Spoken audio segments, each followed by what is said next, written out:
Spellcheck. The Kitchen Witch. Book 7. Written by Morgana Best. Narrated by Christie Bennett. Copyright 2017 by Morgana Best. Audiobook copyright 2026 by Morgana Best. Chapter 1. The doorbell rang just as I was getting out of the shower. I smacked my head. Camino was early. I had promised Camino we would have a girls' afternoon watching trashy television, and that meant I had to wear one of her infamous onesies.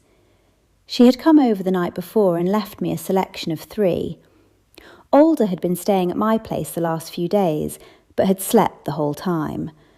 I had ordered in meals for him. After all, I didn't want to kill him, and after he had eaten, he had gone back to sleep. I suppose being shot does that to someone. Still, he was recovering nicely, and today was spending the entire day at the hospital for a round of tests. I wrapped a towel around myself and stepped into the bedroom where the onesies were laid out on my bed. The first was a dinosaur onesie, complete with a huge tail that would no doubt sweep into chairs and tables, causing a huge mess. I immediately discarded that onesie and looked at the second. It was an elephant onesie, and the ears were enormous, at least twice the size of my head. The last onesie was suspiciously normal. There was no huge tail, and there were no huge ears. It was just red, and a nice red at that, one which would go well against my skin tone. Without looking, I grabbed the closest pair of undies and a bra, put them on, threw on the onesie, and hurried to answer the door. If I wasn't so rushed, maybe I'd have been suspicious as to why there was a pleasant cool breeze on my bottom. "Hello, Camino," I said, flinging open the door. "Ready for a girls' afternoon in?" "Yes," she said with delight. "I'm so glad Mint's helping time at the store, so we can have the afternoon off." She looked me up and down, clearly doing her best to disguise her disappointment at my lack of animal-themed onesie. She was wearing a kangaroo onesie, but instead of a joey, her pouch was filled with snacks. "Will the house let us watch the Married at First Sight marathon?" I nodded.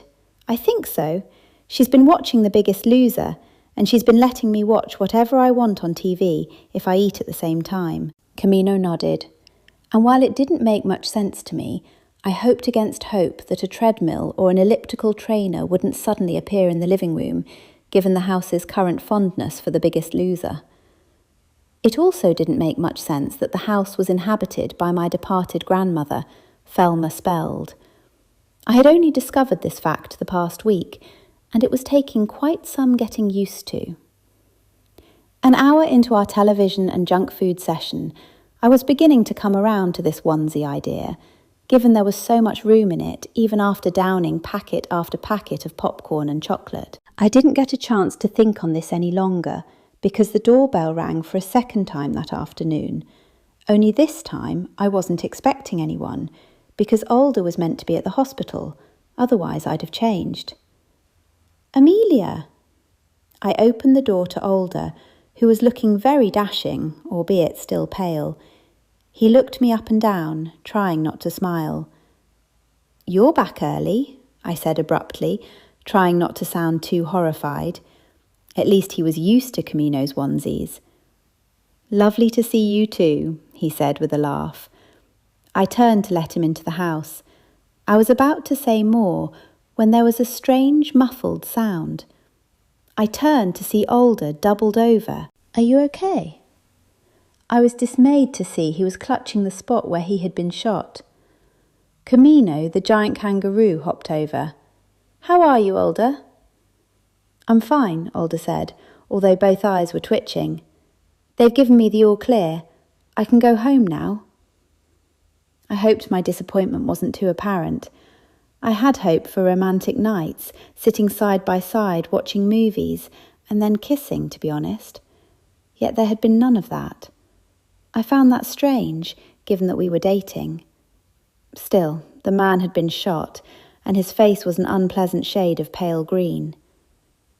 "Surely you can't go back to work yet," I said, as we walked into the living room. Alder shook his head. "No, only paperwork for me for a while, I'm afraid. It's been so good of you to look after me." I nodded and bent down to stop Willow and Hawthorn scratching the side of the sofa instead of their expensive scratching post, as cats like to do, when Alder's voice broke into a snuffling sound. After a moment, he composed himself. "I didn't know you were a fan of Captain America." It took me a moment to understand what had happened. I excused myself and hurried to the bathroom, where I turned and looked in the mirror. The onesie had a bottom flap, and that bottom flap was swinging freely open, revealing the Captain America undies I'd thrown on without thinking. That does it, I thought, embarrassment burning up my face. I can never see Alder again. Chapter 2. "It's not that funny, Time," I said in the sternest voice I could muster. "You can't imagine how embarrassed I was." Time was laughing too hard to respond. I ignored her and continued packing the cupcakes. Today, Ruprecht and his granddaughter, Mint, were minding the cupcake store, while Time and I attended a sponsored by my store morning tea for Happy Valley Gardens, the local aged care facility. Camino was on barista duty as usual. I was providing the cupcakes for the event, and after my afternoon off yesterday, I had gone back to the store to make sure everything was all right. Still, it had been hard to concentrate, given the onesie disaster and the fact that Alder had moved out. It had been so nice having him in close proximity for the last few days, even though all he did was sleep and eat. I wondered idly if he was turning into a cat. It wasn't as if I had seen much of him. Still, even the house now seemed a little sadder without him. Willow and Hawthorn certainly missed him. I ate one of the chocolate-frosted triple chocolate cupcakes greedily. I had always been a comfort eater, and I'd had a few shocks in the last week. Not only had that dreadful woman tried to kill me, but I had found out the shocking news about my grandmother, Amelia Spelled. That explained a lot, especially why the house liked watching TV. Apparently, my grandmother had been a powerful witch, and that was why the house was now powerful. And to think my grandfather was somehow inhabiting the garden, or haunting it, if you will. Despite the fact I had seen so many strange things since I moved to Bayberry Creek, this was the most surprising of all. Without thinking, I popped a lemon meringue tart in my mouth. "Hey," Time's voice resonated from behind me. "You're not supposed to eat the merchandise, boss." I swallowed the last morsel guiltily. "I didn't mean to," I said with a sigh. "It's just that so much is going on." "You mean Alder moving out? It's not as if you've broken up, Amelia. You knew he was only going to stay there a few days." "Sure," I said, "but it's this whole grandmother Thelma thing as well. It's hard to come to grips with it." The way Marina explained it to me, Thelma is not exactly haunting the house, she is the house. Well, it's not exactly that. She can sort of become the house. It all takes a lot of getting used to. Time finished packing the last of the red velvet cupcakes into a box before turning to me. "Surely it's not that much of a surprise. After all, the house has been doing strange things for ages, like scaring away bad people, even adding new rooms. When I found out it was your grandmother, it all made sense to me. You seem to have had the opposite reaction." I thought about that for a moment. You're right. It's not just that. I have an uneasy feeling. I can't put my finger on it. "It's probably everything adding up," Time said, as she stacked one box on top of the other.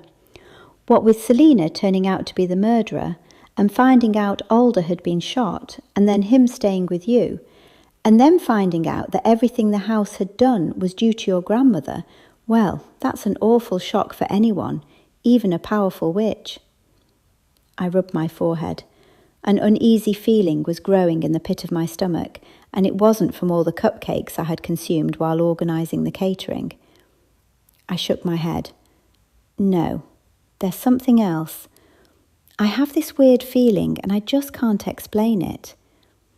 You're probably tired, that's all. Time looked around. Have we forgotten anything? Let's go. Don't worry, Amelia. You probably just need a good sleep. I followed Time to the door. I sure hope she was right. I had been up early preparing everything and getting the store ready for Ruprecht and Mint. Plus, the town was favouring us more and more for catering jobs, and I had to focus. I had to put Alder and Grandmother Felmer out of my mind, at least for the morning, and concentrate on the event. I had been looking forward to the event, the morning tea at the aged care facility for the frail and elderly. I was keen to become involved in helping the community. Apparently Aunt Angelica had run this event every now and then, and I was looking forward to doing it on a more regular basis. I had never been to Happy Valley Gardens before. Why would I? I didn't have any relatives in town. The most elderly people I knew were Ruprecht and Camino, and they were hardly all that elderly. I found the place readily enough. After all, it was a small town and everyone knew where everything was. Plus Time was being a backseat driver as usual. However, unlike the usually very wide streets of Australia, the streets leading to the facility were quite narrow, causing me to pull over several times to let traffic past. When I reached the buildings, I gave them the once-over. They were long, low and brick, with well-manicured lawns and rose gardens behind a high iron fence. It looked somewhat forbidding, a little like a prison. I could almost imagine one of the residents making a run for it and being tackled to the ground by a burly nurse. I shook my head to dispel the image. I would have to do something about my overactive imagination. My sense of foreboding increased as Time directed me to a parking spot. I opened the car boot and looked at all the boxes. Oh well, might as well make a start if nobody comes out to help us, I said as I reached in for a box. Time and I were halfway to the building, struggling under a load of stacked boxes, when a nurse hurried over. "Thank you so much," she squealed. "Can I have a look?" Without waiting for me to respond, she opened the lid of the top box I was carrying and promptly emitted another squeal of delight. "Oh, those look delicious!" I wondered if she knew they were for the residents and not the staff. "Come this way," she said as she took off at a fast pace. Time and I followed her into a spotlessly clean stainless steel kitchen. I nearly gagged at the strong smell of disinfectant as I placed the boxes on a stainless steel bench. Someone dressed in white, I assume a cook, came over and we introduced ourselves. "That's so kind of you to help out," she said. "Let's plate these up and take them straight in. The residents are waiting. By the way, here at Happy Valley Gardens, we provide a superior level of accommodation and services to our residents. Now please make sure you call them residents and not patients. Most are frail and elderly, but we think of them as guests." Her voice trailed off in a monotone, and I assumed it was a well-rehearsed and oft-delivered speech. Soon Time and I were following the nurse and the cook into a room full of residents. The room looked comfortable, with various comfortable chairs, bookcases filled with books, and even a desktop computer in the corner of the room. A short, wiry woman marched over to us, snatched a cupcake from the plate and shoved it in her mouth. She smelled overpoweringly of mothballs, and the smell did not combine pleasantly with the pervading odour of disinfectant. I did my best to resist the urge to run outside and take a deep breath. "You're the cake store owner, aren't you?" the woman said. I nodded, looking the woman up and down. I didn't know whether she was a resident or a nurse. She was dressed in long brown pants and an orange shirt. While she appeared to be elderly, she didn't look frail like the other residents. Rather, she had a commanding air about her. "Yes, I am. Amelia Spelled. Have we met?" I wondered how she knew that I, and not Time, was the owner. I suppose you're wondering how I knew you were the owner, she said forcefully, mirroring my thoughts. I nodded. Well, look at you. You're a bit chubby, aren't you? It's clear you've been eating your merchandise. And your friend there, she said, nodding to Time, is skinny, but I can't say the same for you. My advice to you is to lay off eating cupcakes, or you won't be turning much of a profit. With that, the woman turned on her heel and marched over to the other residents. The nurse who had met us, who had introduced herself as Jane, leant in to whisper to me. Don't let Celia get to you. I could strangle that woman. She's an outright... Before she could finish her sentence, Celia yelled out to us. Don't just stand there, you silly things. Put the cakes on the table. Can't you see we're all starved? Our families pay high fees to have us here, and all they do is starve us and feed us rice and water. I was shocked. I looked at Time and saw her mouth was hanging open. I'd been expecting elderly and even ill people, but I hadn't expected to receive a tongue lashing. And those personal remarks, surely they were uncalled for. It soon became apparent that the other residents didn't find Celia particularly likeable. An elderly man next to her struggled to his feet and feebly made his way to sit elsewhere. That left Celia sitting next to an elderly lady, both of them on a row of chairs along the back wall, a rather unpleasant salmon pink wall, upon which were many faded framed photographs hanging at an assortment of angles. I looked at the other wall. It consisted of large glass windows overlooking the garden, but the view was spoiled by flounces that framed the windows in various shades of pink and beige in mismatching patterns, and at that, in a particularly hideous fabric. I shuddered. The facility should be arrested for crimes against interior design. Now, let's have some music, Sarah, Jane said in a soothing tone. She nodded to another nurse I hadn't seen enter. Once again, Celia spoke up. Don't put on that horrid old people's music that all these wretched old people like, she said. Can't you put on something modern like Dolly Parton? The nurses exchanged glances. I wondered what Celia was doing at the nursing facility. She didn't look frail at all. In fact, she looked like she could easily live independently. Still, I wasn't a doctor, and she probably had a condition I didn't know about. I looked over to see that Jane was speaking to me. Sorry, I said. I was distracted.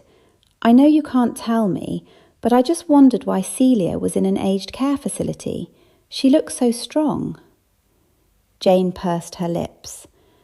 Yes, she certainly is strong. She was a farmer for years, a sheep farmer from western New South Wales. She can probably out-arm wrestle any of the stronger male visiting doctors. She sure has attitude, I said, in something of an understatement. Jane smiled at me. To tell the truth, she's the most unpopular resident here. Even her so-called best friend, Edith, can't stand her. She makes that woman's life a living hell. Jane gestured to the frail-looking lady sitting next to Celia. Celia appeared to be berating her for something, and Edith looked quite put out. Poor Edith just had a bad bout of flu too, so the last thing she needs is that dreadful woman on her case. I was still puzzled. But surely Celia can live independently, I said. Jane shook her head. She's crippled with arthritis, but before you go feeling sorry for her, let me tell you, she's on some very strong meds. That's not to say that she's not in pain, but half the residents here are crippled with arthritis, and that doesn't make them mean-spirited. I just wish her grandson would take her away. It's unpleasant for the other residents having to deal with her. I suppose she would make people's lives a misery wherever she went, I said. She doesn't seem to think before she speaks. That's the problem. She does think before she speaks, and that's what's so awful about it, Jane admitted. Oh, look, here comes Paul now.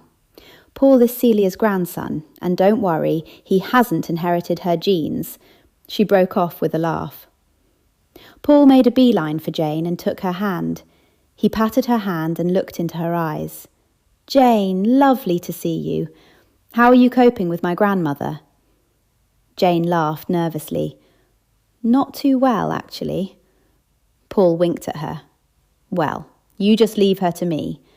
And who are these lovely ladies?" Jane introduced us. "Oh, call me Paul, please," he said. "No need for formality." "Oh yes, I've driven past your cupcake store, Amelia, if I may call you Amelia." Without waiting for me to respond, he pushed on. "I must stop by sometime. I don't live in town. I only come once a month to visit my grandmother. Have you met her?" I nodded. There really wasn't anything to say about his grandmother, nothing polite anyway. Time appeared transfixed by the guy's muscles. I figured he was either a bodybuilder or a personal trainer, maybe both. He was wearing jeans and a tight-fitting shirt which could barely contain his bulging biceps and deltoids. It seemed he had inherited Celia's genes after all, if only the ones for strength. He hurried over to Celia and produced a box of chocolates from his carry bag. "I told you to bring me a bigger box of chocolates," Celia snapped. Paul walked back over to us, looking a little upset, so I said, "Would you like a cupcake?" He took one from the offered plate and smiled, displaying a huge set of impossibly white teeth. When Jane called and said you were providing cupcakes for the morning tea, I was delighted. "I want to thank you for your generosity." I muttered something because my attention was taken by Celia. She was leaning forward and wagging her finger at Edith, who was clearly on the point of tears. Given that Edith was shrinking away from Celia, I wondered why someone hadn't intervened. A quick glance around the room showed that all the nurses were preoccupied with the other residents. I was surprised to see Celia take a quick gulp from a hip flask. Was she concealing alcohol? It sure seemed that way. "Well, perhaps we should start now," I said. "Paul, would you help us take the plates around to the residents?" Time and Paul followed my lead, and each carried a plate around, offering cakes to the residents. The residents had already been given plates, and all made happy sounds when they saw the cakes. It was lovely to see their faces light up. Just then, there was a commotion, and I swung around to see Celia slapping Edith's hand. Jane hurried over to them. "Now, there'll be none of that," Jane said firmly. "Celia, you've been warned about hitting the other residents." "She was reaching for a cupcake and she's already overweight," Celia said scathingly. "If she eats any more, she'll end up like that woman there." She pointed to me as she said it. I could feel my temperature rising, and I told myself not to be so foolish. This was a disgruntled elderly person, and I had no right to get upset. Celia was still talking. "She doesn't look too bright, does she? You can see why she owns a cake store and doesn't do something intelligent like being a teacher or a lawyer or a doctor. See that vacant look on her face? She's obviously a first-rate moron." Two of the other nurses tried to shush Celia, and Edith handed her a cupcake, no doubt to make her stop talking. Jane's face turned bright red. "Honestly, that woman," she said to me under her breath. "I really do apologise." "She's always like this," I whispered back. Jane shook her head. "Believe it or not, she's on her best behaviour now. She bullies the other residents too." I did another round of passing the plates around, and then two ladies grabbed my arms. "Sit with us, dear," one of them said. I did as I was told. "These are the most delicious cakes I've ever had," the one who introduced herself as Mabel said. "Did you bake them yourself, dear?" I shook my head and chuckled. "I did the icing, but my friend over there, Time, baked them. I'm afraid I'm not very good in the kitchen, but I'm improving." "Practice makes perfect," the other lady said. "I don't think that applies in my case," I said sadly, "although I'm much better than when I started, I must admit." I stared away to look at the vases of plastic flowers dotted all over the room. I wondered why they hadn't used real flowers, but I suppose that real flowers were quite expensive, and the only flowers I had seen outside were roses. "Are there any more cakes?" Celia's booming voice yelled from over the other side of the room. I sighed and stood up. "I'll fetch more cakes now, Celia," I said, relieved to be getting away from the unpleasant woman. Time followed me into the kitchen and then burst into laughter. "What's so funny?" I asked her. She waved her finger at me. "It's not your day, is it? That Celia really has it in for you. I must say, she has to be the rudest person I've ever met, even worse than the mail lady, Kayleen." "Maybe they're related," I said. "Maybe she's Kayleen's grandmother or mother. They seem to have the exact same personality." Time was still laughing. "You could be right." Jane hurried into the kitchen, followed by the two other nurses, Sarah and Susan. "I really am truly sorry about Celia," Jane said. "She's awfully difficult at the best of times." I waved her concerns away. "Don't worry about it. And will we take out these chocolate cakes now?" The 5 of us went back into the room and passed around cakes once more. The residents made complimentary remarks about the cakes, and all seemed delighted with them. It warmed my heart to see them all so happy. Once more, Jane had to hurry over to Celia, who had snatched a cake from the lady sitting next to her. "I'm just telling you, she's eating too much," Celia said angrily. "And she's wearing that horrible bright red lipstick as well. I always say that makeup is aging. What about that other silly bimbo? Her." She pointed to Time as she said it. "She came with the dumb one who owns the cake store." Time's face flushed red. "Now that woman's wearing altogether too much makeup," Celia said. "She looks like a right trollop. Next, she'll be selling her favours on a street corner with a look like that. If she's as dumb as the cake store owner, then that's what will happen to her. You mark my words. She'll be a lady of the night in no time." "Celia, that's enough," Jane snapped. "If you say anything more, you'll have to be banished to your room." Celia snorted rudely. "I'll call my lawyer. That's cruel and unusual punishment. I'll call a current affair to do an expose on you. I'll go on Twitter. I can say whatever I like. There's freedom of speech in this country." All the residents cringed as Celia's booming voice echoed around the walls. "I wonder how the residents put up with Celia," I said to Time in a low voice. "She must make their lives hell." Time readily agreed, and I was about to say more when I heard a horrible strangling sound and then a crash. Everything went quiet. I turned around, and there was Celia lying on the floor, a half-eaten chocolate cupcake rolling out of her hand. I averted my eyes from Celia's face and looked at the cupcake. Something just didn't seem right. Jane hurried over to her and after a moment gasped and looked up. "She's dead." Chapter 3. I stood there dumbstruck while the nurses all sprang into action. I suppose they were used to seeing people pass away at this type of establishment, but I didn't think this could be due to natural causes. After all, Celia seemed right as rain one minute and dead the next. As Jane rushed past me, I caught her arm. "Should someone call the police?" Jane looked horrified. "Police?" She shook her head and then raced past me. I looked up at Paul, who was standing on the other side of the room, cupcake halfway to his mouth. He stood there frozen in horror. I looked back at Celia. Edith, too, appeared to be in shock and was staring straight ahead of her, not looking at Celia. More nurses streamed into the room and placated the other residents, while nurses hurriedly erected a screen around Celia. The nurses ushered the residents out of the room. I could see it was going to be a slow process, considering many had walking frames. A tall, official-looking woman hurried in. I assumed she was the head of the establishment, or matron, or whatever they called them.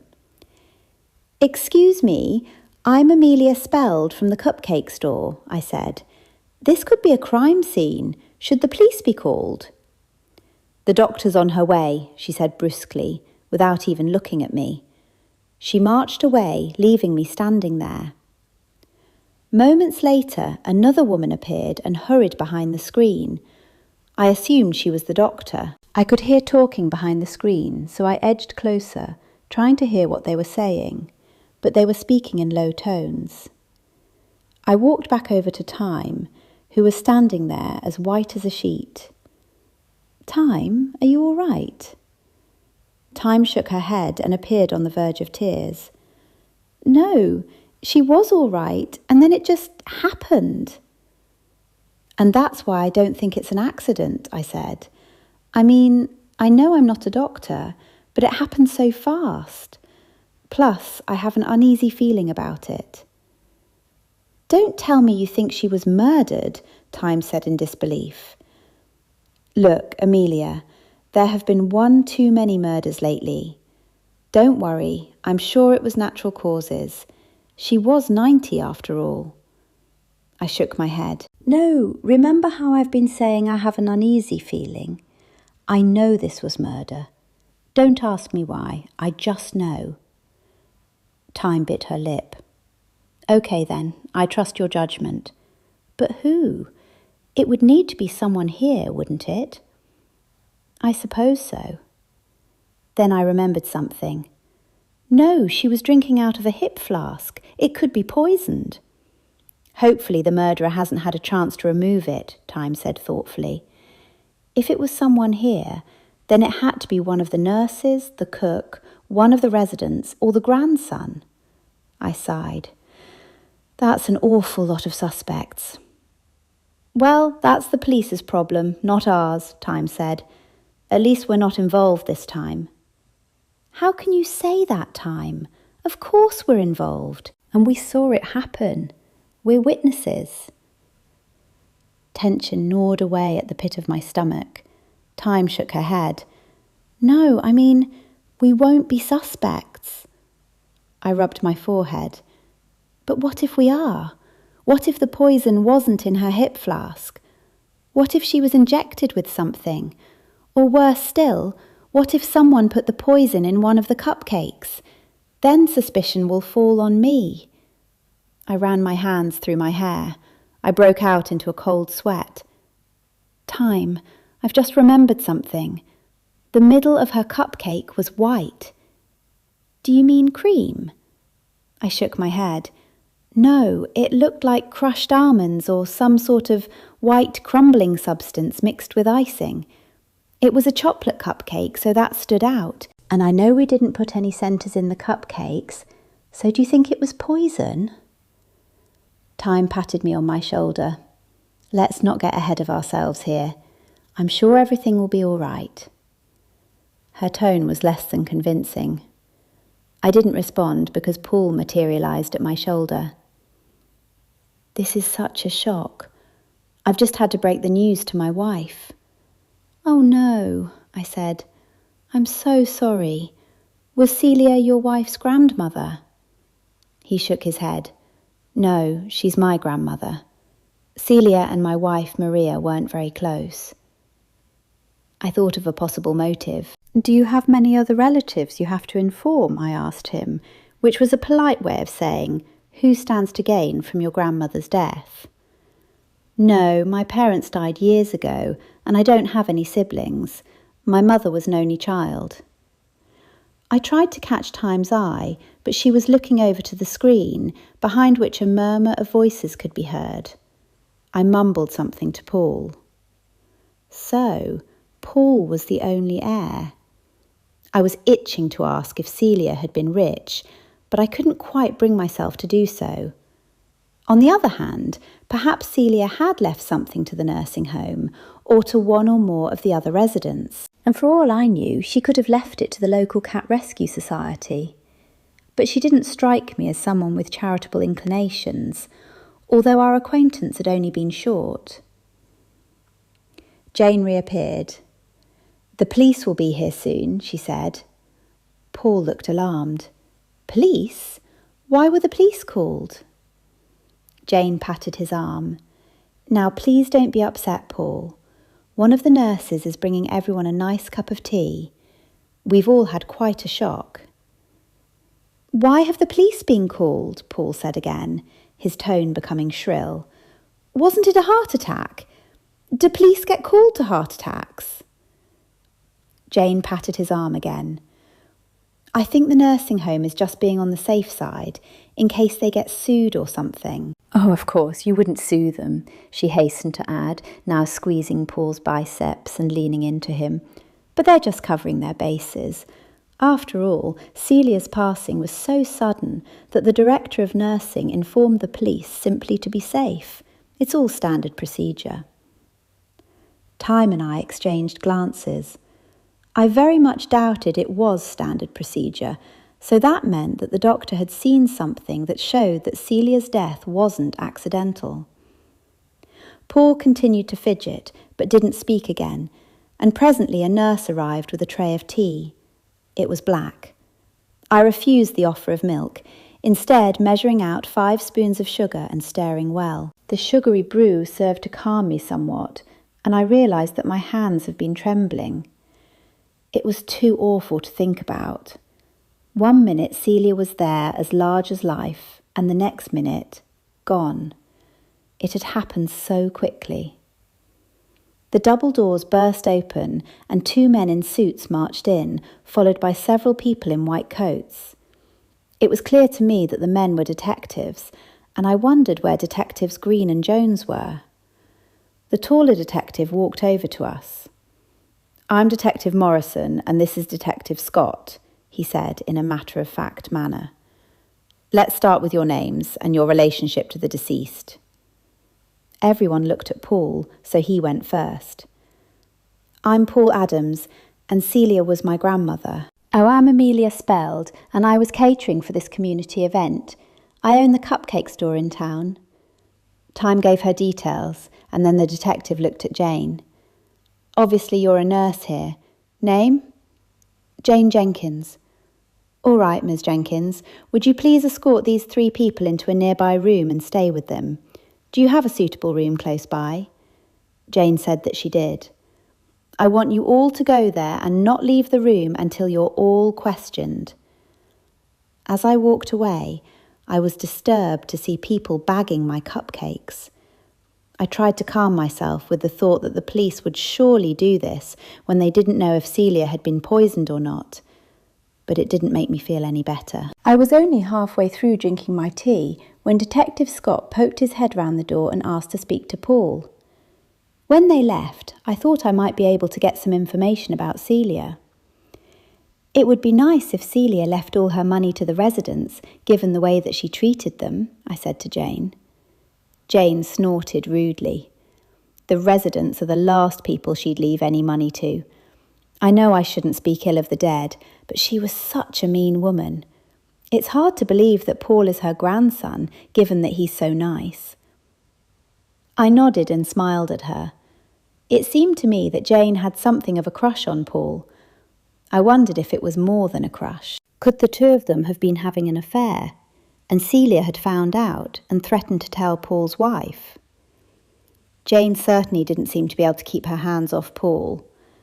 Then again, he hadn't reciprocated, but he might be simply being careful in public.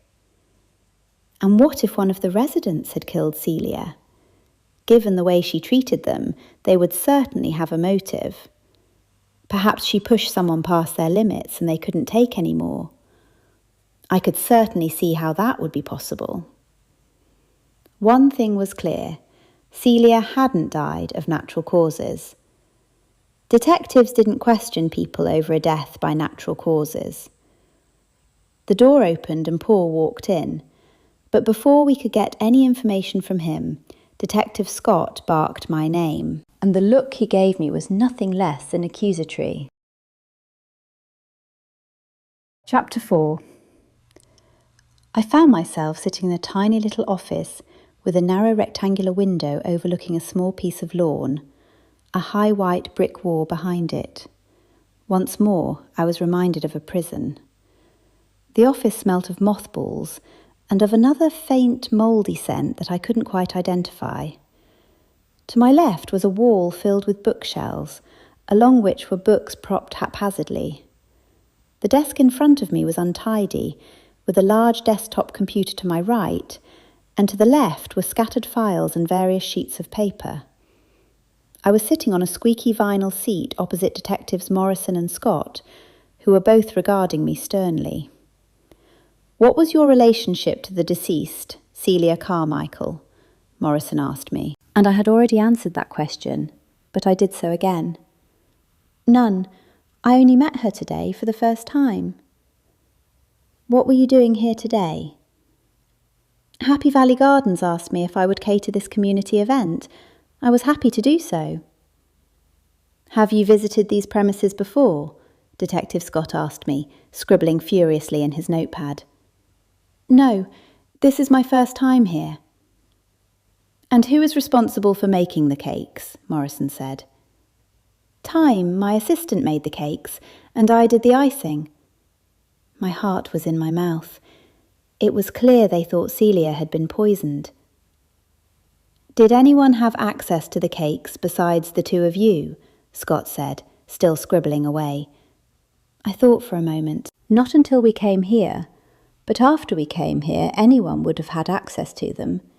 The cakes were in the kitchen, while Time and I were in here talking to the residents, so I suppose any of the nursing staff or any of the kitchen staff had access to them at that time. Anyway, there's something important I have to tell you. Just after Celia fell to the floor, I looked at her.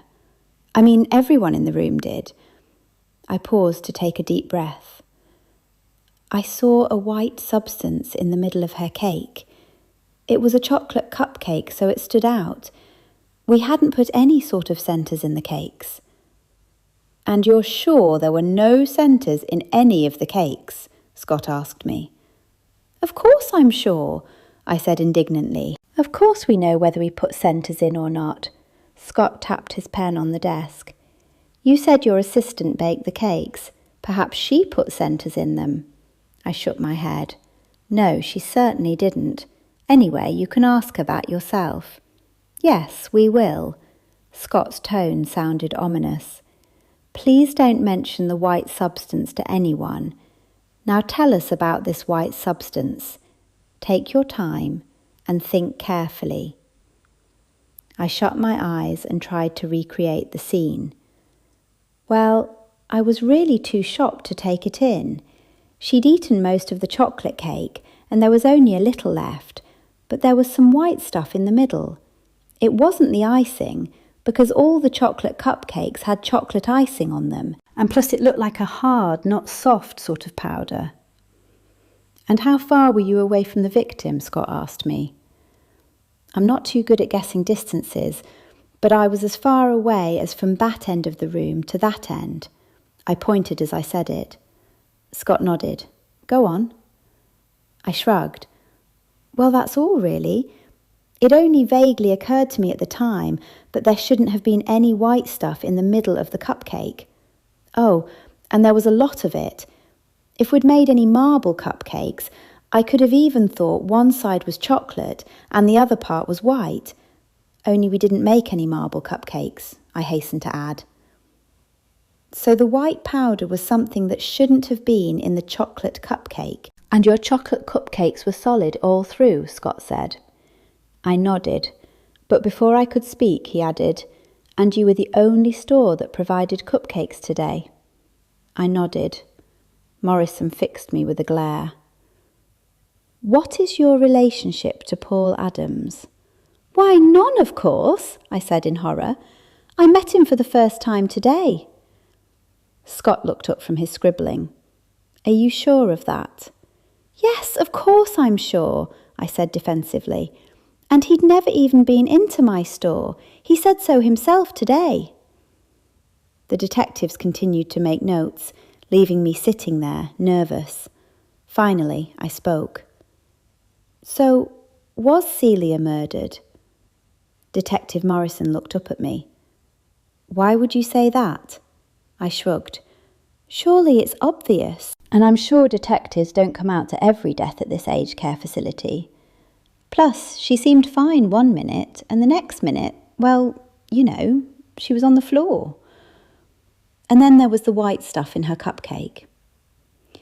Please tell us everything you saw pertaining to Mrs. Carmichael leading up to the moment of her death, Morrison said, waving his hand at me. Take your time. Think carefully. I rubbed my head to ease the throbbing in my temples. She was being very rude to everyone. Scott interrupted me. Who precisely do you mean by everyone? Well, me, Time, all the residents, and that poor old lady sitting next to her, Edith. She even slapped her hand. She wasn't overly rude to her grandson, but Jane, the nurse, had to reprimand her a few times for her behaviour. Go on. Morrison looked back down at his notes. I did see her drink out of a hip flask. Morrison's pen hovered over his notepad at that point, but if the two of them were surprised, they gave no sign. Go on, Morrison said again. I was surprised to see she was drinking out of a hip flask. Apart from that, nothing out of the ordinary happened. Did you offer her any cakes? Morrison asked me. I nodded. Yes, everyone offered her cakes. Me, Time, Paul, and Edith, Jane the nurse, and I remember one of the other residents holding out a plate to her as well. They continued to make notes and ignored me for a time. Did you find the hip flask on her? I asked. Detective Scott stood up suddenly. I'll take you back to the others now, Miss Spelled. I'll ask you to remain there until we inform you that you may leave. I nodded. No sooner was I back in the room than Detective Scott summoned Time for questioning. Jane was crying softly, and Paul had his arm around her. I wondered again if something was going on between them. Still, it was likely something as innocent as a man comforting a woman he knew, but I couldn't be sure. I wondered if the poison had been in the hip flask, or whether it had been in one of my cupcakes. And if it had been in one of my cupcakes, then how did it get there? And what sort of poison could kill someone so quickly? I texted Alder to bring him up to speed and was about to text Ruprecht when I had an incoming text from him. Time must have filled him in. Ruprecht wanted us both to go straight to his place. That suited me fine. It would be good to debrief. I was quite shaken, thinking that someone had been murdered right in front of me. I really wanted another sugary cup of tea to soothe my nerves, but no one offered me one. The remains of my old cup had gone cold. If Celia had been poisoned, and that poison had been administered orally rather than by injection, then the poison had to be in one of my cupcakes or the hip flask. Still, there was nothing I could do about it now but wait for Time to return and wait for the detectives to tell us we could leave. I sat there in the cold, clinical room with Paul comforting a tearful Jane. I had my phone on silent but felt it vibrate in my pocket. I pulled it out and checked the caller ID. Alder. Hello, I whispered. Amelia, are you all right? His voice was filled with concern. I'm okay, I whispered. The police have already questioned me, and they're questioning Time now. I'm sitting in a room with the lady's grandson and a nurse, waiting for Time to be questioned. The police said they'd let us know when we could go. Oh, I see. I knew Alder would catch on to the fact that he could be overheard by others in the room. Ruprecht invited us over as soon as the police let us go, I said. Would you like to come too? Only if you're feeling up to it, I added. Of course, I'll be there. When? I don't quite know, I whispered. They questioned me for ages, and Time has only just gone in. Plus, I don't know how long they intend to keep us here. I shouldn't imagine they'll keep you there much longer at all, Alder said. OK, how about you text me when you're about to leave, and I'll head straight over to Ruprecht's then. Sounds good, I said.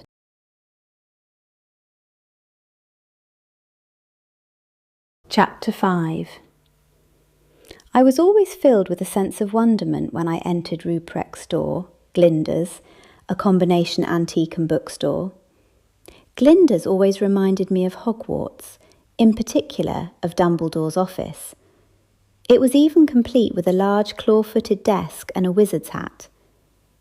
Ruprecht's residence was adjacent to his store, although was not guarded by gargoyles or fronted by moving stone staircases, at least not as far as I knew. What's more, it was always filled with the heady scent of burning eucalyptus leaves and the tinkling of many wind chimes. It was a magical place on any level. As my hand reached for the door, it opened, and a beaming Ruprecht stood on the other side. "Oh, you're just in time," he said with a smile, looking ever so much like Dumbledore himself. "The others are all here." Time and I followed Ruprecht through his store and out to the back room where we'd had many a conversation over murders, and there had been far too many in Bayberry Creek. We made our way past many curious antique instruments, an aludel, a condenser used in alchemy, several alembics, and a rather strange-looking musical instrument. Ruprecht noted my hesitation. "It's a nickel harper," he said. "It's a stringed instrument." "I can see that, sort of," I said.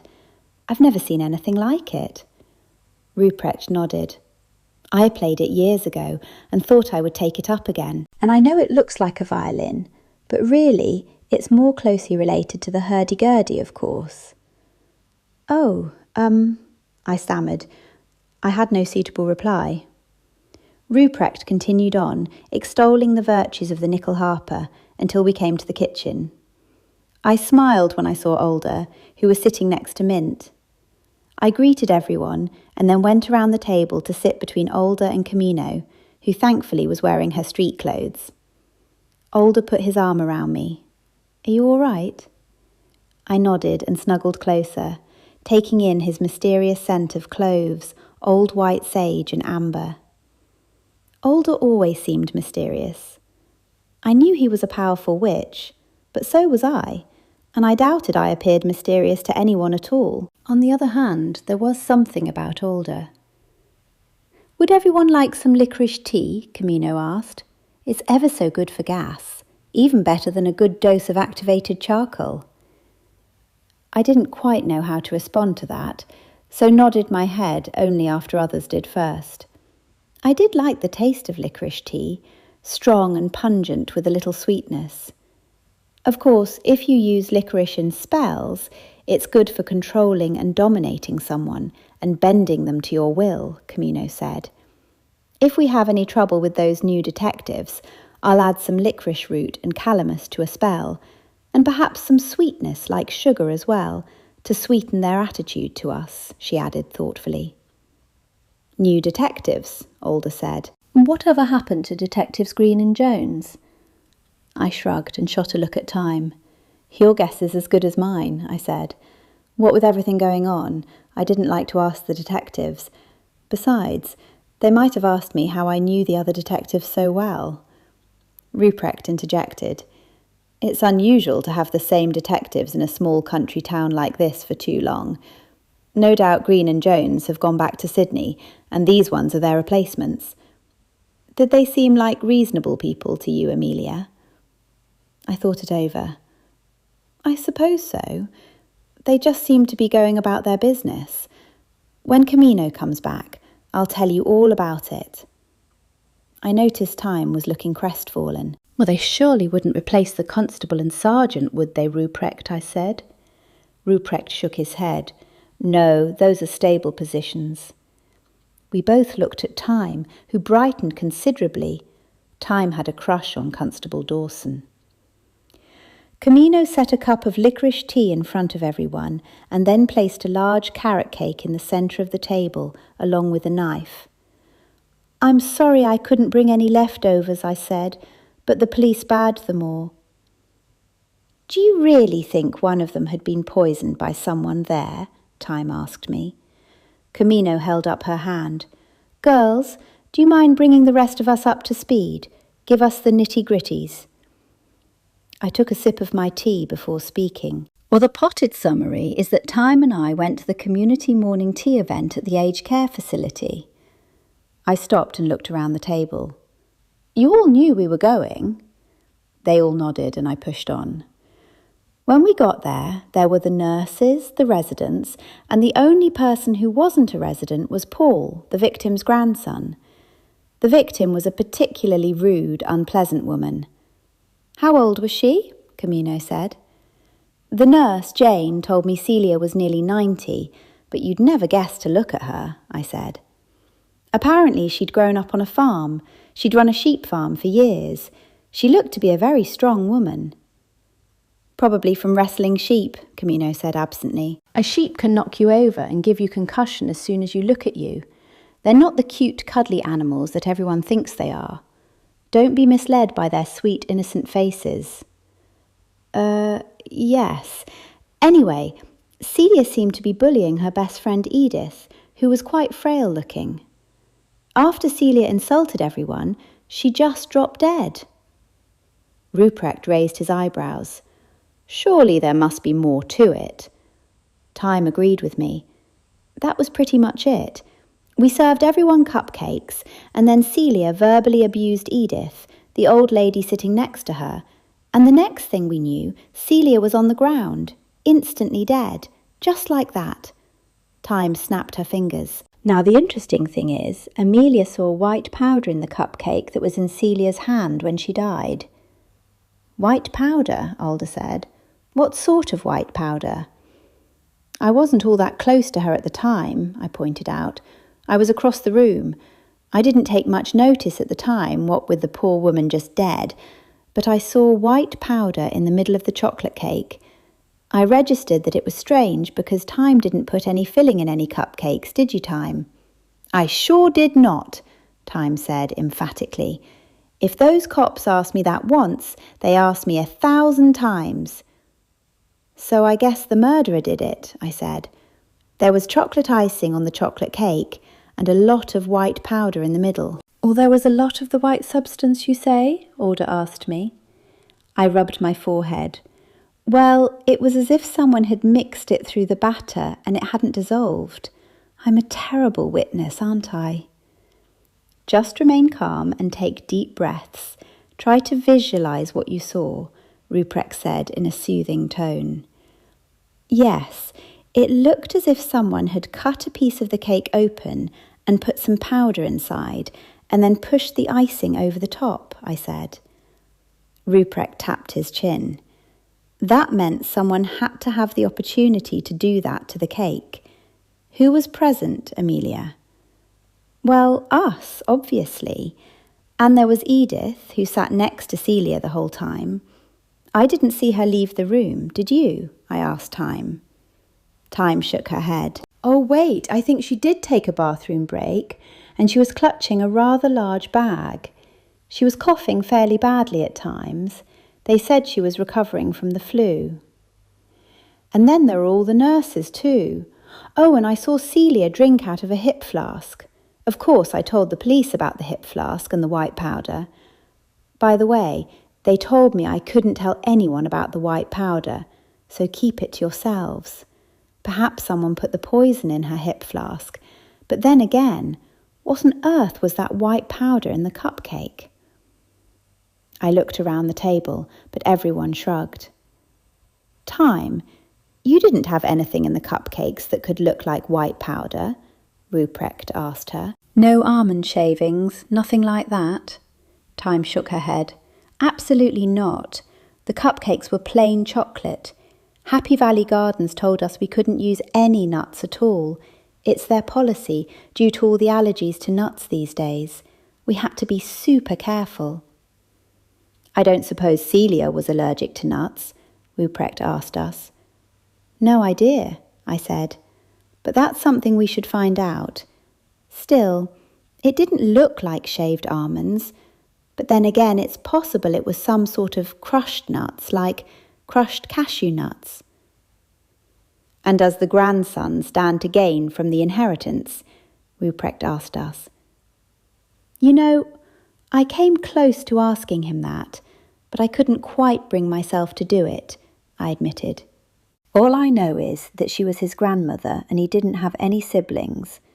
But if she was 90 and had a lot of health problems, why would he murder her? Wouldn't he just wait until she died of natural causes? Alder spoke up. You'd be surprised what pushes people to murder. Maybe he had pressing financial difficulties and couldn't wait. That's something we'll need to look into. I was concerned. So you do think we need to investigate? Can't we leave it up to the police? Do you think it's going to look like I murdered her? I hardly think the police would accuse you of murdering the woman, Ruprecht said thoughtfully. After all, they'd have to prove that you had met her before, or prove that you're some kind of homicidal maniac. No, the worst they could get you for was manslaughter, and say that you were somehow negligent with the cake store. He must have caught the expression on my face, because he hurried to continue. I'm sure it won't come to that. If she was in fact poisoned, and we don't know that for sure at this point, then the poison was likely in her hip flask. Even if the poison was the white powder in the cake, it will be apparent to the police that someone added that to the cake. I shot a look at Alder, but he looked worried. So should we leave it up to the police this time then? I said, wincing as I said the words, this time. Most people hadn't been around a single murder in their entire lifetime, and I had been around several now. Ruprecht shifted in his seat. I don't suppose it would hurt to do a little delving into it, he said evenly. I looked at Ruprecht and then at Alder. They certainly did seem concerned that I would be implicated in some way, but they weren't about to admit that to me. How long will it take to get the results back? You know, to find out if she was poisoned or not, I asked Alder. The fact that you alerted them to the white powder means it should be quite fast, Alder said. When the police have that sort of information from witness statements, it gives them something to test. If the murderer didn't get that cupcake away from Celia, and the police in fact do have it, then they will test that white powder at once, and that will help them cross-check in an autopsy. My money's on the grandson, I said. That nurse, Jane Jenkins, seemed awfully friendly with him. In fact, she couldn't keep her hands off him. Perhaps he was having an affair with her and wanted the inheritance money so he could dump his wife and run away with Jane. Or maybe Jane did it, Time said. Celia really upset her. Or perhaps it was one of the residents, because Jane said that Celia bullied them all. We saw what she was like for ourselves. It certainly seems as if it was someone in the room with you, Ruprecht said.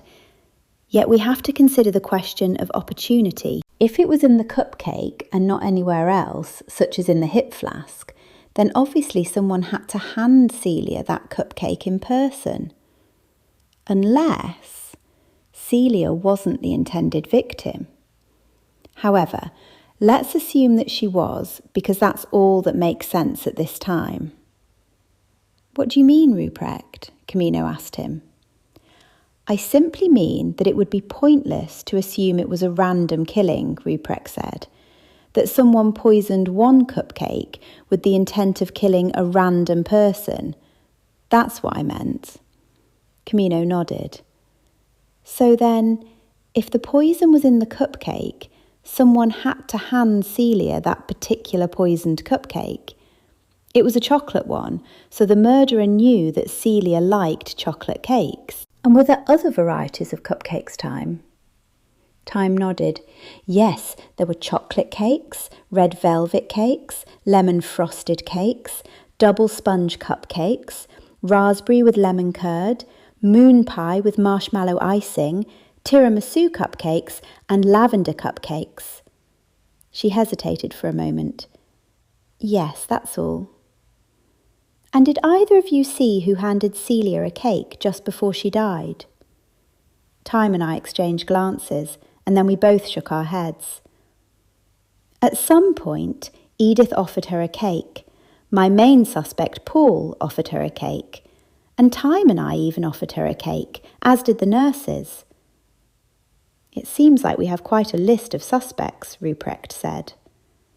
My phone rang, startling me. I looked at the caller ID with a sinking feeling in the pit of my stomach. I didn't know the number. Somehow, I knew it was the police. I put it on loud and answered. "Hello, Miss Spelled?" "Yes, speaking." "This is Detective Morrison. We'd like you to meet us at your cupcake store. Would you have any objection to us searching your shop?" "No, not at all." I heard my voice come out shakily. "When do you want me to meet you there?" "Right now." Chapter 6. I was standing outside my cupcake store with Time, anxiously peering through the window as the police trashed the place.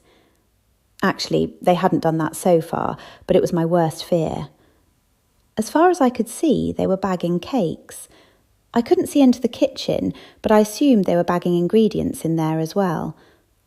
The only upside was that it was after hours, so my business itself wasn't being disturbed, but there were enough curious people walking past to cause me concern. "I'm sure this is only routine, Amelia. Nothing to worry about." I wrung my hands nervously.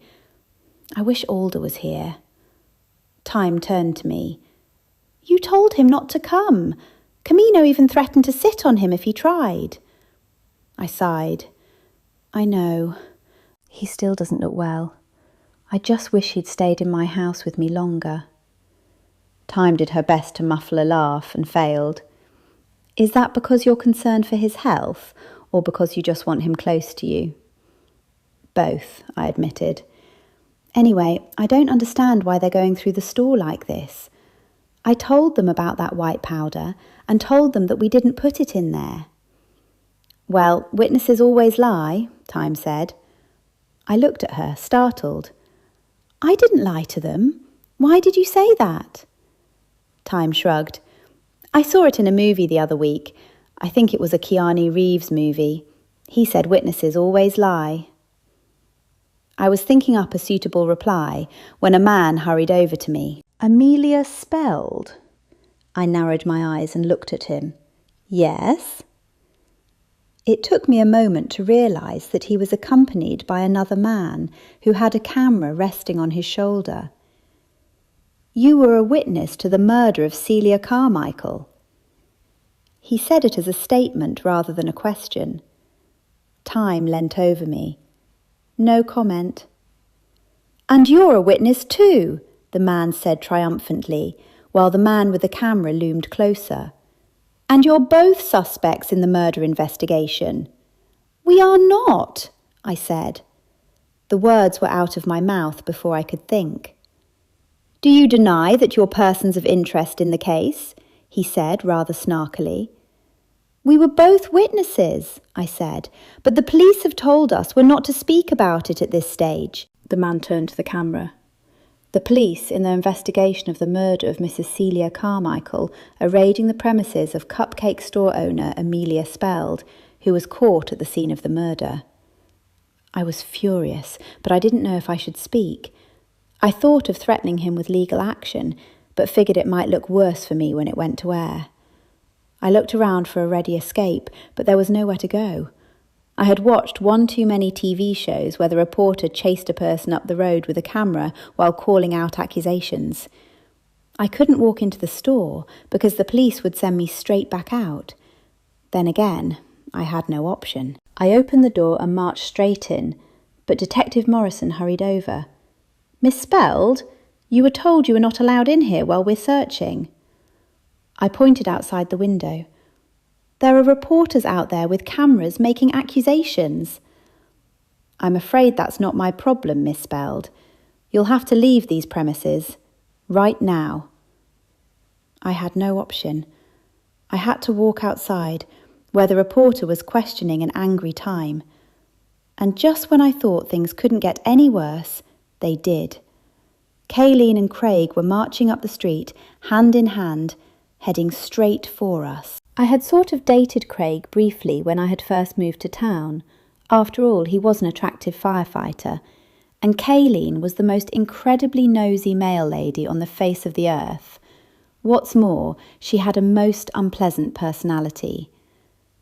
Kayleen made a beeline for us. I coughed as a wave of her cheap perfume hit me, It smelled as if she had bathed in the stuff. My sinuses protested wildly. "What's going on? Are you on TV, Amelia?"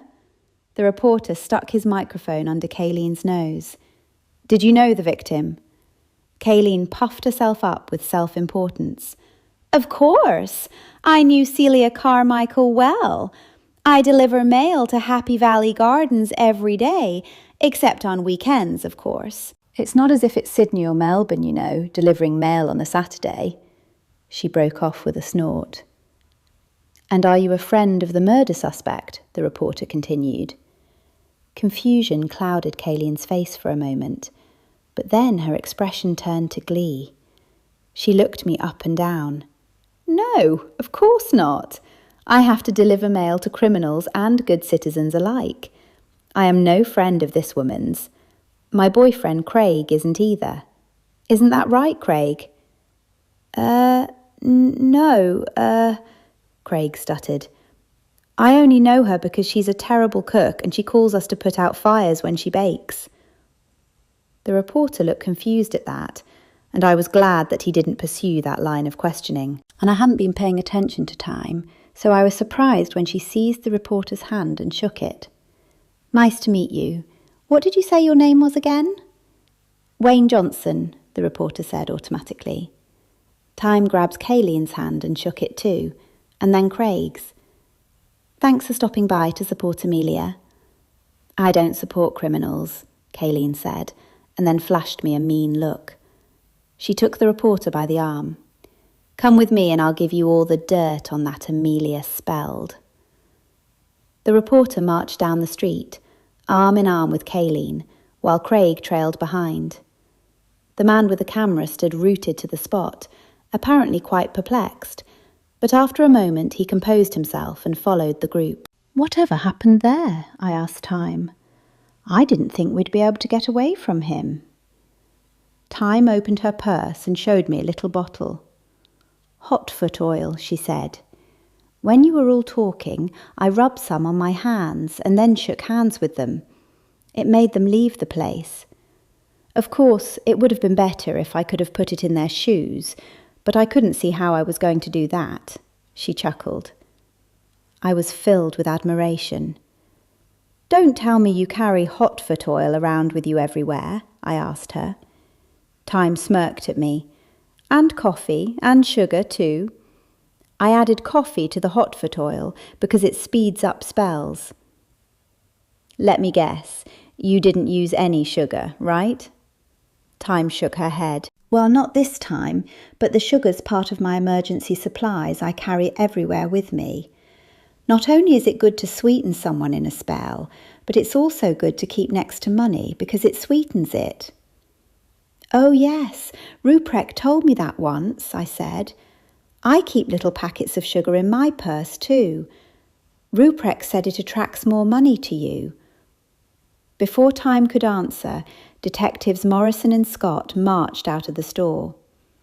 "All right, ladies, it's all yours. We're finished here." Several people filed out behind him, clutching large bags. "So I can open for business first thing tomorrow morning?" I asked him. "It's not a crime scene or anything." Detective Morrison pursed his lips. "Not unless you've been doing something you haven't told us about, Miss Spelled." He crossed his arms over his chest. I was exasperated. I had to keep telling myself they were only doing their job, but they didn't have to have an attitude with it. Instead of replying, I pushed past him and went into the store. I shut the door rather too loudly and locked it. "Come on, Time. Let's see how much mess they made." We both hurried into the kitchen, but to my relief, they had made very little mess. Time wasn't so happy. She let out a shriek. "Do you realise how many ingredients they've taken? And I don't suppose they'll compensate us for any of it." "Of course they won't," I said angrily. "This is ridiculous. And I hope they haven't wasted so much time on me that they're not looking into the actual perpetrator." "You still think it was the grandson, right?" I nodded. "Yes, I think he's after the money. If he was the only one who inherited, then surely it had to be him." How about we go and see him tomorrow morning, Time said. He said he was staying in town. We can pretend we're there to pay our respects, but we can ask him some questions. I was a little reluctant. Shouldn't we just leave it to the police? Time flung open an empty cupboard by way of response and pointed inside. You think they're competent? You think they'll find the killer? All they've done so far is confiscate our ingredients. I had to admit she had a point.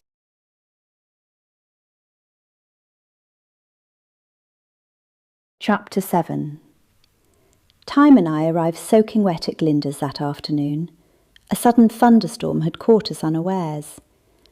Before you tell us what happened, Ruprecht said, you two need to change your clothes.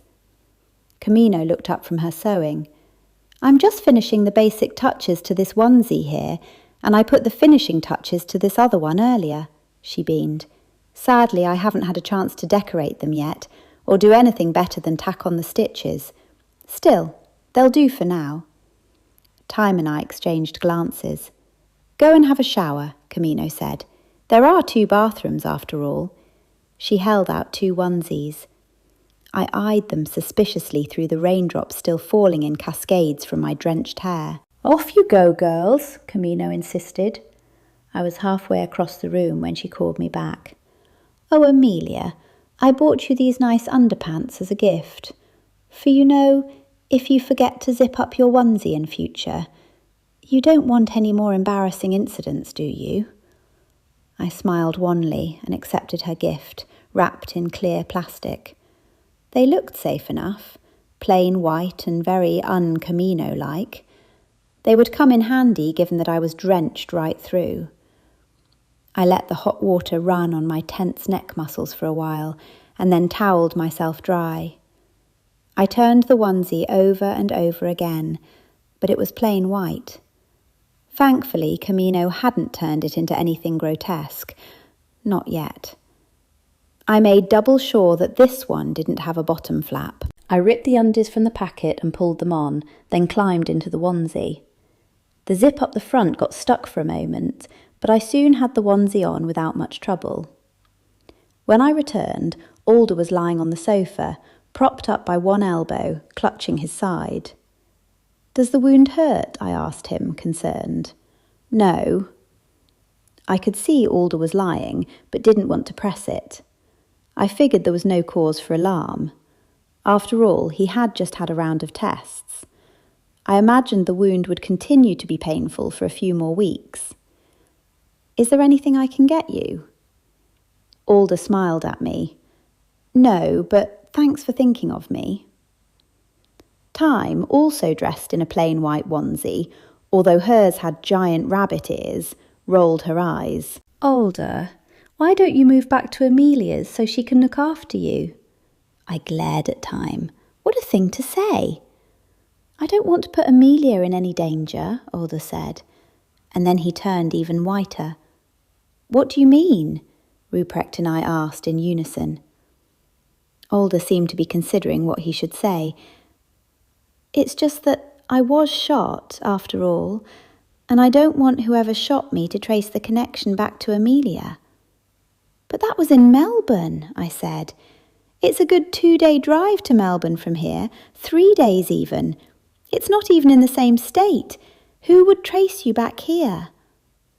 I just don't want to take any chances, Alder said firmly. I knew there was more to it, but I equally knew he wouldn't be forthcoming. If you think someone's still after you, then you shouldn't go back to your apartment, I said. That place is well protected. Alder's tone suggested he would not speak about it further. We hadn't really talked about the case in Melbourne that had got him shot. I had tried to bring it up once or twice, but he didn't want to talk about it.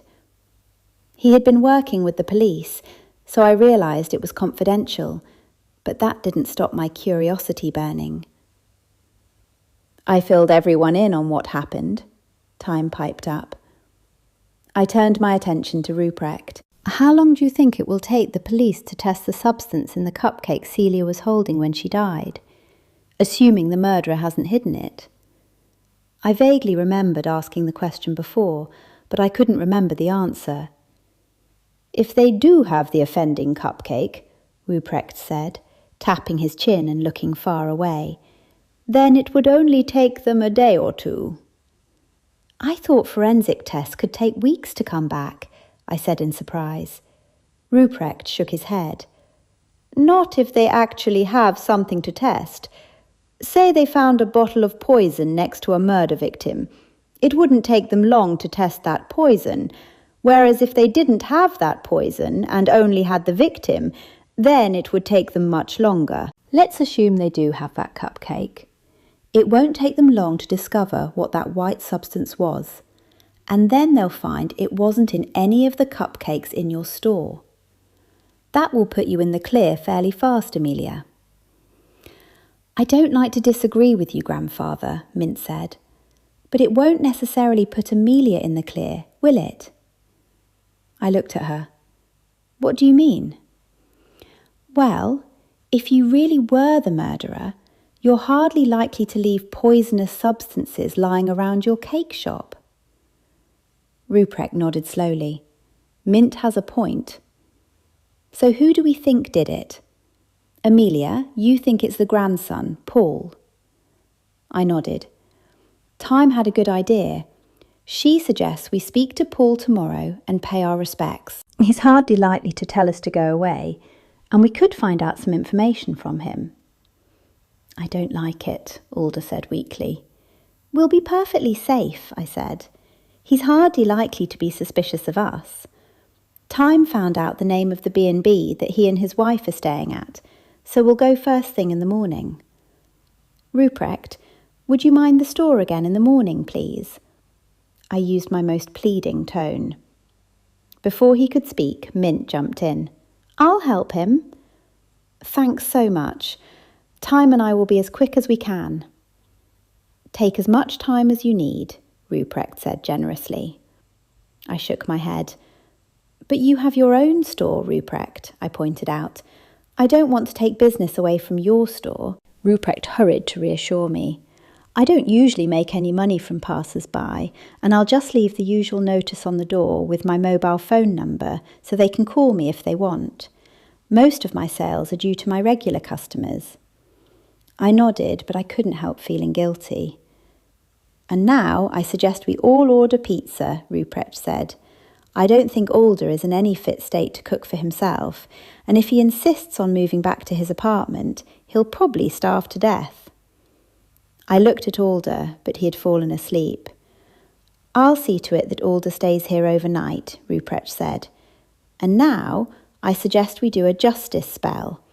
I have plenty of Little John to chew on hand."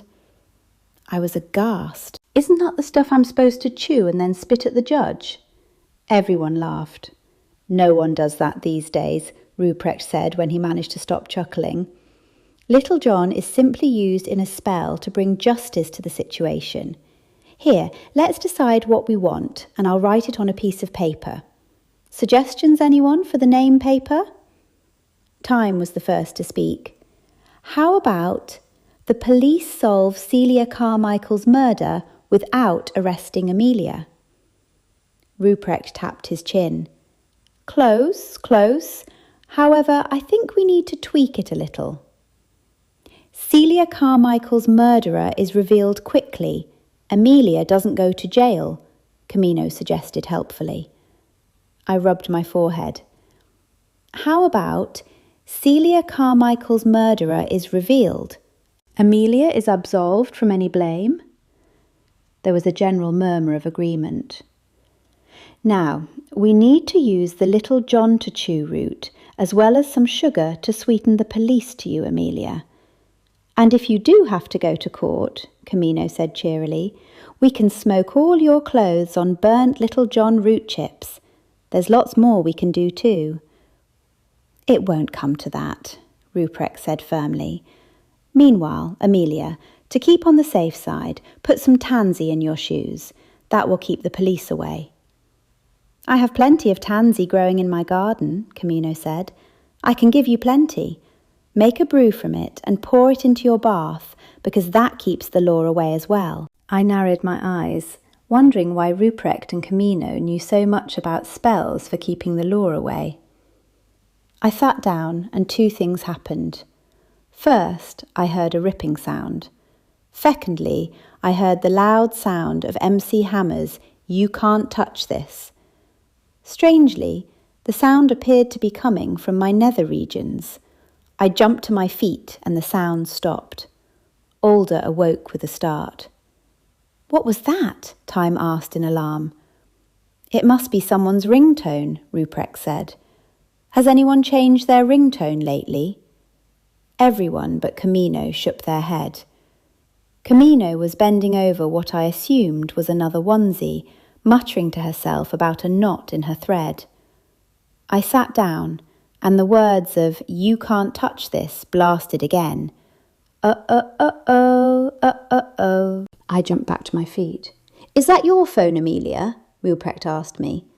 I didn't change my ringtone, but I did see that my phone had done its automatic update earlier today.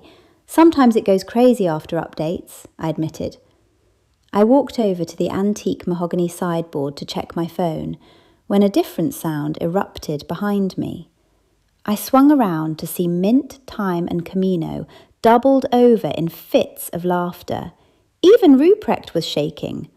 Alder was clutching his side with one hand, and his other hand was firmly clamped over his mouth. "What is it?" I said in dismay. "Your bottom," Time managed to say, and for the second time in a week, I ran for the nearest bathroom. I looked over my shoulder at my back in the mirror. To my utter dismay, the back of the onesie was hanging open. "Not again!" I screeched. The stitches had given way.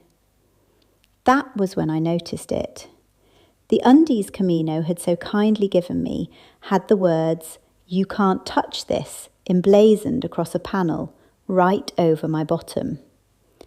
I gingerly stretched out a hand and pressed the words. "Hammer time," echoed around the walls. I snatched the packet from the garbage bin. Musical undies for the adventurous woman. 2 for 1 deal, 99 cents, was scrawled across the front. Just then I heard Time yell, followed by the musical tones, "Hit me, baby, one more time." Chapter 8. Time collected me in her car just before 9 the next morning. I'd had a restless sleep, not only because the cats, Willow and Hawthorne, had decided to sleep on top of my legs and complained loudly every time I moved, but because Alder wasn't in the house. Although he had only been there a few days, I had grown accustomed to his presence. I walked down the path to the front gate, calling out a hello to my grandfather, Wolf Spelt, as I had become accustomed to doing.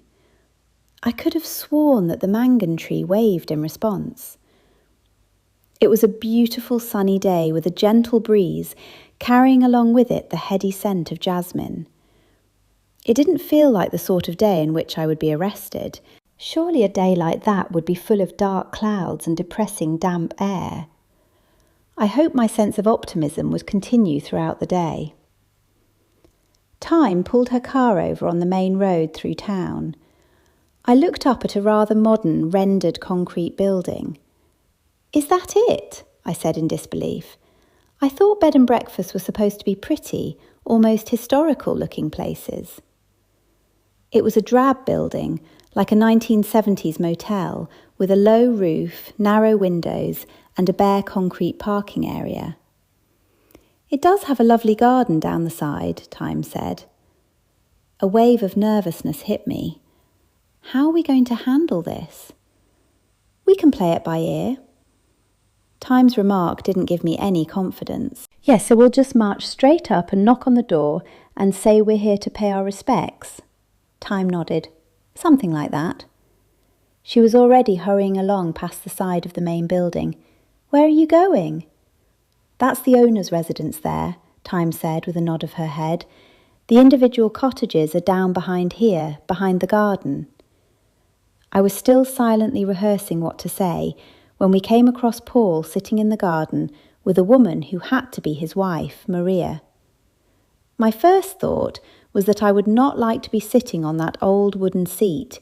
It had metal arms and looked as though it had been made from old train shelving by an untalented amateur carpenter. I would bet my last dollar on the fact that there would be red-backed spiders under that seat. Paul stood up when he saw us coming. "I hope you don't mind us coming to see you," Time said quickly. "Amelia and I just wanted to pay our respects." Paul shot me a look, and I worried that he thought I was the murderer. Luckily, the local paper only came out 3 times a week, and today was not one of those days.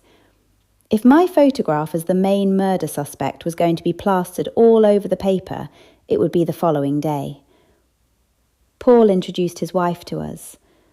Although she was no blood relative to Celia, she did bear a striking resemblance.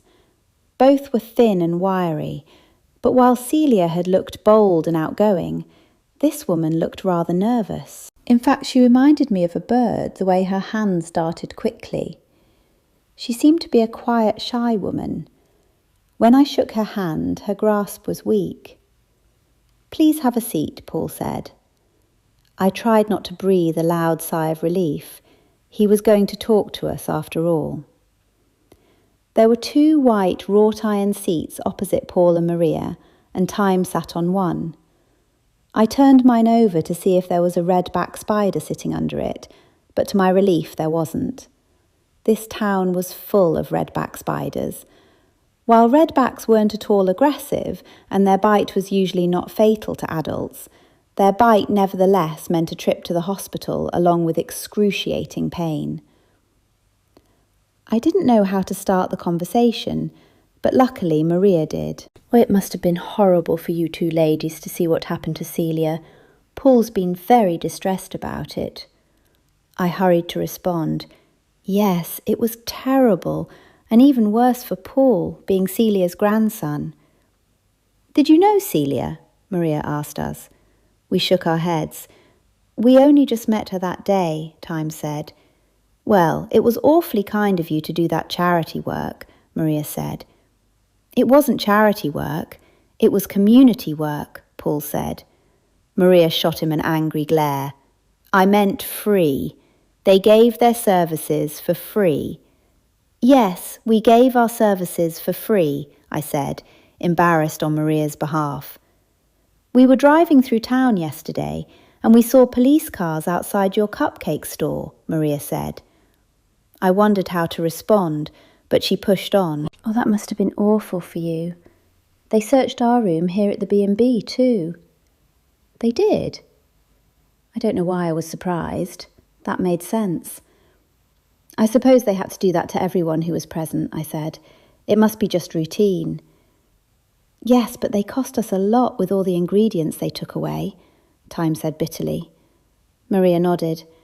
"They ordered us to stay here in town, but we can't afford it.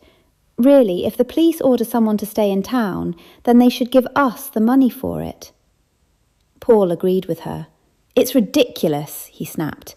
"We have to move to a cheap motel until the cops tell us we can go home. Well, who knows how long that will be? We could only afford to stay at this B&B until today, and now we have to stay in a horrible cheap motel. The police should pay us compensation." "Yes, it really isn't fair," I said, hoping to draw them into further conversation. "Oh well, at least there won't be possums fighting on the roof all night at a motel in the middle of town," Maria said. "They've been keeping me awake all night." "How do you know there won't be possums at the cheap motel?" Paul said, clearly irritated. "They're mostly out this side of town," I said, in an attempt to be a peacemaker. "At least the police have agreed that Celia can be cremated." Maria's face lit up when she said it. It was the first spark of life I had seen in her since we arrived. I exchanged glances with Time. Cremated? Obviously, Paul wanted the evidence disposed of as quickly as possible. It seemed more and more likely to me that he was the killer. I just didn't yet know if Maria was in it with him. "I'm surprised that the police would allow a murder victim to be cremated," I said carefully. Maria nodded vigorously. "That's what I thought too. It's just lucky they have agreed that we can, because it's so much cheaper than a burial, and we simply can't afford a burial." "It's wonderful that they agreed," I said. "I'd never thought about that, about cremations being cheaper than burials." "Oh, so much cheaper," Maria said happily. "And Paul is Celia's only living relative, so the burden of her funeral falls entirely on him. There's no one else at all. And we've had all the terrible expense of Celia in the nursing home for years." "That must have been a severe financial burden," Time said. Maria nodded. "Yes, but Celia and Paul were always so close. To tell you the truth, I couldn't stand the woman. She was a nasty bully. I always agreed to come with Paul to Bayberry Creek to visit her once a month, but I couldn't bring myself to see her in person because she was so rude to me." "She seemed very fond of you, Paul," I said. He nodded. "Yes, both my parents worked long hours when I was a child, and they left me with my grandmother most days. In fact, I saw more of her than my parents. We were always very close." "Not so close that you didn't want to kill her for the inheritance," I thought. I wondered how to bring the conversation around to the inheritance. "So I hope probate comes through quickly for you with all your expenses, you know, with having Celia at Happy Valley Gardens, and then having to pay for the funeral too," I said evenly. Both Paul and Maria looked surprised. "Probate?" Maria asked. "What do you mean?" I shifted uneasily in my seat and looked at Time, who gave a slight shrug. I stammered. "I mean, you know, the inheritance." Maria laughed bitterly. "That woman didn't have a cracker to her name. She was broke." Paul nodded. "She and her husband had a sheep farm out west for years, but they had drought after drought, and then the bank foreclosed on their farm. That was long after my parents had died. Celia's husband died soon after they were kicked off their farm. They were a fair age by then, and Celia had bad arthritis, so she lived with us for a while." Maria interrupted him. "Yes, but she made my life a living hell, so we put her at Happy Valley Gardens. I suppose you're wondering why here and not somewhere in the city or closer to where we live." I actually hadn't wondered, but it was a good point. I nodded. "It was Celia's idea," Paul said. "She had a good friend living there." "Do you mean Edith?" Paul nodded. "Yes, Edith. And I don't know if Edith ever looked on Celia as a good friend. Edith and Celia grew up together, and Edith was engaged to Frank, who eventually married Celia. In fact, Frank had already ordered all the timber to build their new house on the farm when Celia suddenly threw herself at Frank. Paul and I always wondered how she managed to get Frank away from Edith, Maria said. "I'm surprised Edith remained friends with Celia after that," I said. Paul shrugged. "I personally didn't think Edith can stand Celia, but Celia never had the sort of personality to pick up on what others were thinking of her. She was only concerned with what she thought of them. When we suggested putting her in a nursing home, she insisted on staying in the one where Edith was. They were the only terms she'd agree to." "She was completely penniless," Maria pointed out. "We've had to pay her expenses ever since then, and it hasn't been cheap, I can tell you. It's made it awfully hard on us, and now we have severe money worries." I thought I might as well come out and ask. "And you won't inherit anything from Celia?" Maria made a choking sound. "That woman didn't have a cent to her name. No, we don't get anything in the inheritance. There is no inheritance. At least the police can't suspect that we killed her for the inheritance." She laughed bitterly. I was disappointed. Paul had been my number one suspect, but now it seemed that he wasn't going to inherit a single thing. Unless, of course, he was going to inherit, and Maria was either lying or she was misinformed. I made a mental note to check into that. But if that was true, then Paul wasn't the killer. So if he wasn't the killer, then who was? Edith? Celia had stolen her husband years ago and bullied the woman. Had it all got too much for Edith? I was deep in thought when Paul's phone rang. He picked it from the rusted iron coffee table in front of him and barked, "Hello?" As he listened to the conversation, his face grew redder and redder. "Not natural causes? Are you sure?" After a moment, he yelled into the phone, "But would a small-town coroner know what he's doing?" Again he paused before he yelled even more loudly. "Okay, she. Would a small-town coroner know what she's doing?" He listened for a few more moments and then made a dramatic show of hanging up. He flung his phone down so hard on the coffee table that I looked to see if the screen was cracked. Those things crack easily, speaking from experience. That was the cops. They said Celia was poisoned. I realised then that Paul probably hadn't seen the white substance in the cupcake, or if he had, would have thought it was perhaps part of the cupcake itself and not poison. "Poisoned?" I said, doing my best to sound surprised. "Did they say what type of poison?" I wondered if Paul would tell me, but I didn't have to wait long. "Codeine," he said. "They're so incompetent. Do they even know what they're doing? How can codeine be a poison? Anyone can go and buy it over the counter. Besides, surely they shouldn't tell us what the poison was. Do these cops know what they're doing?" He continued to rant, so much so that Maria leant away from him. I stood up. "Well, we must be going," I said. "I'm so sorry about Celia and all this." Paul stopped ranting and nodded to us. "I'll walk you out," Maria said. "Thanks for coming. It was thoughtful of you." Maria accompanied us as we walked back down the concrete driveway to Time's car. "Sorry about my husband," she said. "He was close to his grandmother, and this has really upset him." Time and I hurried to reassure her. "Hopefully the police will let you both go home soon, now that they know what the poison was," I said. Her face brightened. "Yes, I hadn't thought of that. We'll have the funeral first, of course. We have to have it here in Bayberry Creek so the other residents can attend, and then we can go home." "And we'll come to the funeral too. That is, if that's all right with you," I asked her. Maria nodded. "Oh yes, please do."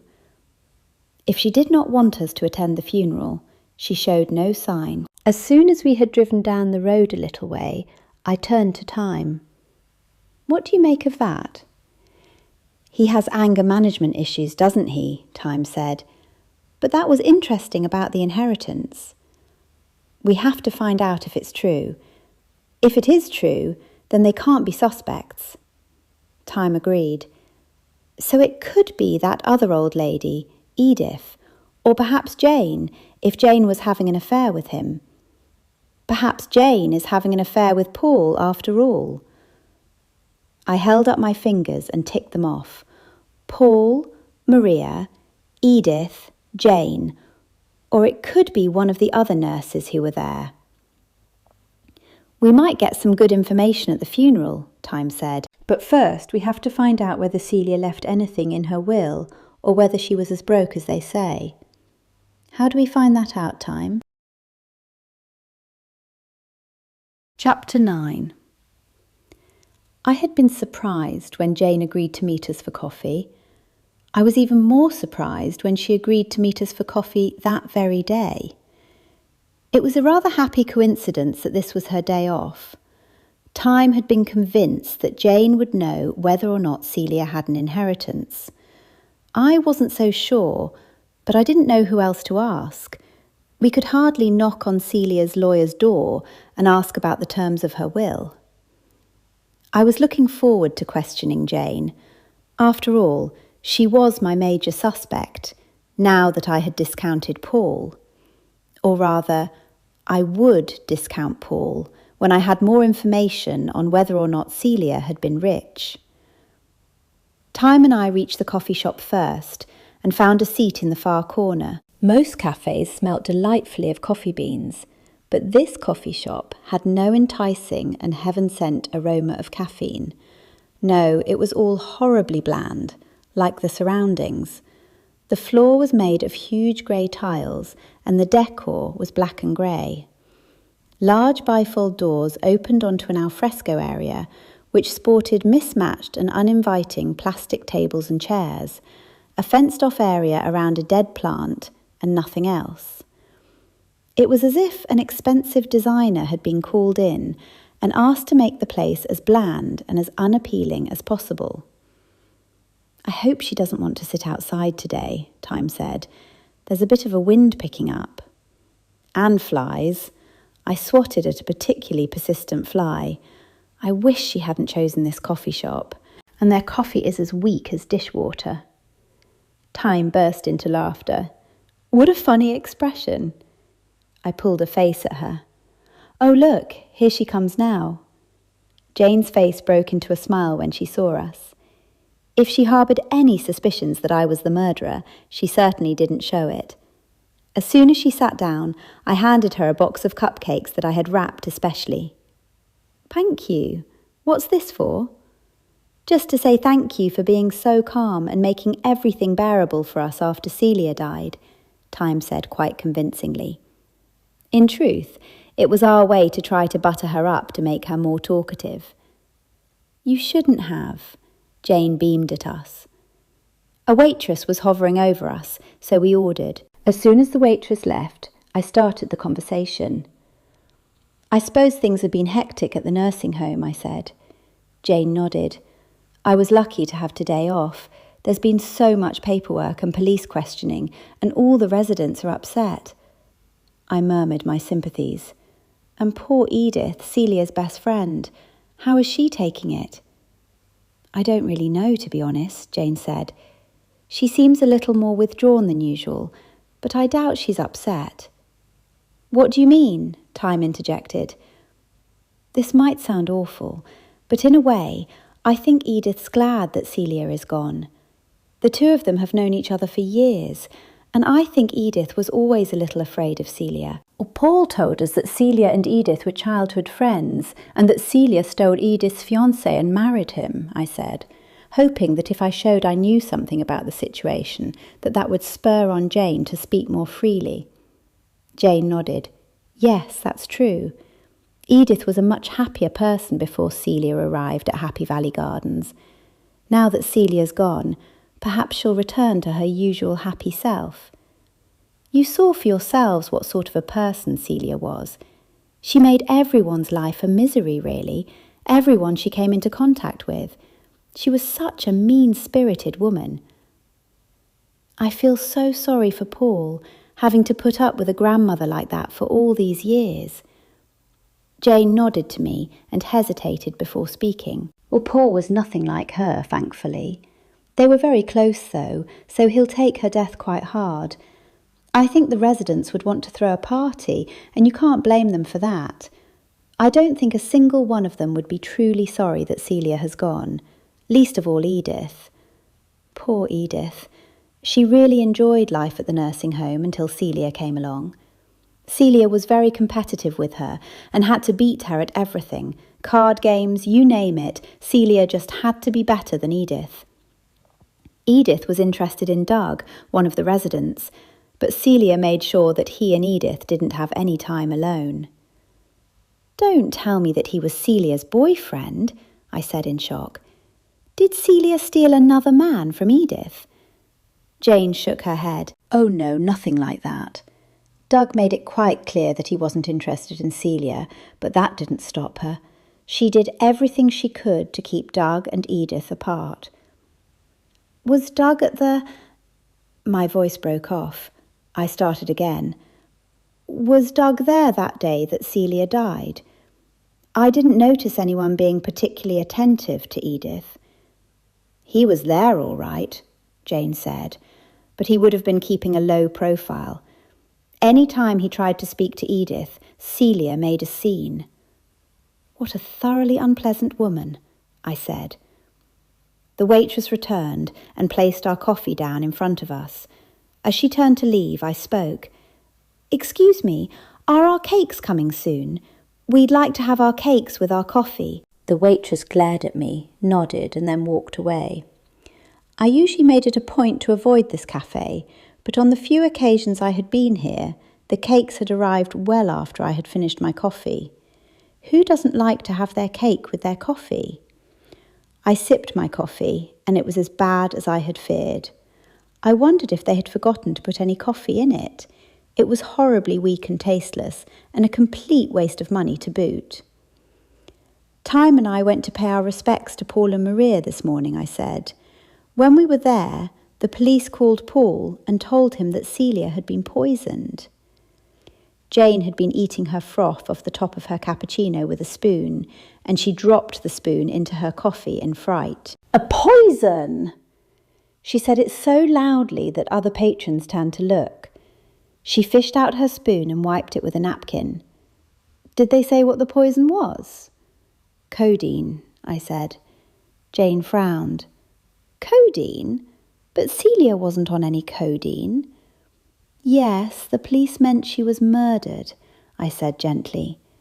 "Yes, as in deliberately murdered, not accidentally poisoned," Time added for good measure. "But who would do such a thing?" Jane said in horror. "And how would they get the codeine into her? I'm sure she wasn't allergic to codeine. I remember all the allergies of all the residents. Yes, she definitely wasn't allergic to codeine. It must have been a large amount to kill someone so quickly." "Yes, a large amount," she said thoughtfully. I regretted mentioning that Celia had been poisoned. Perhaps I should have asked about the inheritance first. Jane seemed quite fond of Paul, and I didn't want to tip her off to my suspicions. "Paul and Maria said the police ordered them to stay in town a few more days, and the police have given us the 3rd degree," Time said. "Have they given you the 3rd degree as well?" Jane sipped her coffee before speaking. Obviously the coffee was to her taste. "Yes, it's been awful.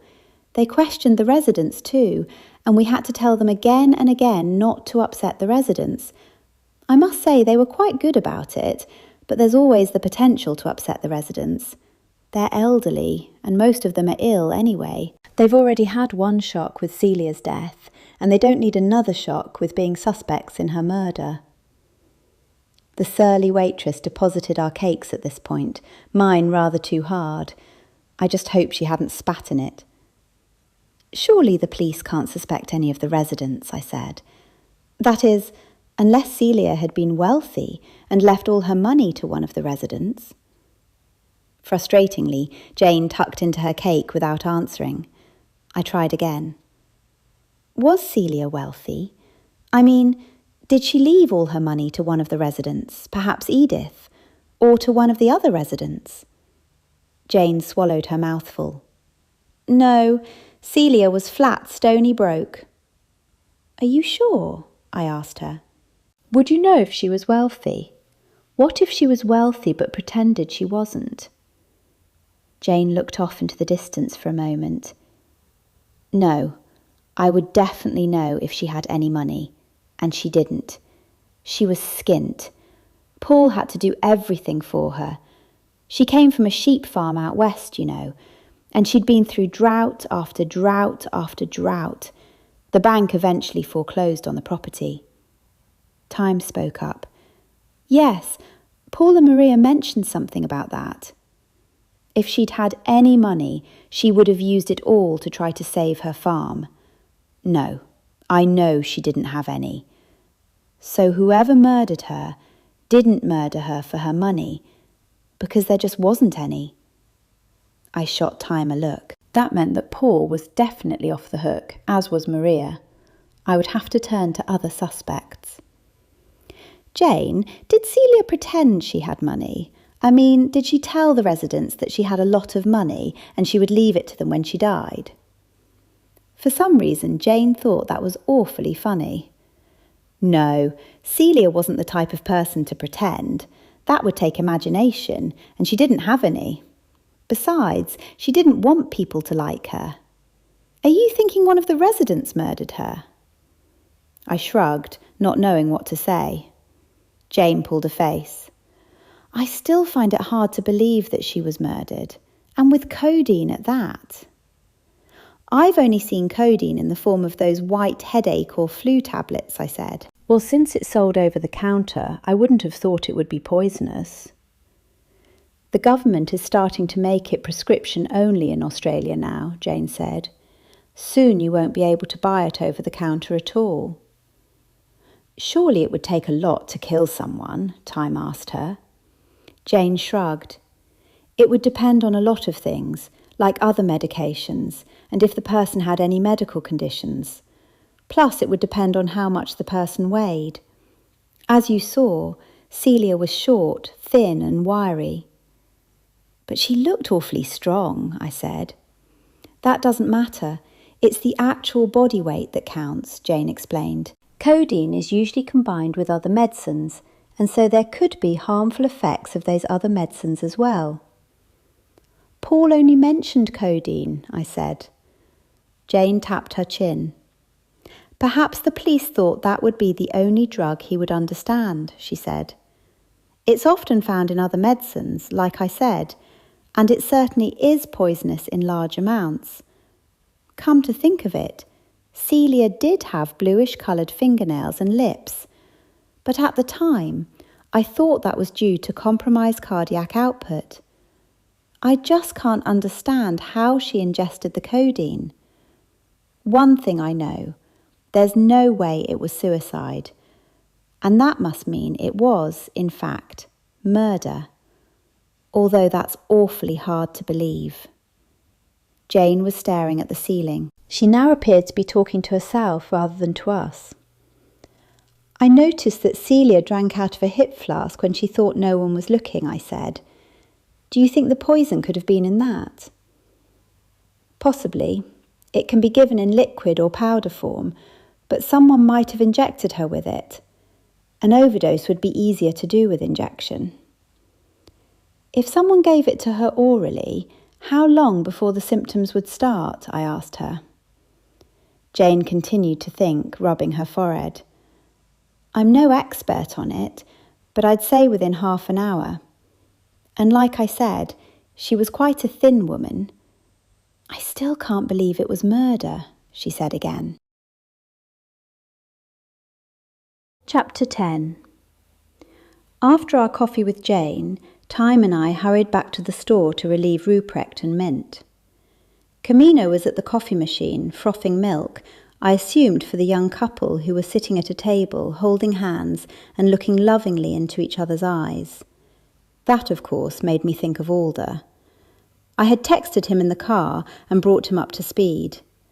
I left Time at the counter to serve and summoned Ruprecht and Mint into the back room so I could tell them what had happened.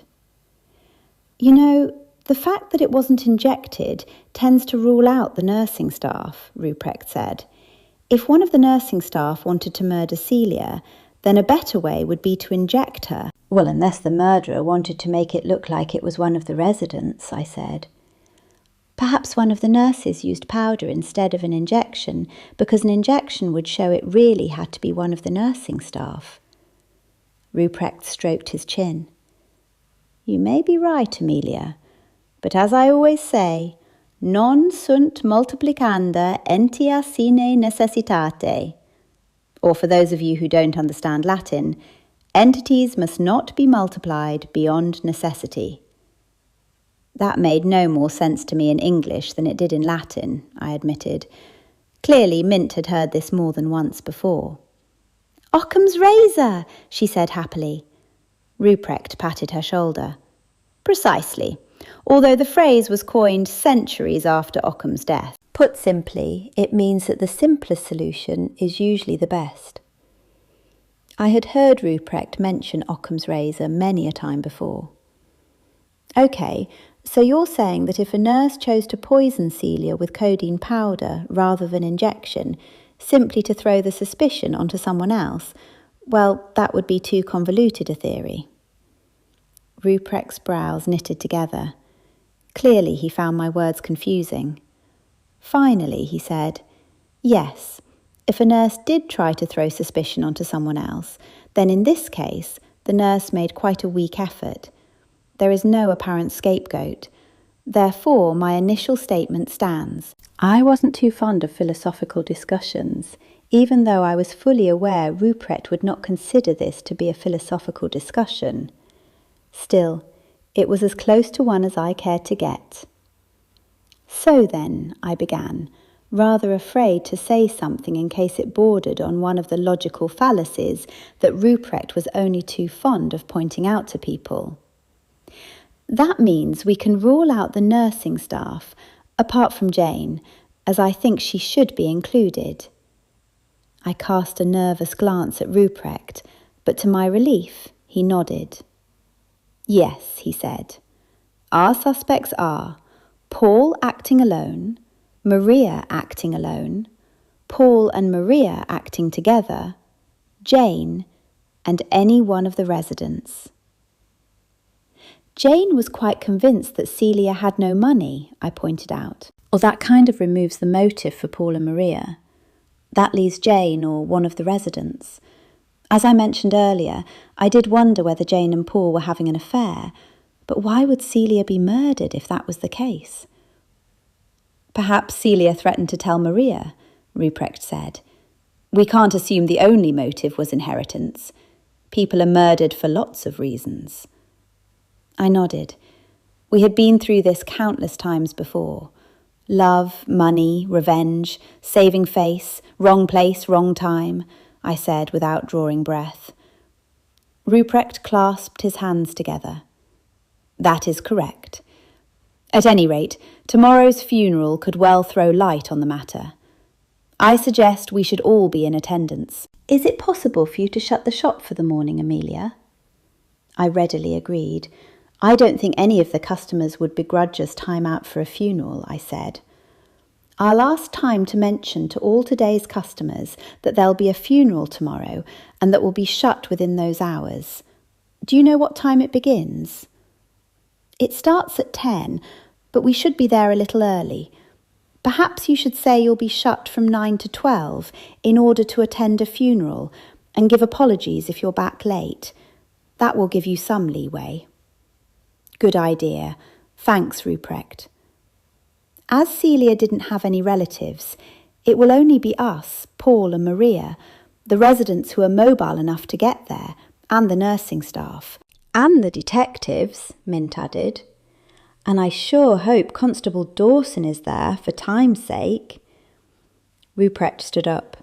I had better be getting back to my store. Thanks so much for helping out, you two, I said. If Time isn't too busy, I'll make a batch of cupcakes. Both of them gasped in horror. I am getting better at it, I said defensively. Mint looked doubtful, and Ruprecht narrowed his eyes. I suppose you haven't started any fires lately, he said doubtfully. Yes, and the last few batches I've made haven't made any dents when I dropped them, I said proudly. And I deliberately dropped them to see if they'd crack the floor. Ruprecht, for once, seemed to be at a loss for words. He simply nodded, took Mint by the arm and beat a hasty retreat. I followed them out and checked in with Camino in Time. If you're not too busy out here, I want to practice baking cupcakes. I found a foolproof recipe online. Camino looked up from grinding coffee beans. Just make sure you have a large bucket of water nearby to put out the fire, dear, she said, and then continued grinding. Practice makes perfect, Time said cheerily as she waved me back to the kitchen. You're getting better with every batch, Amelia. Honestly. That encouraged me, so I headed back to the kitchen and brought up the recipe on my iPad. It was simpler than the other recipes I had tried before. They had mentioned creaming butter and sugar and separating eggs and doing the dry and the wet ingredients separately. But this recipe basically just said to stick everything in together and beat it. I could do that. What could go wrong? I soon found a catch in the recipe. It had said to place the flour, baking soda, butter, eggs, sugar, vanilla and milk in the bowl of an electric mixer. But now I discovered that the flour had to be sifted and the butter had to be softened and chopped. I thought this was too good to be true. There was a large industrial-looking sifter in the kitchen, but I always used the little one with the squeeze handle when I was practicing making cupcakes. I reached for it and then started sifting the flour, and I sifted it directly into the bowl of the electric mixer. I placed in almost a full cup of sugar, 2 eggs, the milk, and the 2 teaspoons of the vanilla extract. How much baking soda was it again? My internet connection dropped out while I was looking at it. I remembered it was 1 something. 1 cup? That would do.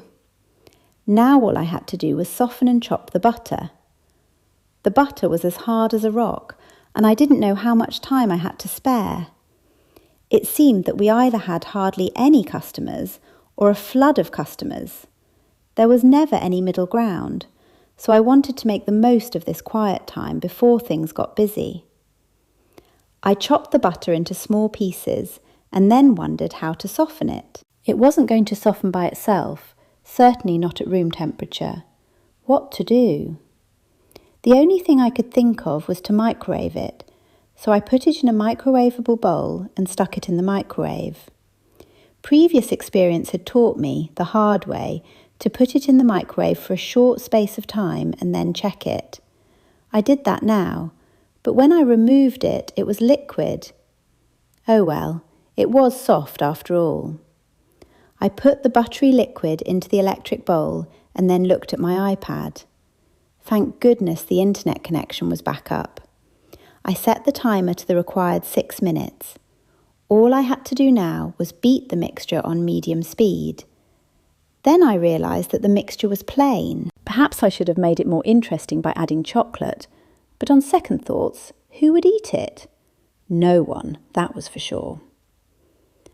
I must have stared at the mixture for the full 6 minutes, waiting for something to go horribly wrong, but nothing did. It all looked fine. It did froth and foam a bit, but I suppose that meant it would be a nice light mixture. I had the cupcake papers sitting ready on the oven tray, so I carefully spooned the mixture into each paper cup, making sure I didn't overfill any. Luckily, I had remembered to preheat the oven. The recipe said I had to cook them for 21 to 24 minutes, or until cooked, and I didn't know how I'd tell if they were cooked, so I set my timer this time for 21 minutes. While they were in the oven, I went back out to help time. "It's a slow day today," she said. I was dismayed. "Do you think that's because I'm a suspect in the murder case?" Time shook her head. "The newspaper article wasn't too bad. It only said you were one of the suspects. The photo of you was good too." My hand flew to my mouth. "I'd forgotten about the paper. Have you got a copy?" "Seriously, Amelia, it was nothing." She was not at all convincing. "How are the cakes going?" she hurried to add. "So far so good," I said cheerily. "Why don't you sit in the kitchen and keep an eye on them?" Time said. "I'll call you if I get too many customers." I went back in and turned on the oven light. They were rising nicely. I gasped. I had never made any cakes that had actually risen before. My baking was certainly moving in the right direction. I couldn't have been more pleased. I turned off the oven light and then turned around to see Alder. I gasped again. "I didn't hear you come in," I said. "I was just doing some baking." I saw Alder's eyes move to the nearest fire extinguisher. "I just came to check on you." I gestured to a seat at the nearby table.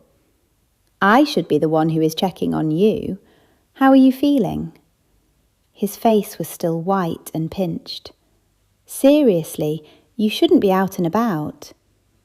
Alder forced a smile. "I'm all right, and I came to hear about Jane." "Did you realise how many strange words were in your text? I couldn't decipher half of it." "Oh, it's that new Spellcheck app I downloaded recently," I said, irritated. "The nurse Jane said Celia didn't have any money at all, so Paul was telling the truth. She also seemed shocked that Celia was killed with codeine." Just then, something dawned on me, and my hand flew to my mouth. "What is it?" Alder asked me.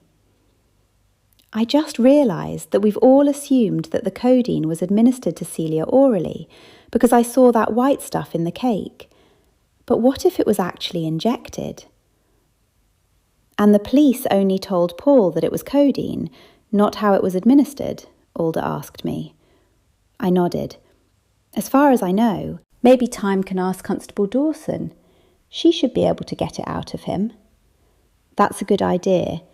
But given that you saw the white substance in a chocolate cupcake and your cakes were chocolate right through, that seems to suggest that it was administered orally," Alder said. I nodded, thinking of Ruprecht. "Occam's razor." Alder nodded. "Exactly." Just then, the timer on my iPhone made a shrill noise. "Excuse me, I better get these cakes out of the oven." I donned 2 oven mitts and gingerly opened the oven door, leaning well out of the way in case flames escaped. To my delight, there was not a flame in sight. I carefully tipped the cakes onto the oven rack, and the oven rack didn't flatten out, all squashed, and I couldn't believe my luck. "How do they look?" Alder asked, concern evident in his voice. "Fantastic," I said in delight. "Absolutely fantastic. They're the best batch I've ever made. Not that that's saying much, but they look fine." I picked one up and dropped it on the counter. It didn't bounce. I grabbed a knife and inserted it into the cake. To my shock, it went right through it. That was an all-time first.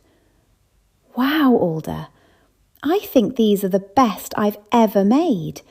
I'm just so excited." I took 2 plates from the pantry, put one in front of Alder and one opposite him where I would sit, and then placed the cakes in the centre of the table. "Go on, Alder, have one," I said gleefully. A look of abject horror passed across Alder's face. He held up his hands to defend himself. "No, Amelia, I can't. As much as I love you." Alder's jaw dropped open when he realised what he'd said. "Sorry," he muttered. "It must be the painkillers." He had no chance to say any more because there was a loud bang. When I wiped the goo out of my eyes, I saw Alder covered from head to toe in gooey cupcake batter mixed with crumbs. Time and Camino hurried through the door. They didn't ask what had happened because it was quite obvious. Alder excused himself to drive home to have a shower. "Wait!" I handed him a towel. "Better get the worst of it off before you go outside." Alder thanked me, but the stuff didn't seem to want to come off. In the end, he gave up, gave me a little wave goodbye, and hurried out of the room. Camino and Time fussed about me, trying to wipe the goo from me, to no avail. "Go home and have a shower," Time said. "Hardly any customers have been in, so it's fine to go. We'll get it off all the walls." "And the ceiling too," Camino added.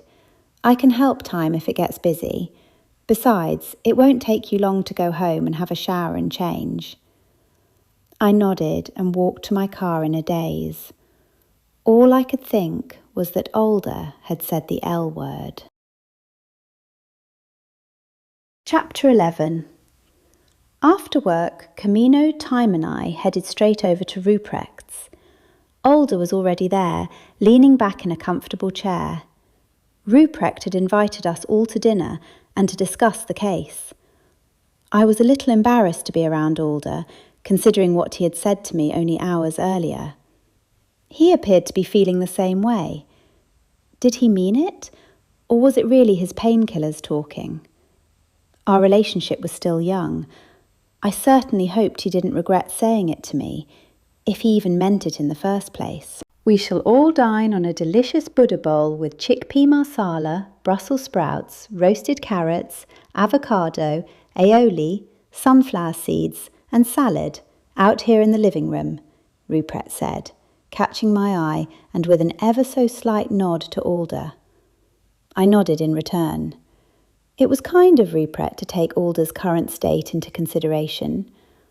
Alder was still something of an invalid, and it worried me that he wanted to be at home by himself. "Amelia, perhaps you could help me in the kitchen." As soon as we were in the kitchen, which was a short distance away, but involved navigating 5 velvet-upholstered mahogany Victorian grandfather chairs and 1 Victorian break-front bookcase, Ruprecht turned to me. "I'm somewhat worried about Alder's condition. Now, I don't mean to worry you. I'm sure he's improving nicely. It's just that I don't think he should be home alone." "I completely agree," I said with concern. "He refuses to come back to my place, though." "Perhaps I could convince him to stay here until he recovers," Ruprecht said. "I'm sure he's told you that he doesn't want to be a burden to you, but the real reason is that he isn't used to being weak, and he sees his role as your protector. I think he feels bad to be vulnerable." "He said he was worried I might be in danger if he stayed with me because of the case in Melbourne," I said. "Won't he worry about putting you in danger?" Ruprecht shook his head. "No, I think he feels uneasy staying with you because of his feelings for you." I couldn't help but smile. "That would be great if you could convince him to stay here. That would be a huge load off my mind." Ruprecht patted my shoulder, and we set about preparing the chickpea marsala, chopping vegetables, basting the roasting carrots, and washing the salad vegetables. When we returned to the living room, Alder had dozed off. He woke up with a start when Ruprecht placed platters of food on the coffee table in front of him. I noted with relief that his appetite was good. At my place, he'd eaten hardly anything. I had no doubt that Alder was recovering. After all, he'd had a serious wound and now was doing much better. Ruprecht and I cleared the plates and I switched on the coffee pot while Ruprecht went to fetch his laptop. Soon Ruprecht was seated in front of his laptop with all of us, with the exception of Alder, looking over his shoulder. "We need to Google all the suspects," he said. "It worries me that the police haven't been back in touch with you, Amelia." "Why?" I said in disbelief. "That suits me just fine." "From the police's point of view, you should look like a suspect," Ruprecht said happily.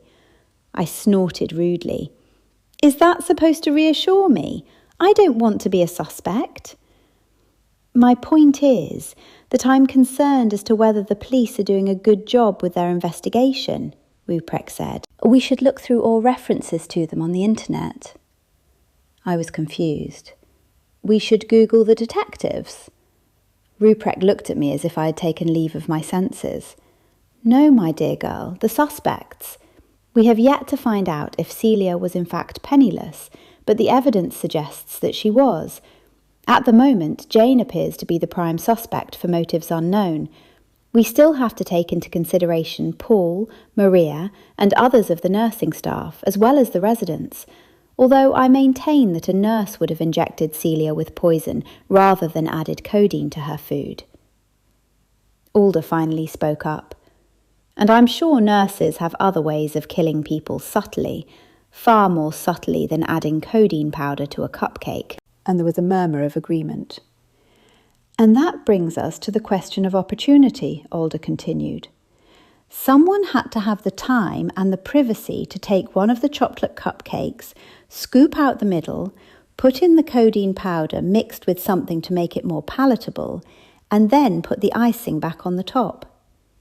Camino spoke up. "Wouldn't it have been easier to scoop out the bottom so the icing wasn't ruined?" "But that would have been obvious," Time said. "At least by scooping out the top, the killer left no telltale signs and was able to cover the hole with the creamy icing." Ruprecht waved his hands expansively. "This is merely conjecture," he said. "The method of inserting the codeine is not important, but the question remains, who had the opportunity?" Time and I looked at each other. "The cupcakes were in the kitchen, out of sight for some time," I said. Time agreed. "It could have been anyone." "Did any of the residents go into the kitchen?" Alder asked us. Time shrugged. "I'm not really sure," I said. "Some of them did leave the room. Jane had plenty of opportunity, but I don't know about the residents." Was there any way anyone could have done it while you were all in the main room? Ruprecht said. I know it wouldn't have been easy, but was it possible at all? I don't really see how, I said. I noticed Edith and some of the other residents were eating the cupcakes with a spoon, so I suppose they could have easily made the hole in the cupcake. But as for putting the powder in, surely someone would have noticed. Not if someone left the room with the cupcake, put the poison in, and then brought the cupcake back into the room, Camino said. I bit my lip. I suppose that's possible. And what if someone actually brought a cupcake to the event? I mean, one that was already poisoned. Chocolate cupcakes all look pretty much the same, and Happy Valley Gardens did specifically request plain chocolate cupcakes. Someone could have slipped in an already poisoned cupcake. Good point, Ruprecht and Alder said in unison. If that was the case, then it was more likely to be Paul or Jane, Ruprecht added. Not necessarily, Alder shook his head. One of the residents could have asked someone to bring them a chocolate cupcake and then doctored the cake with the codeine. We're not getting anywhere with supposition, Ruprecht said. We need to look at motive. We need to look at connections between Celia and the others. What do we know so far? I opened my mouth to speak, but was forestalled by the sound of a particularly annoying cuckoo clock. The massive thing, a hideous monstrosity sporting huge deer antlers, carved and wooden that is, mercifully not real, jutted out into the room over Ruprecht's chair. I shuddered before speaking, and that thing really gave me the creeps. We know that Celia was Paul's grandmother and that she bullied everyone else present at the time of her death, the nurses and the residents. Ruprecht nodded. The motive might indeed have been her bullying, but there could well be something we don't know about, yet. Let's Google her and see what comes up. What was her surname again, Amelia? Carmichael, I supplied. Ruprecht tapped away. Just as to be expected, all the first entries are about her murder, he said. Still, bear with me, because it might mention something of her past. As Ruprecht scrolled through countless media reports, I zoned out. There was nothing much of any interest about Celia. Most of them were interviews with residents, saying Celia was a lovely person and that she'd had a long life and that she'd had a good innings. I thought that rather a strange remark, given that she had been murdered. Finally, Ruprecht gave up. There was no background on her, he said. I'll scroll down and see what else we can find about her. To everyone's dismay, all the entries about Celia were to do with her murder. Alder leant forward. Given Celia's age, there could well be newspaper reports about her, but they would probably be on microfiche files in the library. It all happened pre-internet times and wouldn't have made the big papers, such as the Sydney Morning Herald or any of the other papers whose archives are online these days. Ruprecht tapped his chin. Good point. One of us will have to go to the library. He looked at me as he said it. I held up my hands in surrender.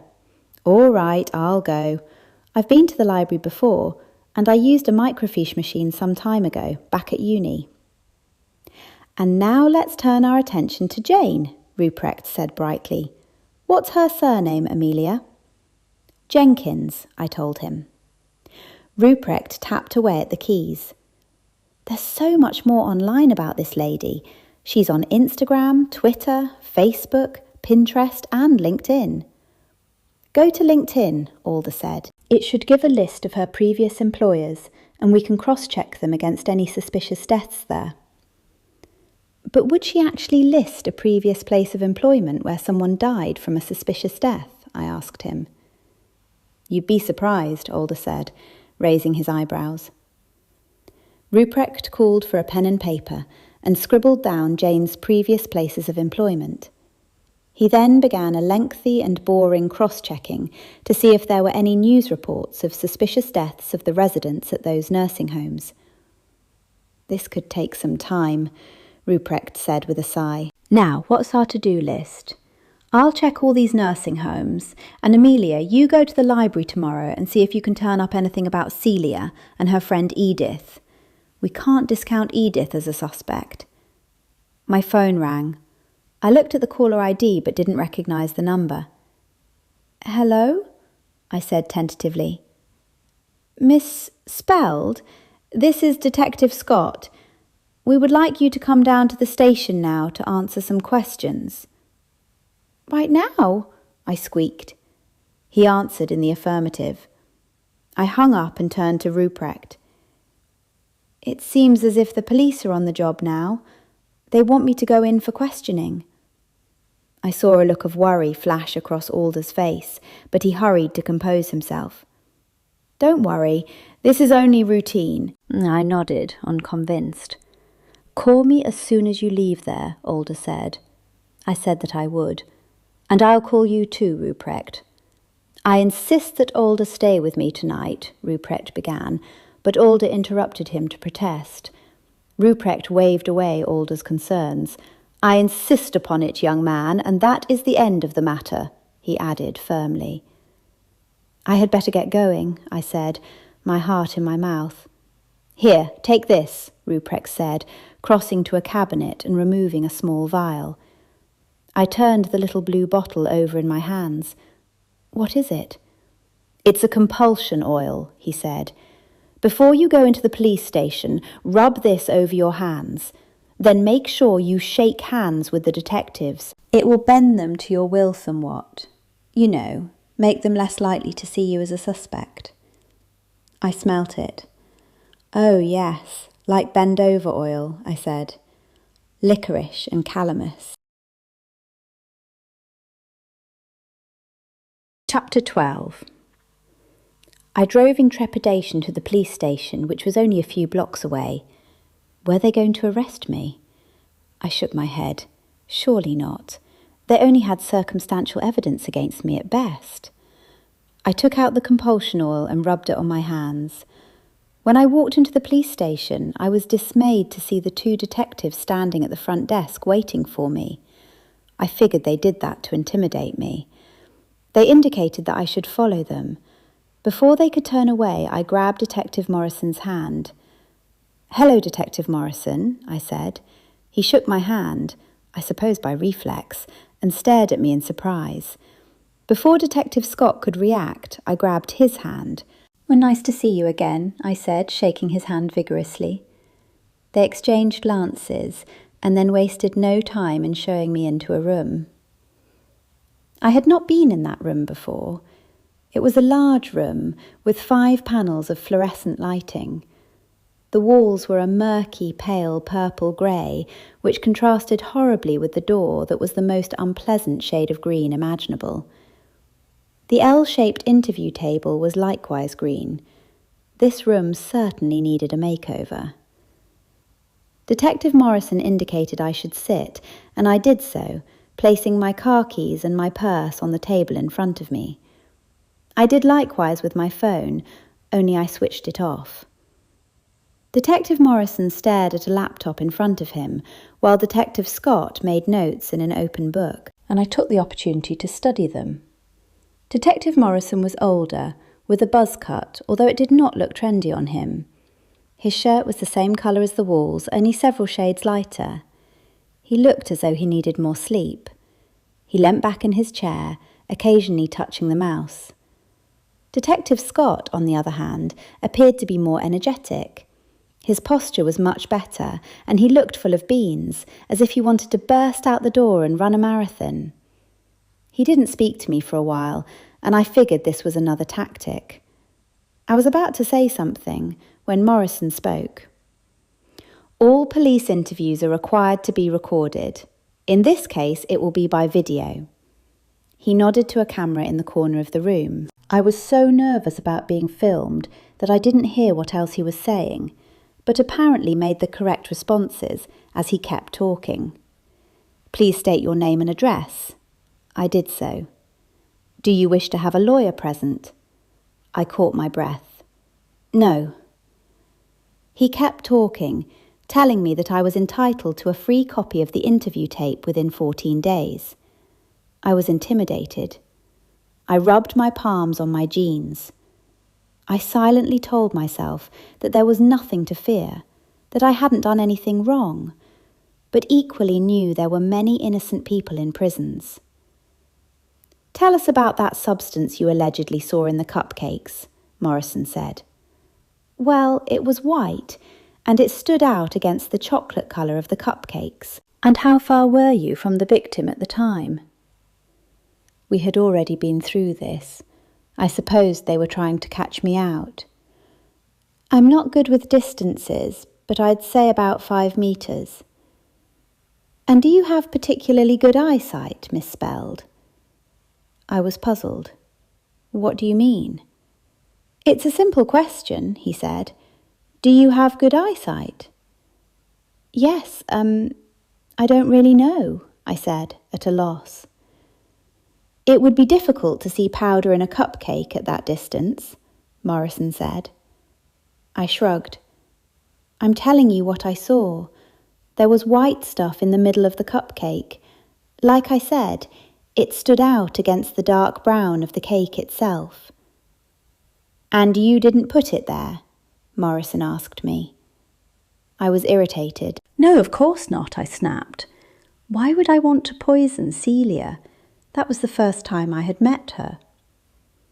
"We did not say the poison was in the cupcake," Detective Scott said, leaning back and tapping his pen. He looked smug, as if he had caught me out. "It's obvious it was, or why would you be asking me about it?" I said, doing my best to remain calm.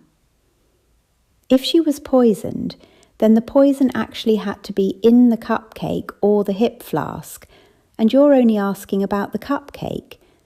Besides, I know that there were no centres in those cupcakes, and since I saw white stuff in the middle of one, I think anyone would assume that was the poison.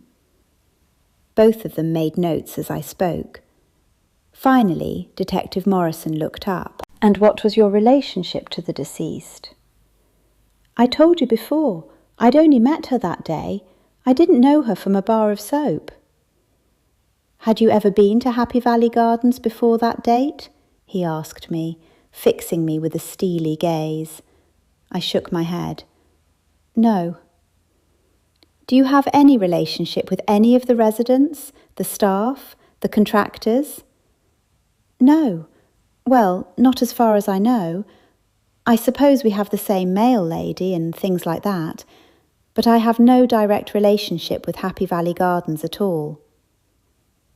Morrison looked at his screen and tapped his mouth a few times. "Tell us how you came to provide the cupcakes that day. From the beginning, Miss Spelled." I let out a long breath. "My Aunt Angelica used to provide cupcakes as a community service for their occasional morning teas," I said. "Someone from the nursing staff emailed me and asked me if I would donate cupcakes for the morning tea, and I agreed." "Name?" Morrison barked. My mind went blank. I can't remember the name. When I get home, I can forward you her email. Oh, you'll have to give me an email address to send it to." "Go on." "Well, that was about it," I said. "She asked me to provide cupcakes on a certain date and told me the number of cupcakes, and I said I would. And then we turned up on the day, and the rest is history." "Did they specifically request chocolate cakes?" Scott asked me. "Yes. Well, not only chocolate. They specifically asked for about half chocolate, as they said it was the overall favourite. And they told us that we couldn't have anything with nuts or anything that had even been in contact with nuts." "Go on," Detective Scott said. "But that's all," I said, frustrated. I felt like an outright criminal, even though I hadn't done anything wrong. Still, I tried to look on the bright side. Ruprecht seemed to think that the fact that the police were questioning me meant they were doing their job properly. I sure hoped he was right. The questioning continued for some time, with them asking me the same thing over and over again. I suppose they wanted to see if I stuck to the same story. I don't know if they were convinced that I'd never met Paul, Celia, any of the staff or any of the residents before, but I told them over and over again. All I wanted to do was go home and crawl into bed. It had been a rough few days, and being grilled by the police certainly wasn't helping me. "And do you take any medication, Miss Spelled?" "No, I don't." "And what is your headache tablet of choice?" "Nurofen," I said automatically. "Sometimes Panadol." "And if we were to search your house, would we find any other form of headache tablet there?" Detective Morrison asked me. I was shocked, but tried to compose myself. Search my house? What if the house did something to them? "You have already searched my store," I said. "You would have found the headache tablets I keep there, and they're the same ones that I have at home." "Do you ever take codeine?" I shook my head. "No." "Why not?" Detective Morrison asked me. "I had the flu a few years ago, and I took some flu tablets that had codeine in them. It made me violently ill, so I figured I'd had a reaction to it. I haven't taken it again since." I expected them to ask me more about it, but they didn't. I hoped that was the compulsion oil working. In fact, I hoped it would work to the extent that they would not search my home. Chapter 13. The chapel at the funeral home was depressing, but then again, I suppose that was to be expected. Time, Mint, Camino, Ruprecht, Alder and I were all there early, so we sat in the back row. From there we could keep a good eye on proceedings. It seemed the detectives had the same idea, because Morrison and Scott arrived only minutes later. They murmured their greetings and then sat in the row of seats opposite us. Their very presence made me nervous. I looked around the small chapel. The carpet on the floor was particularly prominent for such a small space, being blood-red swirls in a paisley design. The pews were highly polished wood, with hymn books dotted along at intervals. I sure hoped we wouldn't be asked to sing. "I don't know if you should have come," I said to Alder. His skin was still pallid, and he had a slightly stooped appearance. "I'm fine," he said in a shaky voice. I knew there was no use arguing with him, so I simply nodded. Presently, a minister arrived and spoke with a lady I had seen earlier at Happy Valley Gardens. The lady I had assumed was the director of nursing. Soon, a procession of nurses and residents entered the chapel in single file. Many of the nurses were assisting the residents and helping them into seats. Jane brought up the rear and came over when she saw us. "A solemn affair," she said, somewhat unnecessarily. I agreed. "Have you seen the minister?" Jane asked me. "The director of nursing has to go back, and she wanted me to follow up with the minister." I nodded to the front of the chapel. "He was there only a minute ago, speaking with the director of nursing," I said. "I'd better search for him. Oh, here are Paul and Maria." She gave them a little wave. "I'll go and give them my condolences." Jane made a beeline for Paul. She hugged Maria briefly and then pulled Paul into a deep hug. I watched Maria's face carefully to see if she minded, but she seemed completely oblivious. I turned my attention to the front of the chapel, where the minister had emerged from a door at the side. Jane must have spotted him too, because she marched over to him. I noticed that she patted his arm and stood awfully close. He was rather good-looking. I wondered if Jane was simply a flirt. Perhaps there was nothing between her and Paul after all. "Have you seen Edith?" Alder whispered in my ear. I shook my head. "Point her out to me, will you?" And I suppose that was Jane. "Yes," I said. "Sorry, I should have told you. That was Jane, and that's Paul and his wife, Maria. Oh, I suppose that's obvious. I thought there was something between Jane and Paul, but now I think Jane's simply a major flirt. See how she's got her hands all over the minister?" Time was leaning over, listening in to the conversation. "Uniting church ministers can get married, you know. They don't have to be celibate." I scratched my head. "I don't think I'm following you." "I mean, It's not a sin if she flirts with the minister like it would be if she was flirting with a Catholic priest. I thought I followed her train of thought. Okay, but my point is that I thought she was having an affair with Paul, but now I think it might be just flirty behaviour on her part. Oh, I see. Paul and Maria by now were seated in the front row. I tapped Alder's arm. Look, there's Edith. I indicated the lady sitting a few seats along from Maria. It would be good to talk to her later, Alder said. Do you suspect her? I asked him. He shrugged. I suspect everyone. If you happen to speak to her without me there, ask if you can visit her at the nursing home. What excuse would I give her? I asked him. But he did not have a chance to reply because the minister started the service. The minister began with a rather short speech saying what sort of person Celia was. He lied, of course, saying she was a wonderful woman and had been a blessing to the lives of many. Edith had her head bent over the whole time, but I couldn't imagine she was crying. On the other hand, Paul seemed to be upset, given the way that Maria kept patting his back. Mercifully, the minister didn't read any long passages from the Bible or make us sing hymns, but called Paul to give the eulogy. Paul spoke in a monotone, and I wondered if he would put many of the residents to sleep.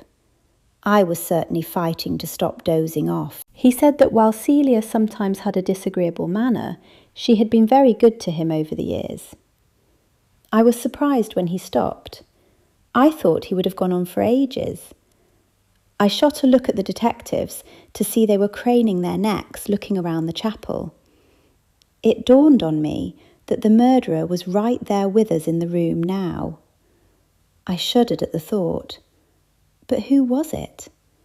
I wasn't any closer to the truth. And did the police have any idea? I rather doubted that they did. Jane was next to give a eulogy, and she looked quite uncertain.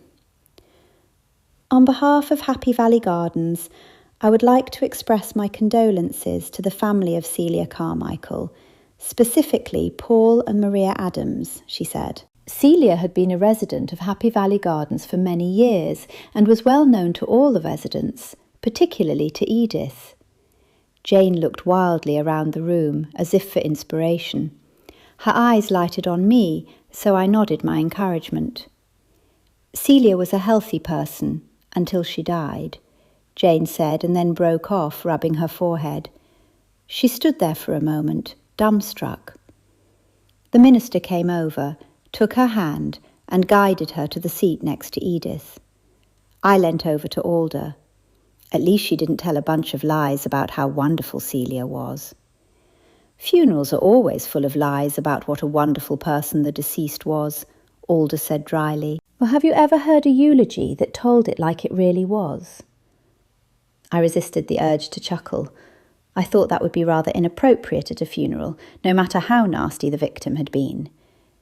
Would anyone else like to say a few words about Celia? The minister asked. He looked hopefully around the room. When no one took him up on his offer, he added, "Refreshments will be served in the anteroom. Please feel free to stay and celebrate the life of Celia Carmichael."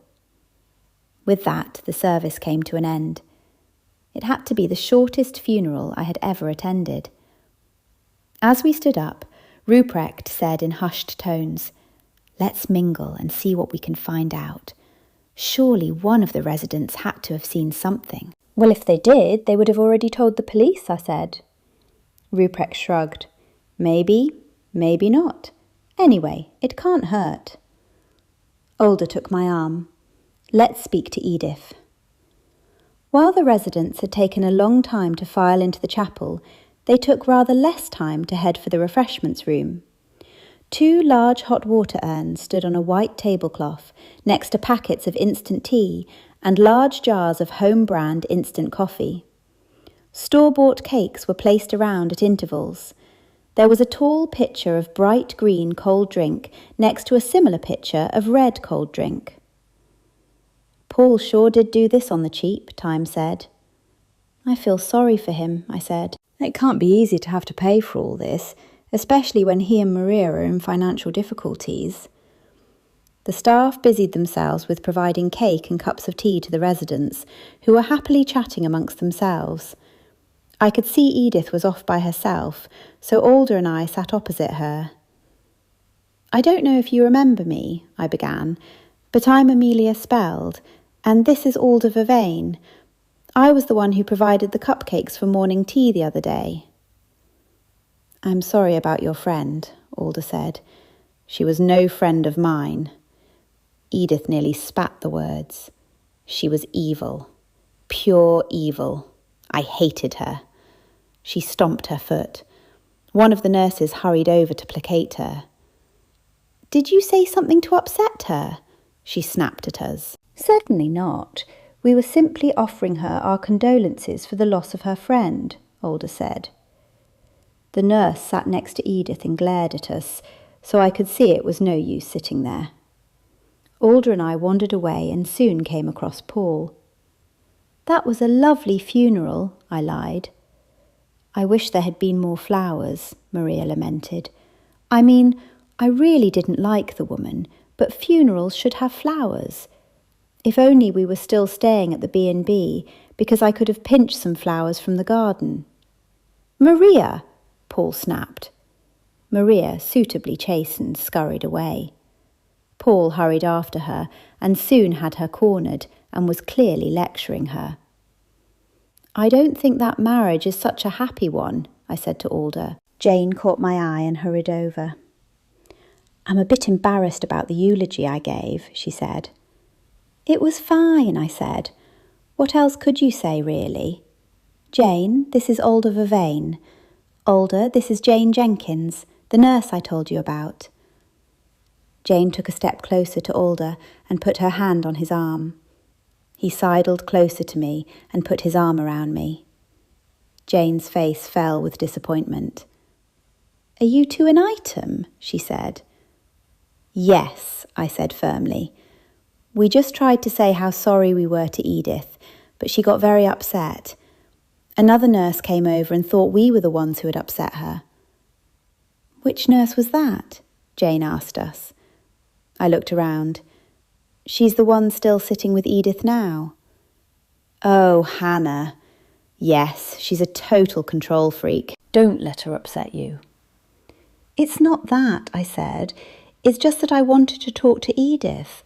After all, I was there when it happened. Don't ask me why, but I'd really like to have a chat with Edith. Sure, Jane said, apparently swallowing my lame pretense. We're about to take the residents back now, but why don't you make an appointment to come out and visit Edith sometime? Is that allowed? I asked her. Sure. Jane pulled a card from her purse.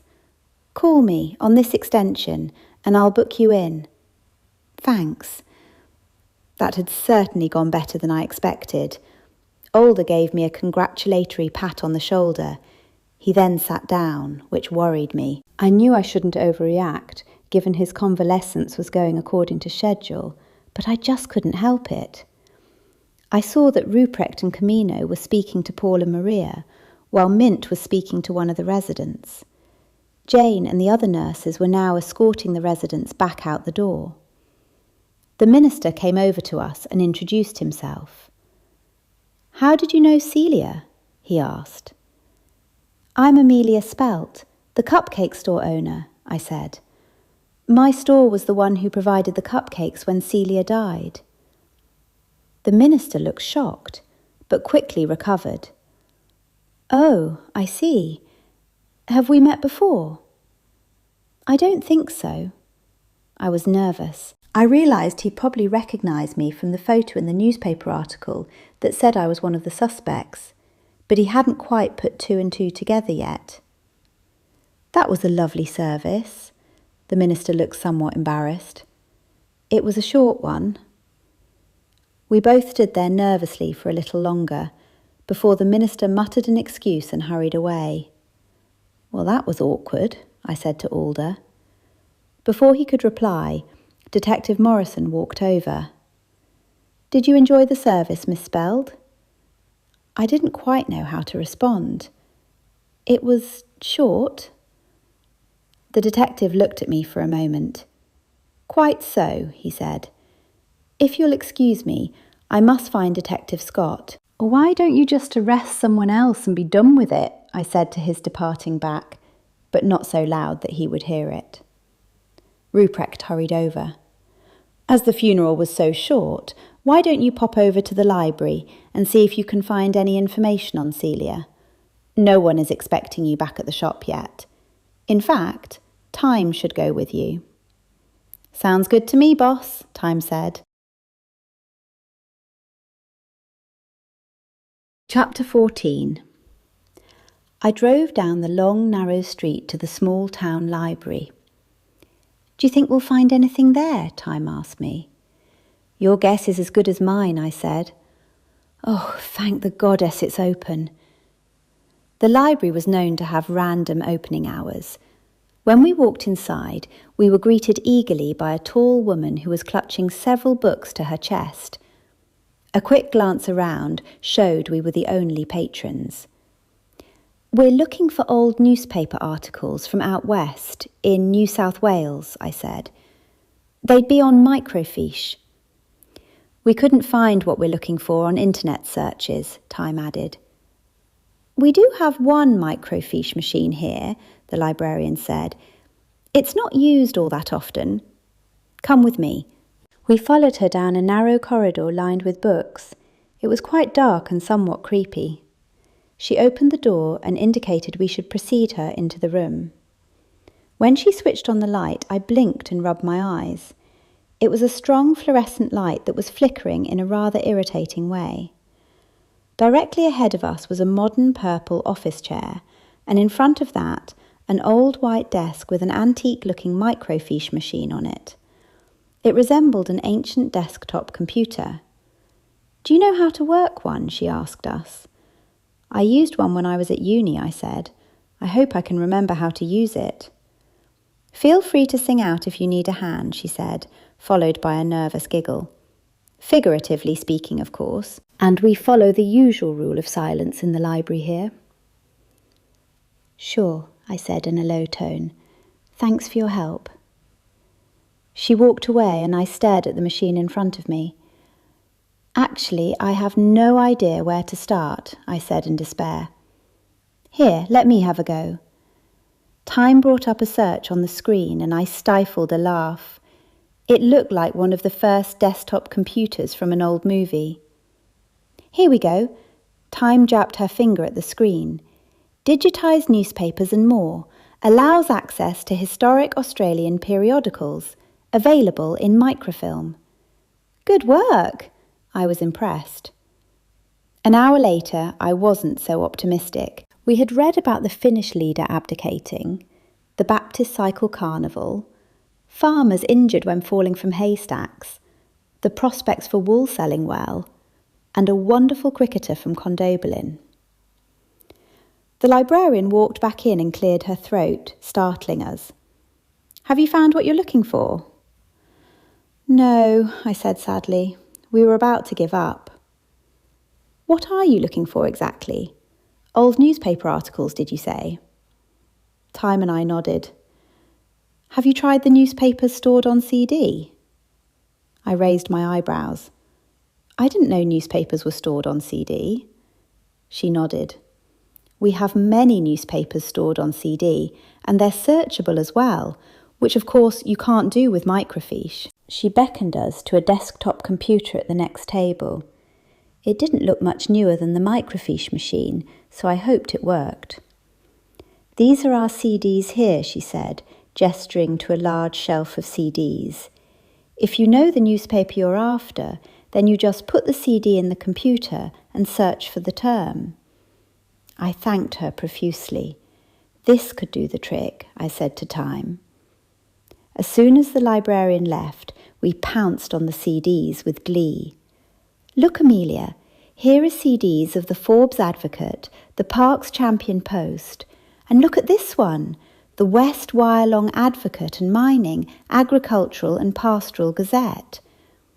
"OK, let's make a start. Pick a CD and we'll search for Celia Carmichael. This time, it only took us 5 minutes. Between an article stating that there was no forecasted change in wool prices and an article on a big theft of handkerchiefs from a factory was an article on Celia's wedding, complete with a photo. "I wonder if Edith was one of the bridesmaids," I said. Time made a rude sound. "I hardly think so. And Celia had a mean look on her face, even back then. The poor guy, he looked nice." I peered at the screen. "Perhaps we can find something more recent on her." "If it was more recent, we would have found it on the net," Time pointed out. She had a point. "When did the internet come in? Early 1990s, wasn't it? She could have got up to a lot in the 1980s. See if we can find something from around 1980. That could be more relevant to today." We did in fact find several newspaper articles on Celia's and her husband's fight with the bank, and on the bank eventually selling the property out from under them. We didn't find anything that would throw any light on motives for Celia's murder. "Let's search Edith," I said. "Her surname is Moore." "Was that her married name or her maiden name?" Time asked me. I shook my head sadly. She never married. She was in love with Frank Carmichael, the man Celia stole from her. Time bit her lip. "That's just too awful. It's like a sad movie." We weren't able to find much about Edith, only that she was a good tennis player and that she was a bridesmaid of a Beryl Broadfoot from Wagga. That was about it. A sudden idea occurred to me. "Why don't we search Paul Adams?" Time looked surprised. "Why would we? We've already Googled him. He's no spring chicken, Time. He would have married Maria before the advent of the internet." Time took the CD out of the computer and put it back in its case. "I thought you didn't suspect him anymore." "I don't, really. It's just that I think we need to look into all the suspects while we're here." Time shrugged in resignation. "Okay, but where do we start? We knew where Celia and Edith lived, but where did Paul live?" "Around the same parts," I said. "From what I know, his parents died when he was young, and Celia raised him. Well, he was probably a late teenager at the time, but he was still living out west. We could just search through the same CDs." Time let out a long sigh. "Why didn't you tell me that before I took out the CD?" She put it straight back in and searched for Paul Adams. We struck gold immediately. An article on climbing accidents in Australia from 1955 to 1985. Paul Adams' name was on the 5th page. He had been scrambling, unroped, near a cliff edge with a Joe Collins. Joe Collins went over the edge and died. The article said they were both experienced climbers. The article went on to say that unroped accidents were a serious problem. It stated that out of the 25 rock climbing injuries in that period, 5 were unroped, scrambling, and near a cliff edge. "I wonder who Joe Collins was," Time asked me. "Or do a search for him," I suggested. The search came up blank, so I wrote down his name to Google him later. I thought it was a waste of time, but it wouldn't hurt to explore all avenues. We spent another half hour or so searching through other CDs, but didn't turn up anything else. "I officially give up," I said to Time, who readily agreed. "I'll text Camino that we're heading back to the shop now," she said. "I hope she gets that coffee machine turned on. I'm desperate for some decent coffee after that ghastly instant stuff at the funeral." "Good coffee sounds enticing," I said. By the time we got to the store, only minutes later, Camino was waiting outside. "You haven't been waiting here long, have you?" I asked her. "No, I was doing some window shopping when I got Time's text, so I came straight here." "Why didn't you use your key?" I asked her, puzzled. "I literally just got here," she said, "and I saw you coming, so I waited for you." That made sense. I unlocked the door, and Time hurried Camino over to the machine. "Quick, turn it on," she said. "I'm desperate, absolutely desperate." Camino chuckled. I opened the glass door and flipped the sign to open. "Did you find anything interesting?" Camino asked us. "Not really," I told her. "We now know a lot more about wheat prices and wool prices from last century than we ever wanted to know." "And there was that guy who fell over the cliff," Time said. "Why don't you look him up on your iPad while I put the cakes out?" I got my iPad out from under the counter and sat at a little table in the far corner of the room. I typed in the words Joe Collins and Paul Adams. Bingo! Several entries popped up, all talking about Joe Collins's fatal rock climbing accident. Many of the articles said that it was more dangerous to climb rocks in the afternoon and that climbers should wear helmets, but a few articles went into detail. They said the two were good friends and that they were experienced rock climbers. "Have you found anything out yet?" Time asked me from over the counter. "Mainly about the fatal accident," I said. "Why couldn't I find this before when we searched for Paul Adams?" Time paused, a tray of cupcakes in her hands. "Probably because there's something like 5 million different Paul Adamses, and I gave up by the time I got to page 20. I'd say the combination of the names is the reason you're seeing the entries now." I nodded. That made sense. I was about to give up when I thought I would try one more entry. This one had a photo of Paul Adams and a woman. "Hey, Time and Camino, could you both come over here?" When they were both looking over my shoulder, I pointed to my screen. "Who does that look like? A younger version?" "It looks a bit like Maria, don't you think?" Camino muttered to herself for a moment and then agreed. "Well, that's what I thought too," I said. "The article says she was Joe Collins' fiancée." "Well, read a few more articles then," Time said, before returning to the cupcakes. I did as I was told. It wasn't until the 5th article that I found what I was looking for. Yes, we were right. It mentions his grieving fiancée, Maria Mariner. She has to be the same Maria. Imagine that. Paul married his friend's fiancée. Camino and Time scurried back to look at the article. "It's not all that strange when you think about it," Time said. "They would have come together over their grief, and one thing led to another." "It's a shame we didn't find out anything about Edith," I said. "She wasn't one of Celia's bridesmaids," Time said, "but who could blame her?" "How do you know she wasn't one of her bridesmaids?" Camino asked us. "We found a really old photo of her when she was someone else's bridesmaid, and it was about the same time that Celia was married, so we saw what Edith looked like back then." Time agreed.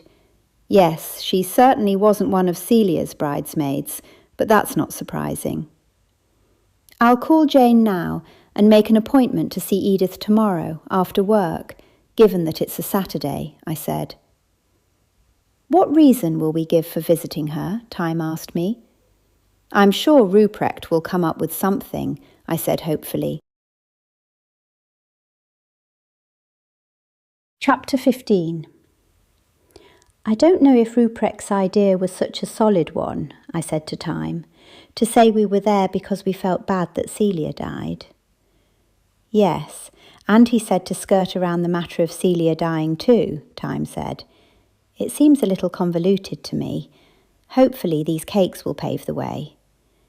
"Yes, well, Jane did say that strawberry shortcake cupcakes were Edith's favourites." There was no sign of Jane as we walked up to the reception desk. Nevertheless, it all went smoothly. The receptionist didn't ask if we were related to Edith at all, simply noted that our names were in the appointment book, told us we had to sign the visitor's book as that was a legal requirement in nursing homes, and then directed us to Edith's room. "Knock on her door, and if there's no answer, she could be in the recreation room or in the garden," she said. I thanked her and headed in the direction of Edith's room. A faint smell of pine disinfectant hung in the air, and I wrinkled my nose in distaste. It certainly didn't have a homey feel about it, and the added faint smell of bleach didn't help. This wing looked recently renovated, the old yellow square tiles being offset nicely by white high-gloss paint on the walls and the ceiling, and the downlights detracted from the clinical feel. We walked past 2 pretty lime green chairs, flanking a long, low table on which were framed certificates of some kind, next to vases of the inevitable fake flowers. A big sign pointed us in the direction of rooms 1 to 50. There was a large antique chiffonier right next to the doors to the public bathrooms, which I found rather incongruous. Edith's door was easy to find. I only knocked once before she called out, "Come in." I was at once taken aback by the room. It was far nicer than I had imagined. Edith was sitting in a red wing-back chair by a large window overlooking the garden. The purple fabric that framed the window was quite pleasant, quite a change from the curtains I had seen in the public dining room only days earlier. Edith's eyes narrowed when she saw us. I figured she had been expecting one of the nurses. Before she could speak, Time handed her the box of cupcakes. "What's this for?" she asked suspiciously, one hand going to the string of large pearls around her neck. "Strawberry shortcake cupcakes," I said. "Jane said they were your favourite. We felt bad that the event was cancelled the other day, or rather postponed, and we don't know when the next event will be." "Did you give everyone cupcakes?" she asked, still glaring at us. I shook my head. "Just you, because you were Celia's friend, and you were there when she, passed away." Time shot me a look. I knew what she was thinking. I wasn't exactly adhering to Ruprecht's plan, but then I hadn't fully grasped what Ruprecht's plan had been in the first place. Edith opened the box and looked inside. "My favourite," she said with delight. She looked back up at me. "Can I eat one now?" "Of course," I said. I took a seat opposite her, on a large mustard-coloured armchair, and raised my eyebrows at Time to give her the hint to sit down. She did so, on the only other available chair, a rather uninviting metal-framed chair. Edith ate the whole cake before speaking. She lifted up a second cake and examined it closely. "Celia was no friend of mine," she said firmly. I didn't know what to say. Finally, I said, "Why was that?" I hope my words didn't upset her like they had at the funeral. "Why? Celia was a—" She let out a string of words that would have made a sailor blush. I certainly blushed. Edith put the cake she was holding back in the box and laughed. "Everyone thinks little old ladies are sweet, but let me tell you, I was brought up on a sheep farm. I could throw a mean fleece when I worked in the shearing sheds as a rousey. Why, if I hadn't been a woman, I would have been a shearer. I could shear the most objectionable of rams, but they didn't have feminism in those days. You understand?" I nodded. I certainly wouldn't like to get on the wrong side of Edith. When she didn't continue, I risked a question. "Jane mentioned that you grew up in the same town as Celia." Edith gripped the cake box so hard that the sides caved in and her knuckles turned white. "Yes. I thought we were friends all those years. And my parents were friends with her parents. We even used to ride our ponies together. We went to the local pony club together. We used to swim in the river together." "That must have been nice," Time said. Edith's head snapped up. "Are you mad? That river was full of leeches. We had to carry a box of matches with us." "Why was that?" I asked her. "Don't you know anything?" she said, more as a question than an insult. "That's how you get leeches off you. You either throw a handful of salt on them, or you light a match and hold it on the leech. Then they let go. Bam!" She clapped her hands together. "Haven't you ever been bitten by a leech?" I had to admit that I hadn't. It's not nice being bitten by a leech. Horrible things. I wondered how to bring the subject back to Celia. "So you were friends with Celia when you were young, and then you had a falling out later?" I sure hoped the question wouldn't push her over the edge. Edith's face went a strange shade of pale blue, so much so that I feared she was going to have a stroke. She stole my Frank from me. We were getting married. He'd even ordered all the timber for the house he was building for us. He paid for it and everything. Our wedding was only months away, and then she stole him from me. How? I was intrigued. That's a question that's plagued me all these years, Edith said sadly. I can't figure it out. I just can't figure it out. Do you know, after all these years, it still keeps me awake at night. I just can't figure it out, she said for the umpteenth time. Still, men are weak. They're only after one thing, aren't they? She slumped back in her chair, and for a minute I thought she'd fallen asleep. Edith opened her eyes again and then looked around the room wildly. Perhaps she blackmailed him, she said after a moment. Perhaps she knew something about him. I wondered if that was a clue that would lead somewhere. Did Celia blackmail people as a rule? Edith reached back into the box and took out a cupcake.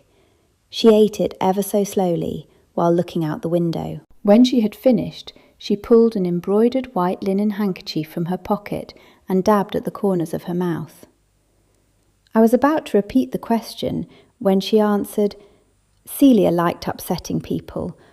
I don't know if she ever blackmailed people for money, but she just enjoyed upsetting people.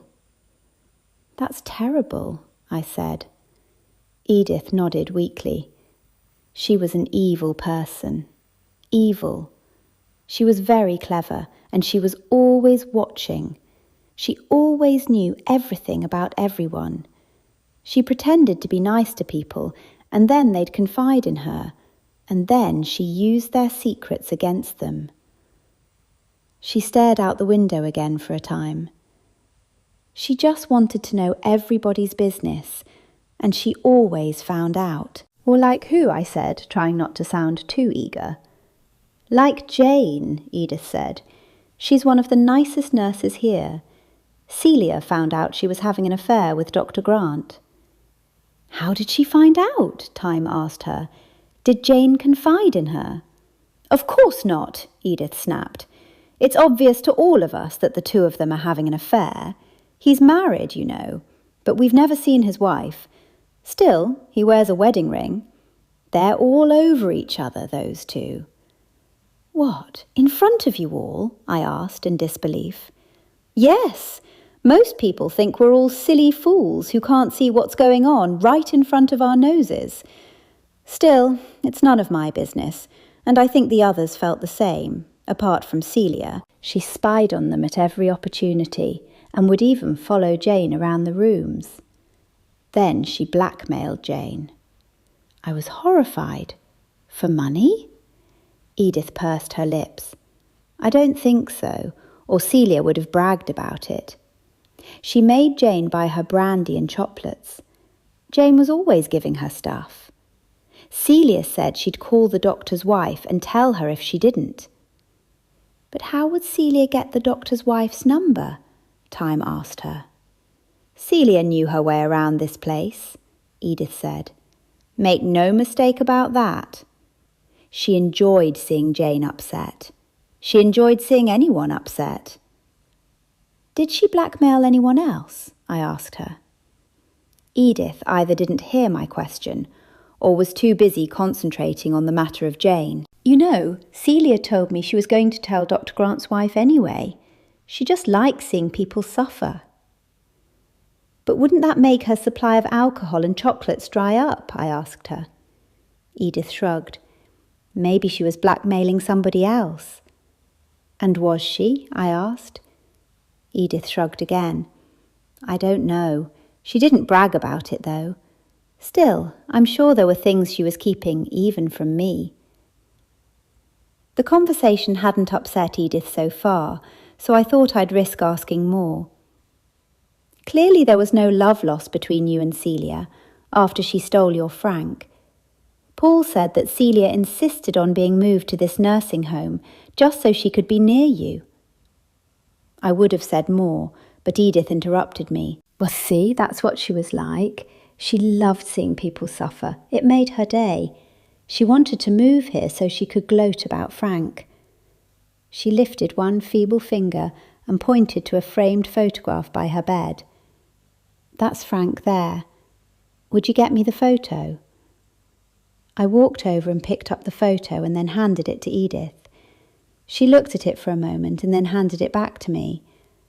The old black and white photo was of a tall, handsome man in a wide-brimmed hat leaning against the stockyard fence. A horse in a huge stock saddle was tied to the rails, and a keen-looking red kelpie stood beside his legs. "He was a very handsome man," I said.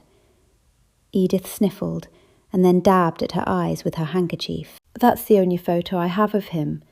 Celia found the others and destroyed them." Time and I gasped in unison. "She didn't!" Time said in horror. Edith took a few moments to compose herself. "That's the sort of person she was. I wanted her dead. I'm glad she's dead. Do you think God will strike me down?" "No," I said vehemently. Celia was clearly some sort of psychopath who enjoyed living off the distress of others. Yes, she searched my room, looking for more photographs of him. But after she destroyed the first photograph, I asked one of the nurses to hide this for me.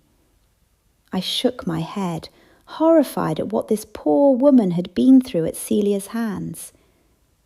There was a brief knock on the door, and then a nurse stuck her head around. "Edith, it's time for your game of Scrabble." Edith brightened up at once. "Well, enjoy your cupcakes," I said. Edith thanked me. As Time and I walked back to the car, Time said, "Are you thinking what I'm thinking? That Celia's murderer will get off on the grounds of justifiable homicide?" Time shook her head. "That Jane had a motive for murder." "But would someone really murder someone for that reason?" I asked her, keeping my voice down when we passed a group of residents. "Do you really think Jane murdered Celia so she wouldn't tell the doctor's wife about the two of them?" "It's a possibility we can't discount," Time said. "And you saw how Jane simply couldn't stand Celia. She saw Celia bullying all the other residents too." "Oh, maybe you're right," I said. "But I like Jane. I don't want to think of her as a murderer."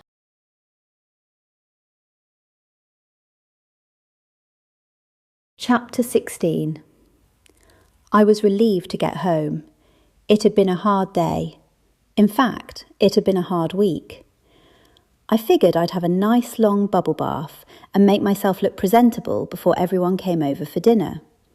We were ordering in pizzas. Willow and Hawthorne were sitting on the front steps, washing their paws.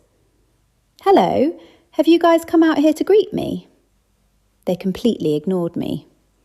"Typical," I said to them. I unlocked the front door and walked in. I put my car keys on the hall table and headed for my bedroom when I paused. What was that in the living room? I turned around and went back in.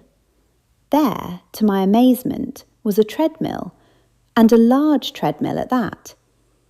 The house was watching The Biggest Loser, and the volume was high. "Could you please turn that down?" I asked the house. The house obliged, although only turned the volume down to half. It was still too loud. "If you think I'm getting on that treadmill, then you have another think coming," I informed the house. I just couldn't believe it. The house was getting a little carried away. What if the house started watching The Walking Dead? I shuddered. I would have to buy a box set of something benign, like The Little House on the Prairie or The Waltons.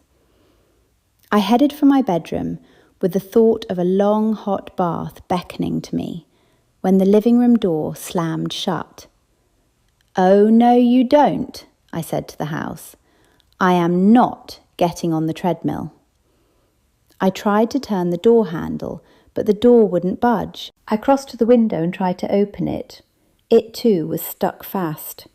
"This is not funny," I said loudly. That was when I noticed the set of bathroom scales on the floor. Where did you even get this stuff? I crossed my arms over my chest. You let me out of here right now, grandmother. I have guests coming. I have to get everything ready. I walked back to the door, but it was still shut. Clearly, we were at an impasse. Okay, if I get on the treadmill for 3 minutes, will you open the door? The house shuddered.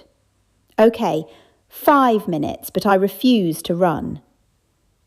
There was no reaction from the house, so I walked over to the treadmill. I saw the house had placed my gym shoes on it. I give up, I snapped. I pulled them on and then set the timer on my iPad, which I slid into one of the compartments in front of the treadmill. I'm only doing 5 minutes and at a walk, and that's that. I gripped the side of the treadmill in case the house got carried away. I turned the treadmill on, hoping that the house wouldn't make it go faster. To my relief, I was able to set it at a walking pace. I soon realised how unfit I was. The 5 minutes seemed to stretch on forever. My iPhone pinged the alarm and I turned it off. I turned off the treadmill, but it kept going. I pulled out the magnetic safety catch, but that didn't help either. The treadmill just kept going. A deal is a deal, I said to the house. The house creaked, which sounded like a long groan, and the treadmill stopped. Right then, the door flung open. Thank you, I said. Please find yourself something else to watch. With that, I hurried to my bedroom as fast as I could before the house changed its mind. I had no time to ponder on the strange matter of the treadmill because everyone was expected soon. I ran the bath and poured in a copious measure of lavender bath salts. I threw in some salt and some Epsom salts as well, and then some powdered dill herb. I was accustomed to throwing in dill because it was a protective measure against both love curses and financial curses. Soon I was luxuriating in the hot water. All the tension slowly left my neck and I let out a sigh of delight.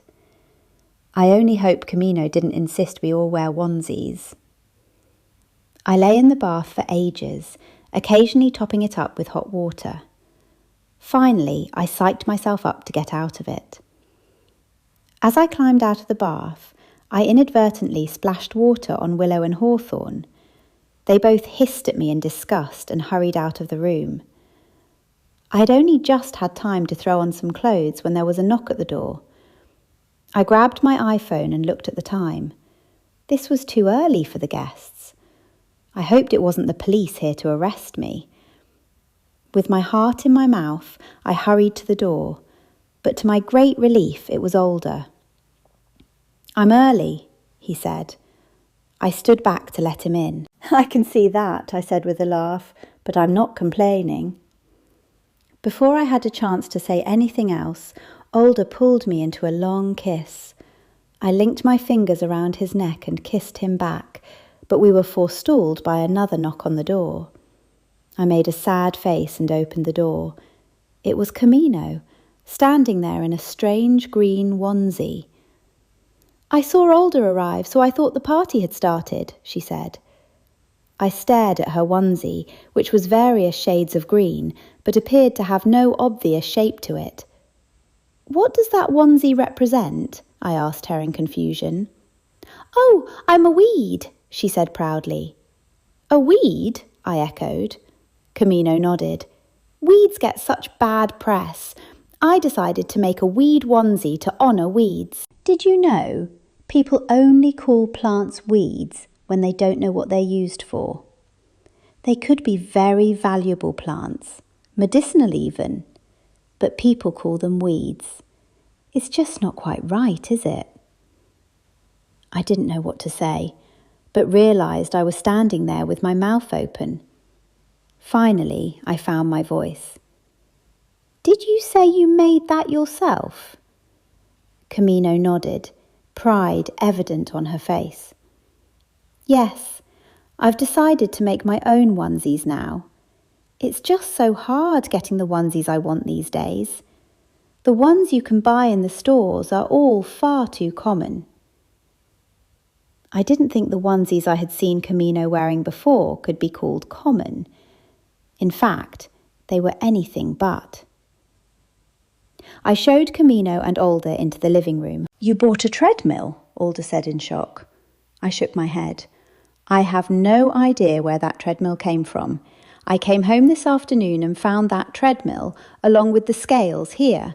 I pointed to the bathroom scales next to the treadmill. "It's all quite ominous, you see. The house is binge-watching The Biggest Loser." Alder muffled a laugh. "And the house wants you to be a contestant on The Biggest Loser, no doubt." I smiled ruefully. "I'm afraid so.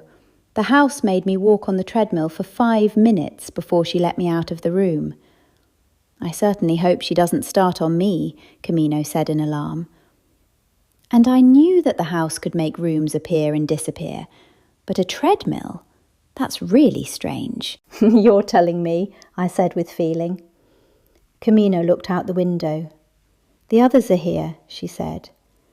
I went to the door and opened it and stood there until Ruprecht, Mint and Time walked along the pathway to the door.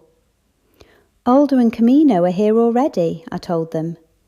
All 3 of them gasped when they saw the treadmill.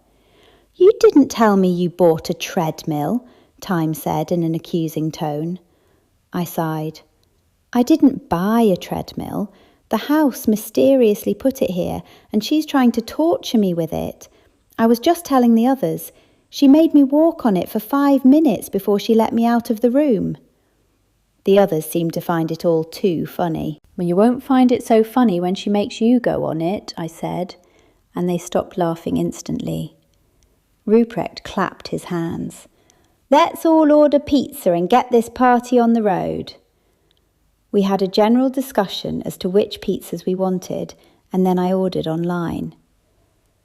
"I haven't had a chance to tell anyone what Time and I found out from Edith this afternoon," I said. Ruprecht looked up. "Did you get some good information?" I bit my lip. "I don't know if it's too useful, but Edith said that Celia liked to threaten people and blackmail them." "Tell them the good bit," Time said. "Edith said that Celia was blackmailing Jane, making Jane bring her stuff like brandy and chocolates. And she said Jane was having an affair with one of the married doctors. And she also said that Celia was going to tell the doctor's wife soon," I added. "That certainly does give Jane a motive," Ruprecht said. I stopped Hawthorne scratching the side of a chair. Surely not enough for her to murder Celia over? "In all my time as a private detective, I've heard of people murdered for less motive," Alder said. "I have some other news," Time said shyly. When she didn't speak again for a few moments, I prompted her. "What is it?" Time looked down at Hawthorne and stroked his coat.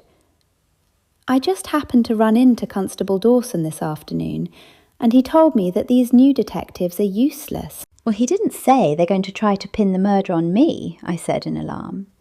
Time frowned. "He said they're in a hurry to pin it on the first likely person they can. He said they're both annoyed at being here and want to get back to Sydney." I was annoyed. But can they do that? Silence fell over the group for a few moments. I jumped when my phone vibrated. I looked at the screen. "That's the text from the pizza place. They'll be here in 15 minutes. "I think we should investigate Jane to see if she really is having an affair with the doctor," Camino said. "If she is, then we can look at her more closely as a suspect." "But surely Edith wasn't mistaken about Jane supplying Celia with alcohol and chocolates," I said. "I saw Celia drinking from a hip flask. Someone was supplying her with alcohol, and I doubt it was Paul." Ruprecht stroked his chin. "We have to be as careful as we can in this investigation and not jump to any conclusions. I think we do need to see whether Jane and the doctor are actually having an affair. That certainly is worth investigating." "But how can we find out if she's having an affair?" I asked him. "Do you think we should follow her? She might be only seeing the doctor at Happy Valley Gardens and not outside there. We can't really hang around the nursing home all the time, hoping to catch a glimpse of them together." Ruprecht nodded. True. Did you find out the doctor's name? Dr. Grant. I fetched my iPad from the coffee table. I'll see if I can find out where he lives. And find out where Jane lives too, Alder said. The pizzas arrived before I found out where either of them lived. In fact, I didn't think their addresses were online. Amelia, eat some pizza and don't worry about that now, Alder said. It's not good to skip meals, and you've been working so hard lately. I smiled at his concern and selected a piece of pizza. It sure tasted good. Ruprecht suddenly pulled a face, and Camino jumped up and thumped him on the back hard. Why did you do that? Ruprecht said in amazement. I thought you were choking, she said. No, I wasn't. I just realised something, but I couldn't tell you because my mouth was full. Everyone looked at him and waited for him to continue. Tomorrow night is the charity ball. What charity ball? I asked him. It's to raise money for the local koala hospital. I haven't heard about that fundraiser, I said. It sure sounds like a worthwhile cause. But would a doctor be interested in attending such an event? Isn't that something that a vet would be more likely to attend? Ruprecht shook his head. I went to the ball last year and there were plenty of doctors there. All the leading lights of town go. I think we should all go. The tickets are quite a reasonable price. But won't it be too late to get tickets? Did you say it's tomorrow night? I asked him. This isn't the city, Ruprecht said gently. You can buy tickets at the door. Of course, you don't get a good table, but you can still get in. I feel well enough to go, Alder said. I think we should, Amelia. After a short discussion, everyone agreed to go to the charity ball. What will we be looking for exactly? Time asked Ruprecht. If Dr. Grant is there, then it will be interesting to see if Jane is too. We're not looking for any evidence in particular. Let's just do a general reconnaissance and see what we can turn up. And if we end up wasting our time? Mint asked him. Ruprecht shrugged. The koala hospital will have more funds.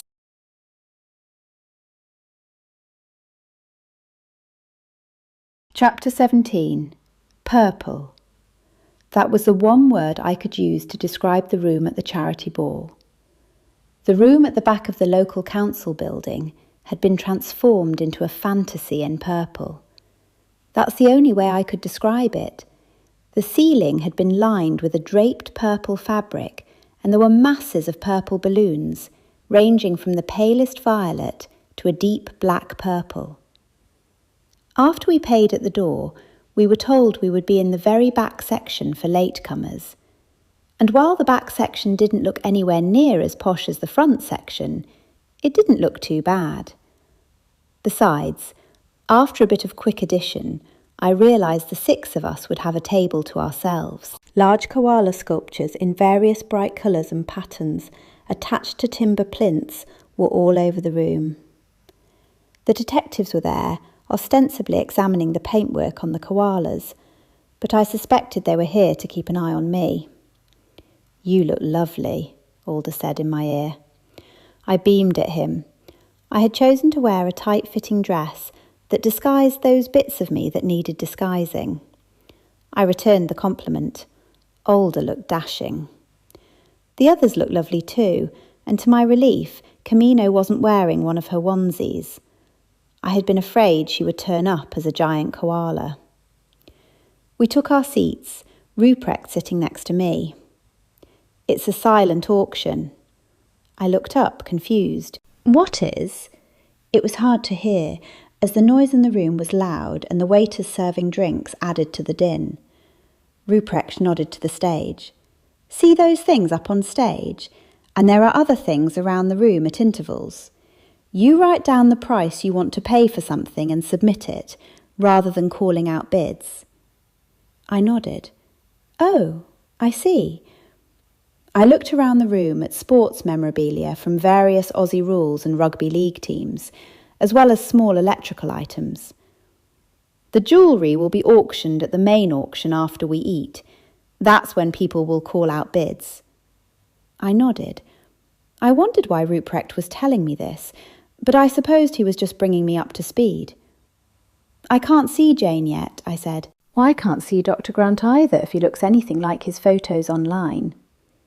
He'd be right up the front at one of the good tables, Alder said. We probably won't be able to see him from here. Just then, a man stood up and announced his name to a round of polite applause. Who's he? I asked Ruprecht. A television personality, I believe, Ruprecht said, staring at the stage. I think he's one of those vets who has gone into reality TV. The man did a PowerPoint presentation of what the charity was doing and seemed particularly excited by the fact that koalas in different geographical areas had physical differences. He was enthusiastic, and I agreed that it was most definitely a worthwhile cause. The microphone made strange sounds at times, and someone ran up to the stage and adjusted it on every occasion it did so. There she is, Alder said in my ear, startling me. I had been distracted by all the photos of cuddly koalas. What? Who? I said.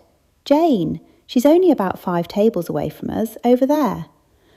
I craned my neck just as the waiters started serving meals. Roasted chicken alternated with ratatouille.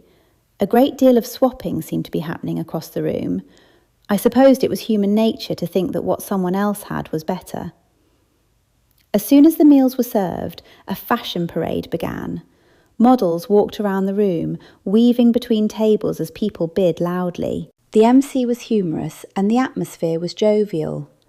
I multitasked, eating, keeping an eye on Jane and watching the models. I still hadn't seen any sign of Dr. Grant, although the photos online could have been taken some years ago. I haven't seen Dr. Grant yet, Alder said softly in my ear. I was just thinking that, I said. We probably won't see him or any action between the two of them until the dancing. After an interesting start, the night dragged on. The main auction was nevertheless exciting, with decent amounts raised for the charity. Several jewellers had donated high-priced items, and the bidding was fierce. The lights dimmed as the music began. Camino, Mint and I should go out on the dance floor and see if we can see Dr. Grant, Time said. Amelia can stay with Alder and observe from this direction. I gave her a grateful look. She was sparing Alder's feelings, given that he wouldn't be able to dance. What about me? Ruprecht said, clearly offended. I hope you know I'm quite a good dancer. I could see Time was having difficulty suppressing a giggle. Sorry, Ruprecht. Let's all go now and keep a close eye on Jane. We're not going to see anything from a distance now that it's so dark, but at least we'll be able to watch her without arousing suspicion. You go with them, Alder said after they left. I don't mind staying by myself. I shook my head. Nonsense, and I'm staying with you. I don't think we'll see anything much, Alder said. I can hardly see in front of my nose. I grabbed his arm. Look, isn't that Dr. Grant? Alder followed my gaze. I can't really tell from here. Why do you think it's him? Because he's just left the room, and Jane's gone after him. Alder stood up and took my hand. Let's follow them. We walked in the same direction that the two had gone. When we came to the end of the corridor, no one was in sight. What do we do now? I asked Alder. They're clearly looking for somewhere to be alone, he said. I suppose we should just walk along the corridors and see if we can hear them inside one of the rooms. We sneaked along the corridors, occasionally putting our ears to the doors, but heard nothing. Alder put his head round the corner and then tucked back. Quick, they're coming! In here!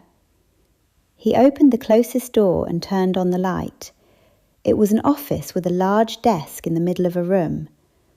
The carpet was pale grey with a red fleur-de-lis pattern. It looked out of place in the room, but I supposed it would have looked out of place anywhere. The overbearing gold flock wallpaper was partly hidden by massive golden frames with portraits of, I supposed, the mayor's predecessors.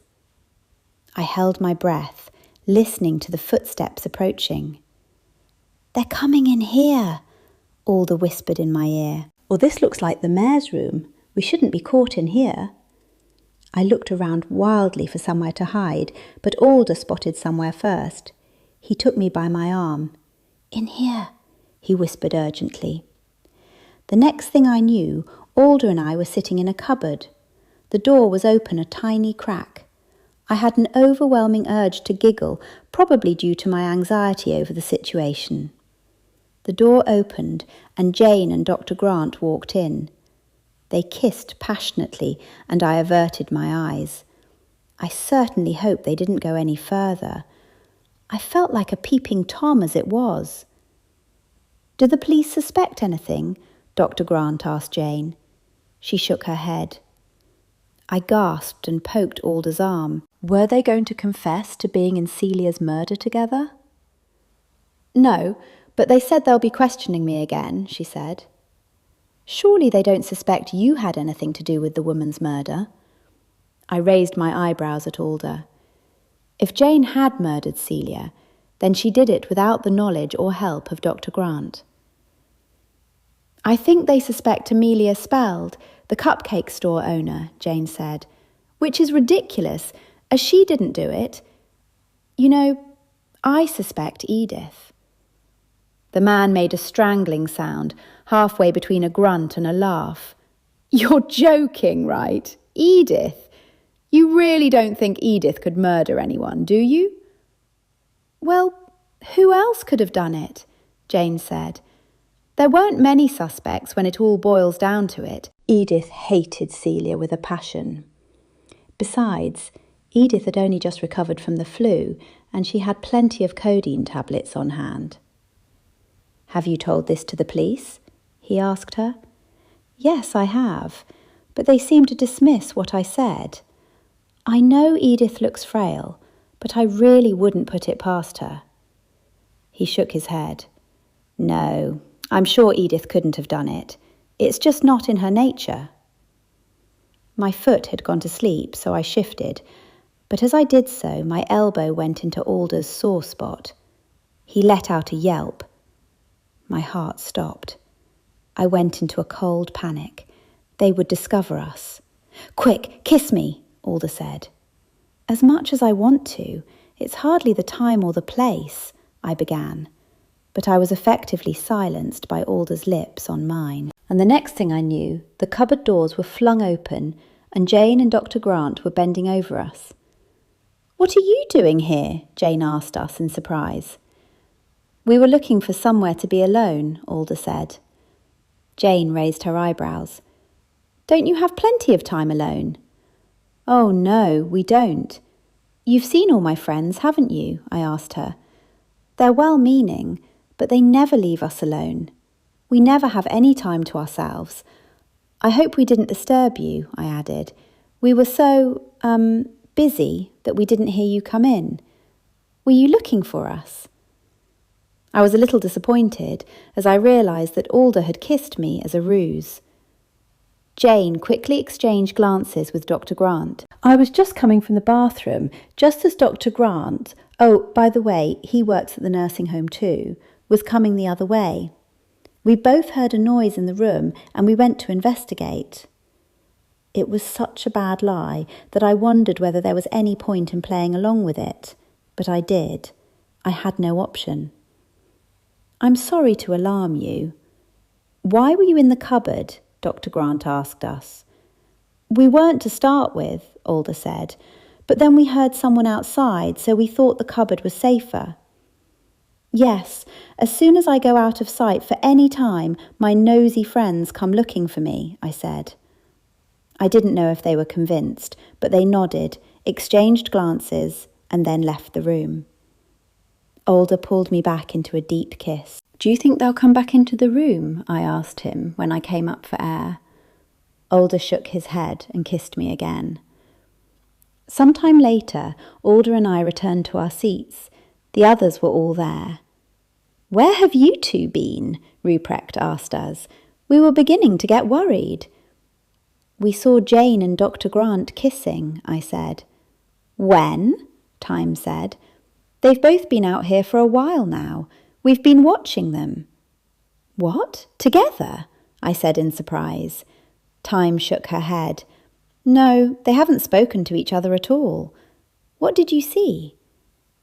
"We saw them go off separately, and we followed them and then ended up in the mayor's office," I said. "We heard them coming, so we hid in a cupboard." Camino chuckled. "You hid in a cupboard?" I nodded. "We saw them kissing, but then Dr. Grant asked Jane if the police still suspected her. Long story short, it was clear that if Jane did murder Celia, then Dr. Grant didn't know anything about it." "Are you sure?" Ruprecht asked me. "Positive," Alder said. "It was obvious from their conversation." "Well, that's an advance in the case, I suppose," Ruprecht said, twirling his champagne glass around several times. "She did say that the police suspected me, but also that she suspected Edith." "Edith?" everyone asked in unison. I nodded. "She said Edith had the flu recently and that she was prescribed codeine. She seemed to think Edith had enough codeine to murder Celia." "Und Edith certainly despised Celia," Alder added. "But Dr. Grant said he didn't think Edith would ever be able to murder anyone." "But Jane thought that she did." "Yes," I said. "Jane thinks Edith did it." "Why didn't you come back and tell us when they left?" Camino said. "We've been watching them for some time now." I shot a guilty look at Alder, even though I had nothing to be guilty about. I suppose I was embarrassed. "They actually caught us watching them." Everyone gasped. "They caught you? What did they say?" Time said. I held up my hands. It was all okay. They thought we were hiding in there to be alone. They had no idea we were actually spying on them. "That's good, if Jane is the killer," Ruprecht said thoughtfully. "And so to make our story more believable, we stayed in there for a while after they left." "Quite a while," Time winked at me. Chapter 18. "How long will the coffee machine take to warm up?" Time asked Camino. "I always need a double shot on Monday mornings." I yawned. You and me both. "You must be relieved that Alder's staying with Ruprecht now," Time said. "Yes, I am. I'm glad him leaving my place was nothing to do with anything being wrong with our relationship." Time laughed. "There's obviously nothing wrong with your relationship." I shrugged. "Yes, I know that now. Ruprecht explained to me that Alder didn't want to seem vulnerable to me." "Men," Time said. "Who can understand them? I thought I was getting somewhere with Dawson, but he had to leave town to give evidence on a case." I accepted a styrofoam cup of coffee from Camino and then set about filling the display cases with cupcakes. "If we don't get many customers today, I might pop out and speak to Paul Adams. I expect the police will let them go home soon, so I want to catch him and ask him some questions." Time looked up from arranging cupcakes. "You think that's a good idea? What if he's the murderer and you go around there asking questions?" "Actually, I was going there to ask him about Edith, whether he thinks Edith could possibly be the murderer." Time shook her head. "I don't like it. Can you take Alder with you?" "No, I think last night took a lot out of him, and I'd rather him rest at Ruprecht's." "Well, if you're sure," Time said, "but I really don't like it." I held up my hands. "What can I do? You saw the detectives there last night. They're watching my every move. I'm sure it's only a matter of time before they arrest me." Time snorted rudely. "How can they arrest you? They don't have a shred of evidence. There isn't any motive." I shook my finger at her. "Time, you know as well as I do that they don't need a motive to arrest someone for homicide in Australia. You've been watching too much American TV again." Time crossed her arms over her chest. "Well, they certainly need evidence, don't they? And they don't have a single shred. There's no way they can arrest you." "Maybe not, but they might haul me in for questioning again. That was just so stressful last time. They seemed completely incompetent." It is a perplexing case, you must admit, Time said. You can't really blame them for that. I looked at my iPhone. Time to open. I went over to the door and opened it, only to see Craig standing on the doorstep. Come in. Craig was a regular customer, often buying cupcakes for the fire station. His manner was polite, but he kept looking over his shoulder as if he expected Kayleen to appear. Have the police arrested anyone yet? He asked pointedly. No, I said. It was wearing on me that people suspected me. Time, would you mind serving Craig? I'll just pop out the back for a moment. I went into the kitchen and sat at the table, my head in my hands. I considered making another batch of cupcakes, but first I had to discover why they exploded the last time. Was it simply because I was a powerful witch, channeling my powers through baking, as Ruprecht had always said? Or was there a more mundane explanation, one grounded in the physical world? I reached for my iPad. I googled, what makes batter explode?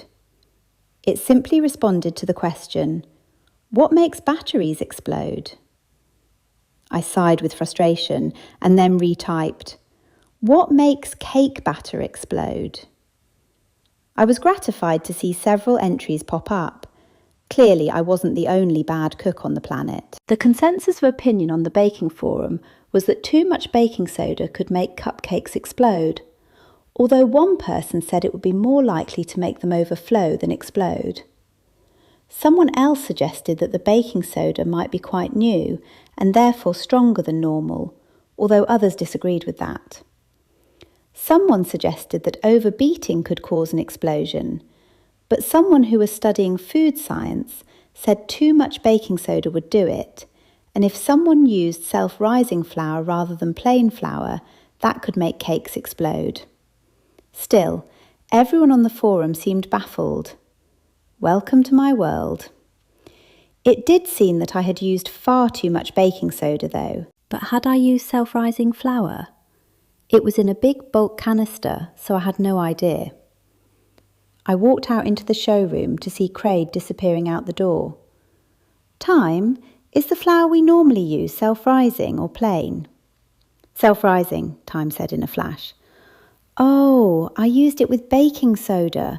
No wonder it exploded. Time chuckled. That explains it.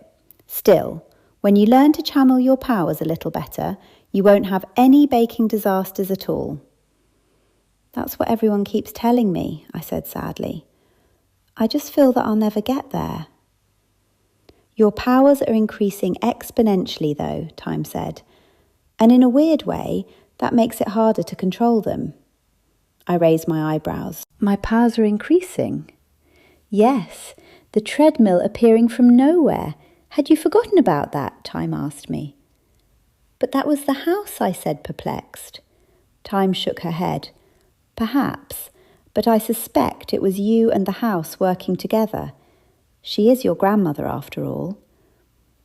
Just then, a group of ladies walked in and ordered coffee from Camino.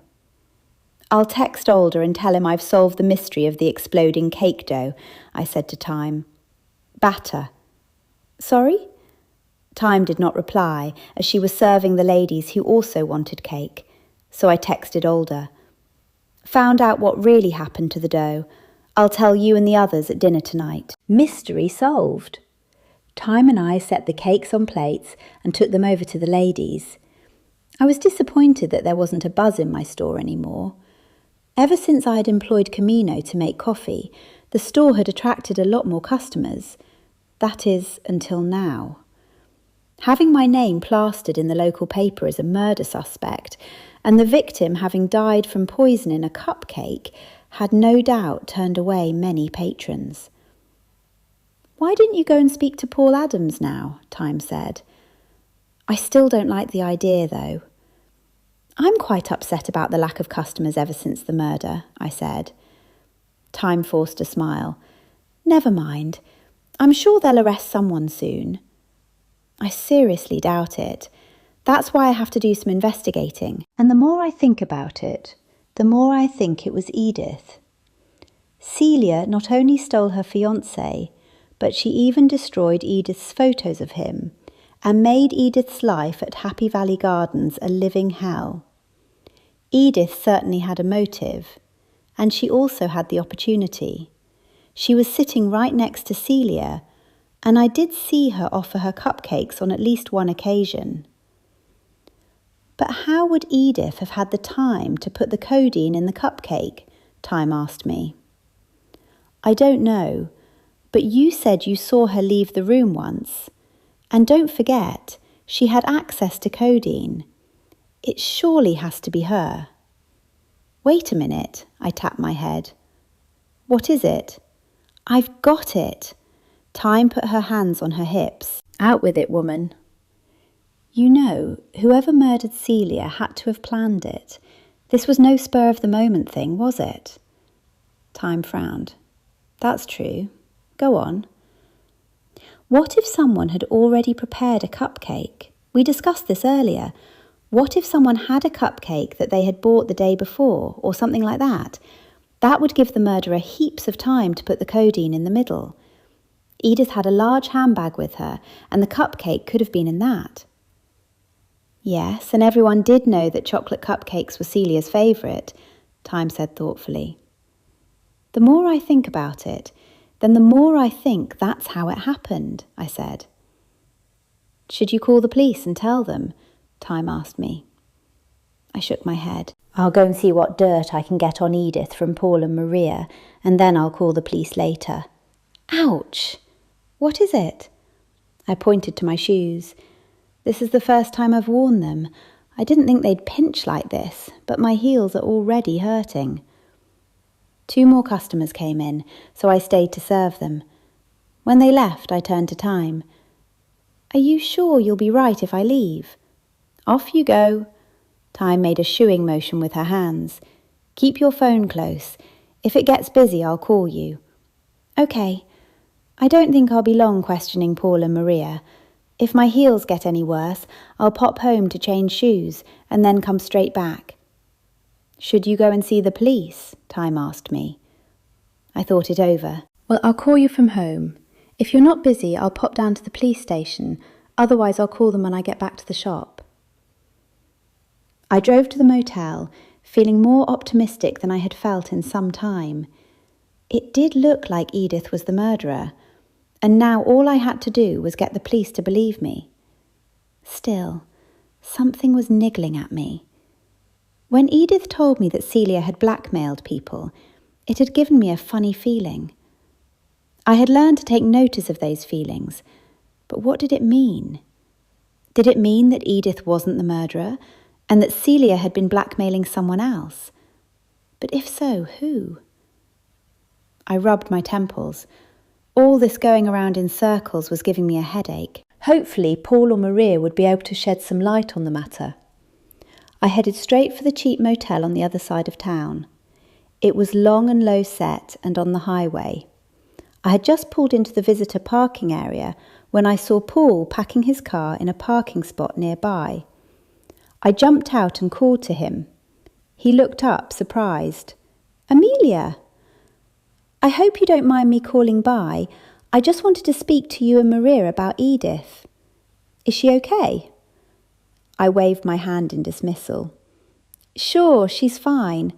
I just wanted to ask you and Maria some questions about her, if you don't mind. He gestured to the building. Maria's just having a bit of a lie down before we drive home. You're leaving? Did the police say you could leave town? He nodded. Yes. I was quite put out. That surely meant the police were focusing on me. Could we sit out here? I don't want to wake up Maria. He gestured to a wooden picnic table with a makeshift blue umbrella over it and a garbage can rather too close. Flies were buzzing around it. I screwed up my nose in distaste. Sure. I put my car keys and phone on a clean spot on the table and then sat down. What did you want to ask me? I hesitated. I don't want to offend you, but, well, I suppose I should just come out and say it. Do you think Edith could be the murderer?" "Edith?" he repeated. "Whatever would make you say a thing like that?" "If we just look at the facts," I began, "it had to be someone who was there at the time. I know it wasn't me, and I know it wasn't time. Edith hated Celia, if you don't mind me saying so, and Jane told me that Edith had plenty of access to codeine. In fact, she had just recovered from the flu, and she had been prescribed codeine. It wouldn't have taken much for her to crush it up and put it in a chocolate cupcake. She, of all people, would have known that chocolate cupcakes were Celia's favourite." "But everyone knew that Celia liked chocolate cupcakes the best," Paul said. "Well, who else could it be?" I said, exasperated. "Do you have any other ideas?" Paul was taken aback. "No, I suppose, since you put it like that," he said. "And Edith really did hate Celia. I don't just mean she disliked her, the woman really hated her. You know, when Celia insisted that we booked her into Happy Valley Gardens, I didn't think anything of it. Sure, I knew that Celia had married Edith's ex-fiancé, but I assumed they had somehow made up after it. Why would I think otherwise?" I nodded. But soon Maria and I realised just how much Edith utterly despised Celia. Now don't get me wrong, I know what Celia could be like. I saw her taunting Edith. I suppose upon reflection it does seem quite logical that Edith poisoned her. I nodded. "So you don't think it's such a crazy idea?" Paul stroked his chin. "No, now that you mention it, it seems rather obvious. Can you think of anything else?" "Like what?" I drummed my fingers on the table. "Did Celia ever have any near misses? Like an overdose of anything? Anything at all?" Paul at once shook his head. "No, nothing like that." I was a little disappointed. I hadn't found out anything further incriminating about Edith. I was hoping to have more to take to the police. The police knew that Edith didn't like Celia and that Edith had access to codeine, yet they had not arrested her. I thanked him and stood up when Maria stuck her head out the motel room door. "I'll just go and say goodbye to Maria," I said. I walked over to Maria. "I just popped over to ask you if you thought Edith could have murdered Celia." Maria looked shocked. "Surely not." "Anyway, I was about to leave. Paul said you were leaving, so I came to say goodbye." "Goodbye, Amelia. It was nice to meet you." I nodded. "You too. Safe trip." I walked back over to Paul, surprised to see he was staring at my phone. I was even more surprised to see he looked white and shaken. "I'm sorry I picked it up," he said, in a tone that did not sound sorry in the least. "I suppose it's instinct to look when a text comes through. Sorry." "That's quite all right," I said, taking the phone from him and picking up my keys. I looked at the screen. The message was from Alder. "Glad to hear you solved the mystery. Can't wait to hear what you found out tonight." "Well, have a safe trip, and sorry about your grandmother again," I said. Paul merely stared at me, his mouth open. I wondered what had upset him so much. I got into the car and then took off my shoes. I figured I needed to go home and put on my old ones, as well as some Band-Aids.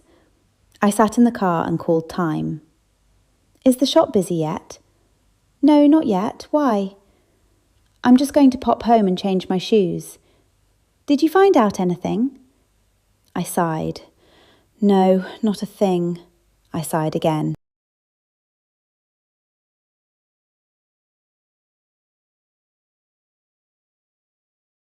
Chapter 19. I raced in the front door of my house, only to be tripped up by Willow. Hawthorne sat further down the hallway, meowing plaintively. "I fed you this morning," I said. My statement had no effect on them. They both ran in front of me, blocking my every move.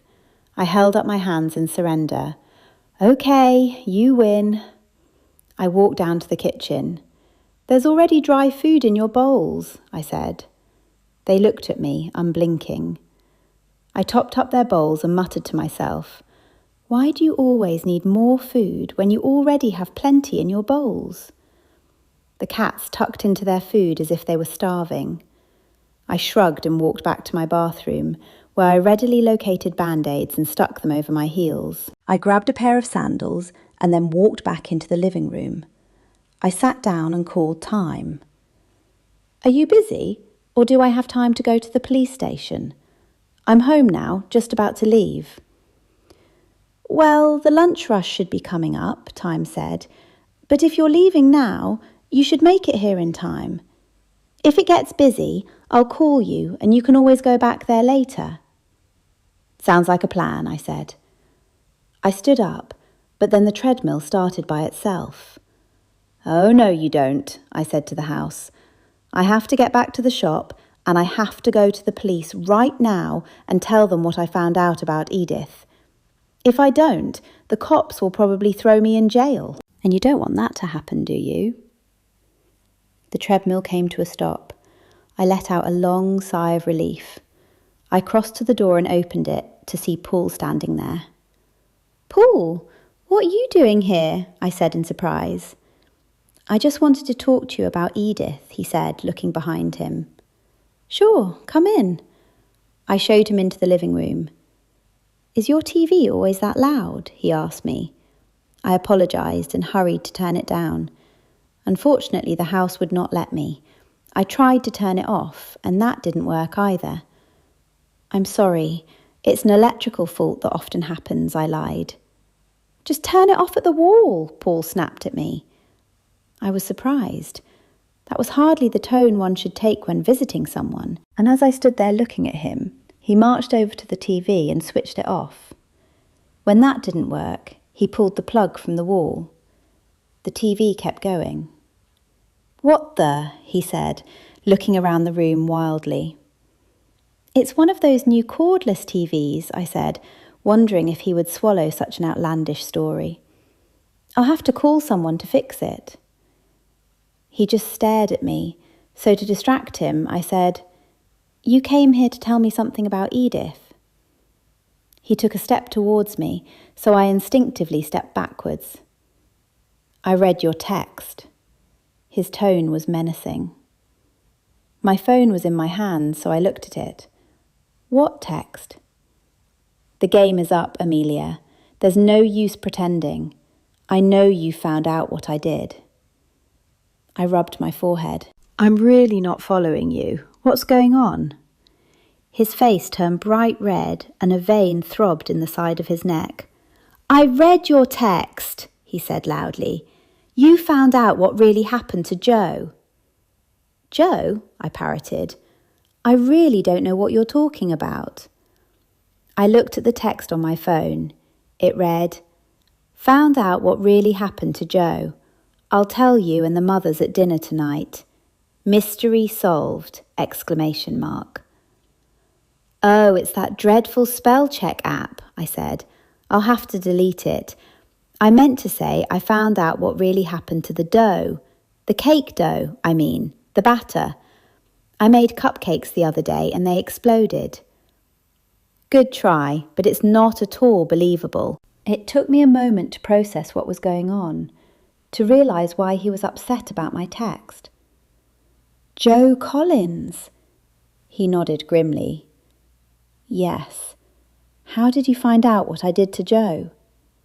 Seriously, I don't have a clue what you did to Joe. I was talking about dough, cake batter. Paul lunged for me and I ducked behind the treadmill. You pushed Joe over the cliff, I said in a moment of clarity. Who else knows? He asked me. No one, I hurried to say. I figured it out for myself. Actually, I had only figured it out for myself at that very moment. I put two and two together. And Celia was blackmailing you, wasn't she? How did she find out? Celia was no fool, Paul said.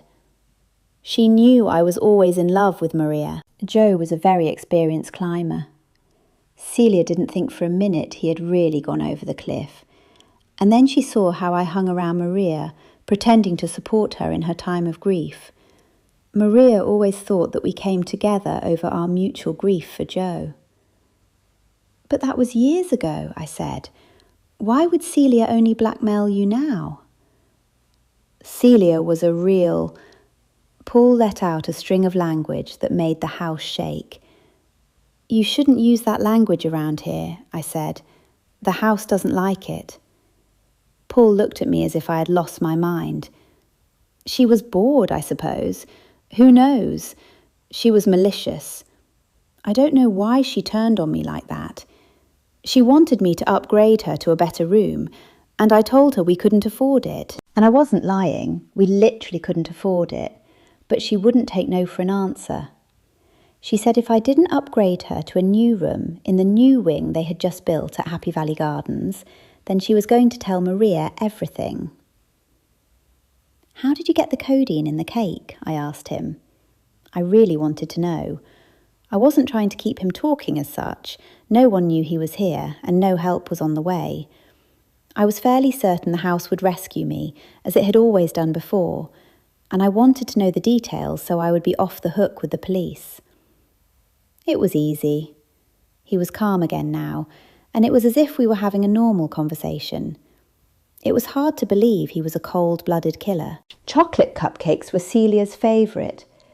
I simply bought one from Woolworth the day before, scooped out the middle and filled it with as much codeine as I could. I mixed the codeine with buttercream icing and then put a lot of chocolate buttercream icing over the top. Celia was such a glutton that she always stuffed chocolate in her mouth, even chocolate cupcakes, without really tasting it. She was a heavy drinker too, and I read online that a combination of codeine and alcohol is far more dangerous than codeine alone. I also read online how much to give her for a fatal dose for her weight. It was easy, really. She shouldn't have crossed me. She brought it on herself. I don't suppose you want to go to the police and confess, I said hopefully. He lunged at me by way of answer, but the treadmill was between us, so he had to cross the treadmill to get to me. As he did, the treadmill turned on at high speed. Paul grabbed the bars and swung himself forward. It was going so fast that he had to sprint. He had no hope of getting off. "Can you turn that TV down so I can call the police?" I called out to the house. As soon as the house turned down the volume, I called the police. When the desk sergeant answered, I said, "Paul Adams just came to my house to kill me, but he's had some sort of psychotic episode. He confessed to killing his grandmother, Celia Carmichael, and he told me exactly why he did it. And he also confessed to another murder of years earlier. My address is 9 Salisbury Street. Would you please come here as fast as you can, because I'm alone in the house with him?" That spurred the sergeant into action, and only moments later I heard sirens. That was one of the benefits of living in a small country town. I was only a few blocks from the police station. After I called the police, I opened the front door to wait for them. Willow and Hawthorne, full from their second meal of the day, walked over to the treadmill and watched Paul with interest. He was calling out for help and sprinting so hard that sweat was pouring from his forehead. The house had turned up the volume on The Biggest Loser and fast-forwarded it to a section where a hapless contestant was running on the treadmill. The police ran up the pathway to my house. Detective Morrison grabbed me by my arms. "Are you all right, Miss Spelled?" I nodded. "He's in there," I said, pointing to the living room. "He confessed to killing Celia, and he confessed to murdering his old friend Joe Collins years ago. Then he saw that The Biggest Loser was on TV, and he jumped on my treadmill and started running fast. The strain must have affected him." Detectives Morrison and Scott hurried past me into the living room. Their jaws dropped open when they saw Paul sprinting on the treadmill, gasping for breath. "Oh, help me," he said. "I did it. I killed both of them. But I work out already. I don't need to be on The Biggest Loser." Detective Scott turned off the treadmill and Detective Morrison grabbed Paul. He handcuffed him in double quick time. "Get me out of this house," Paul said, doubled over and trying to catch his breath. "It's haunted. It wants me to be on The Biggest Loser." Morrison and Scott exchanged glances. Chapter 20. "And so here we are again," Ruprecht said from my sofa, which Willow and Hawthorne were kindly sharing with him, "after solving another murder." He handed me a slice of pizza. "I didn't really solve it," I said. "In fact, the murder might have remained unsolved if it hadn't been for that Spellcheck app on my phone." "All's well that ends well, at any rate," Ruprecht said. "Your investigations did lead directly to the murderer being revealed." I was afraid he would start speaking in Latin or quoting a Greek philosopher, so I poured him a glass of wine. My efforts were in vain because Ruprecht took one sip and then said, "Voltaire said that taste invites reflection. And indeed that is true, because taste is subjective. Wine tastes different to different people, so can we ever really share the pleasure of this bottle?" I wondered if it was a rhetorical question, but Ruprecht hurried to answer his own question. "No, but we can, however, share the pleasure of our friendship." There was a murmur of agreement. "And so, as I have just said," he continued, "here we find ourselves again, sharing friendship. The ancient Greek philosopher Aristotle said that friends hold a mirror up to each other, and through that mirror they see each other in ways that would not otherwise be accessible to them. This in turn helps friends improve themselves as persons. Amelia, have you read Aristotle's Nicomachean Ethics on the 3 types of friendship?" I smiled. "No," and I was happy. Whatever Aristotle or anyone else said about friends, I was grateful that I had them and that they were here with me now. I was not so grateful that we were all wearing onesies. Camino had insisted that we all do so. She had informed us that she had sewn them in great haste, and I hoped that the stitching would hold this time. The theme was the 1980s because, as Camino explained, the 1980s happened before the internet came along and we had discovered the microfiche machine in the library. No, it didn't make any sense to me, but it seemed to make sense to Camino. And that was how I found myself drinking champagne with my friends and wearing a Boy George onesie, complete with a Karma chameleon hat from which hung multicoloured plaits. In fact, all of us were Boy George, just with different coloured onesies. "Amelia, could I bother you for a cup of coffee?" Camino said.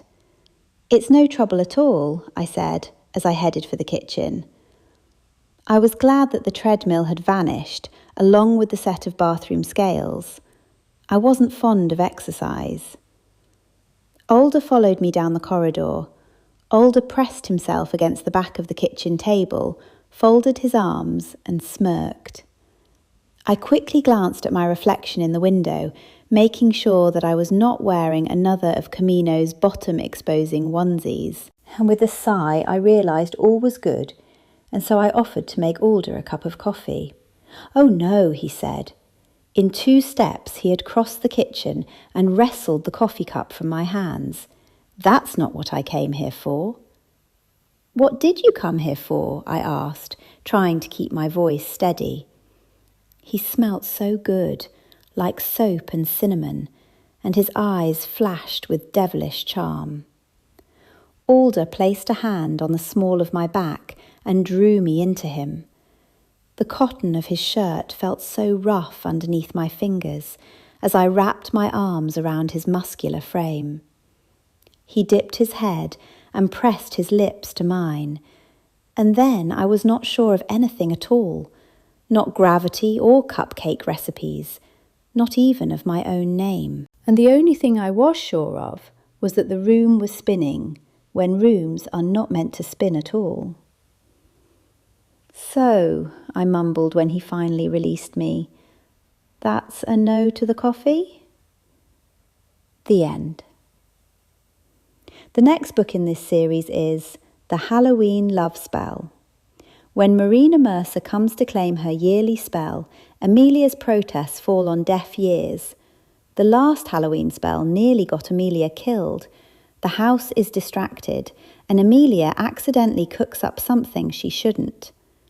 Who is responsible for the murder of Amelia's obnoxious bank loan manager? As there are so many variables, the police lose interest and are keen to withdraw from the case. And will Amelia's investigations be of no account, or will they be given credit? One thing is for certain: mayhem and burned cupcakes will ensue as Amelia and foxy private detective Alder Vervain try to cast out the spirit while finding time for romance. You can bank on that.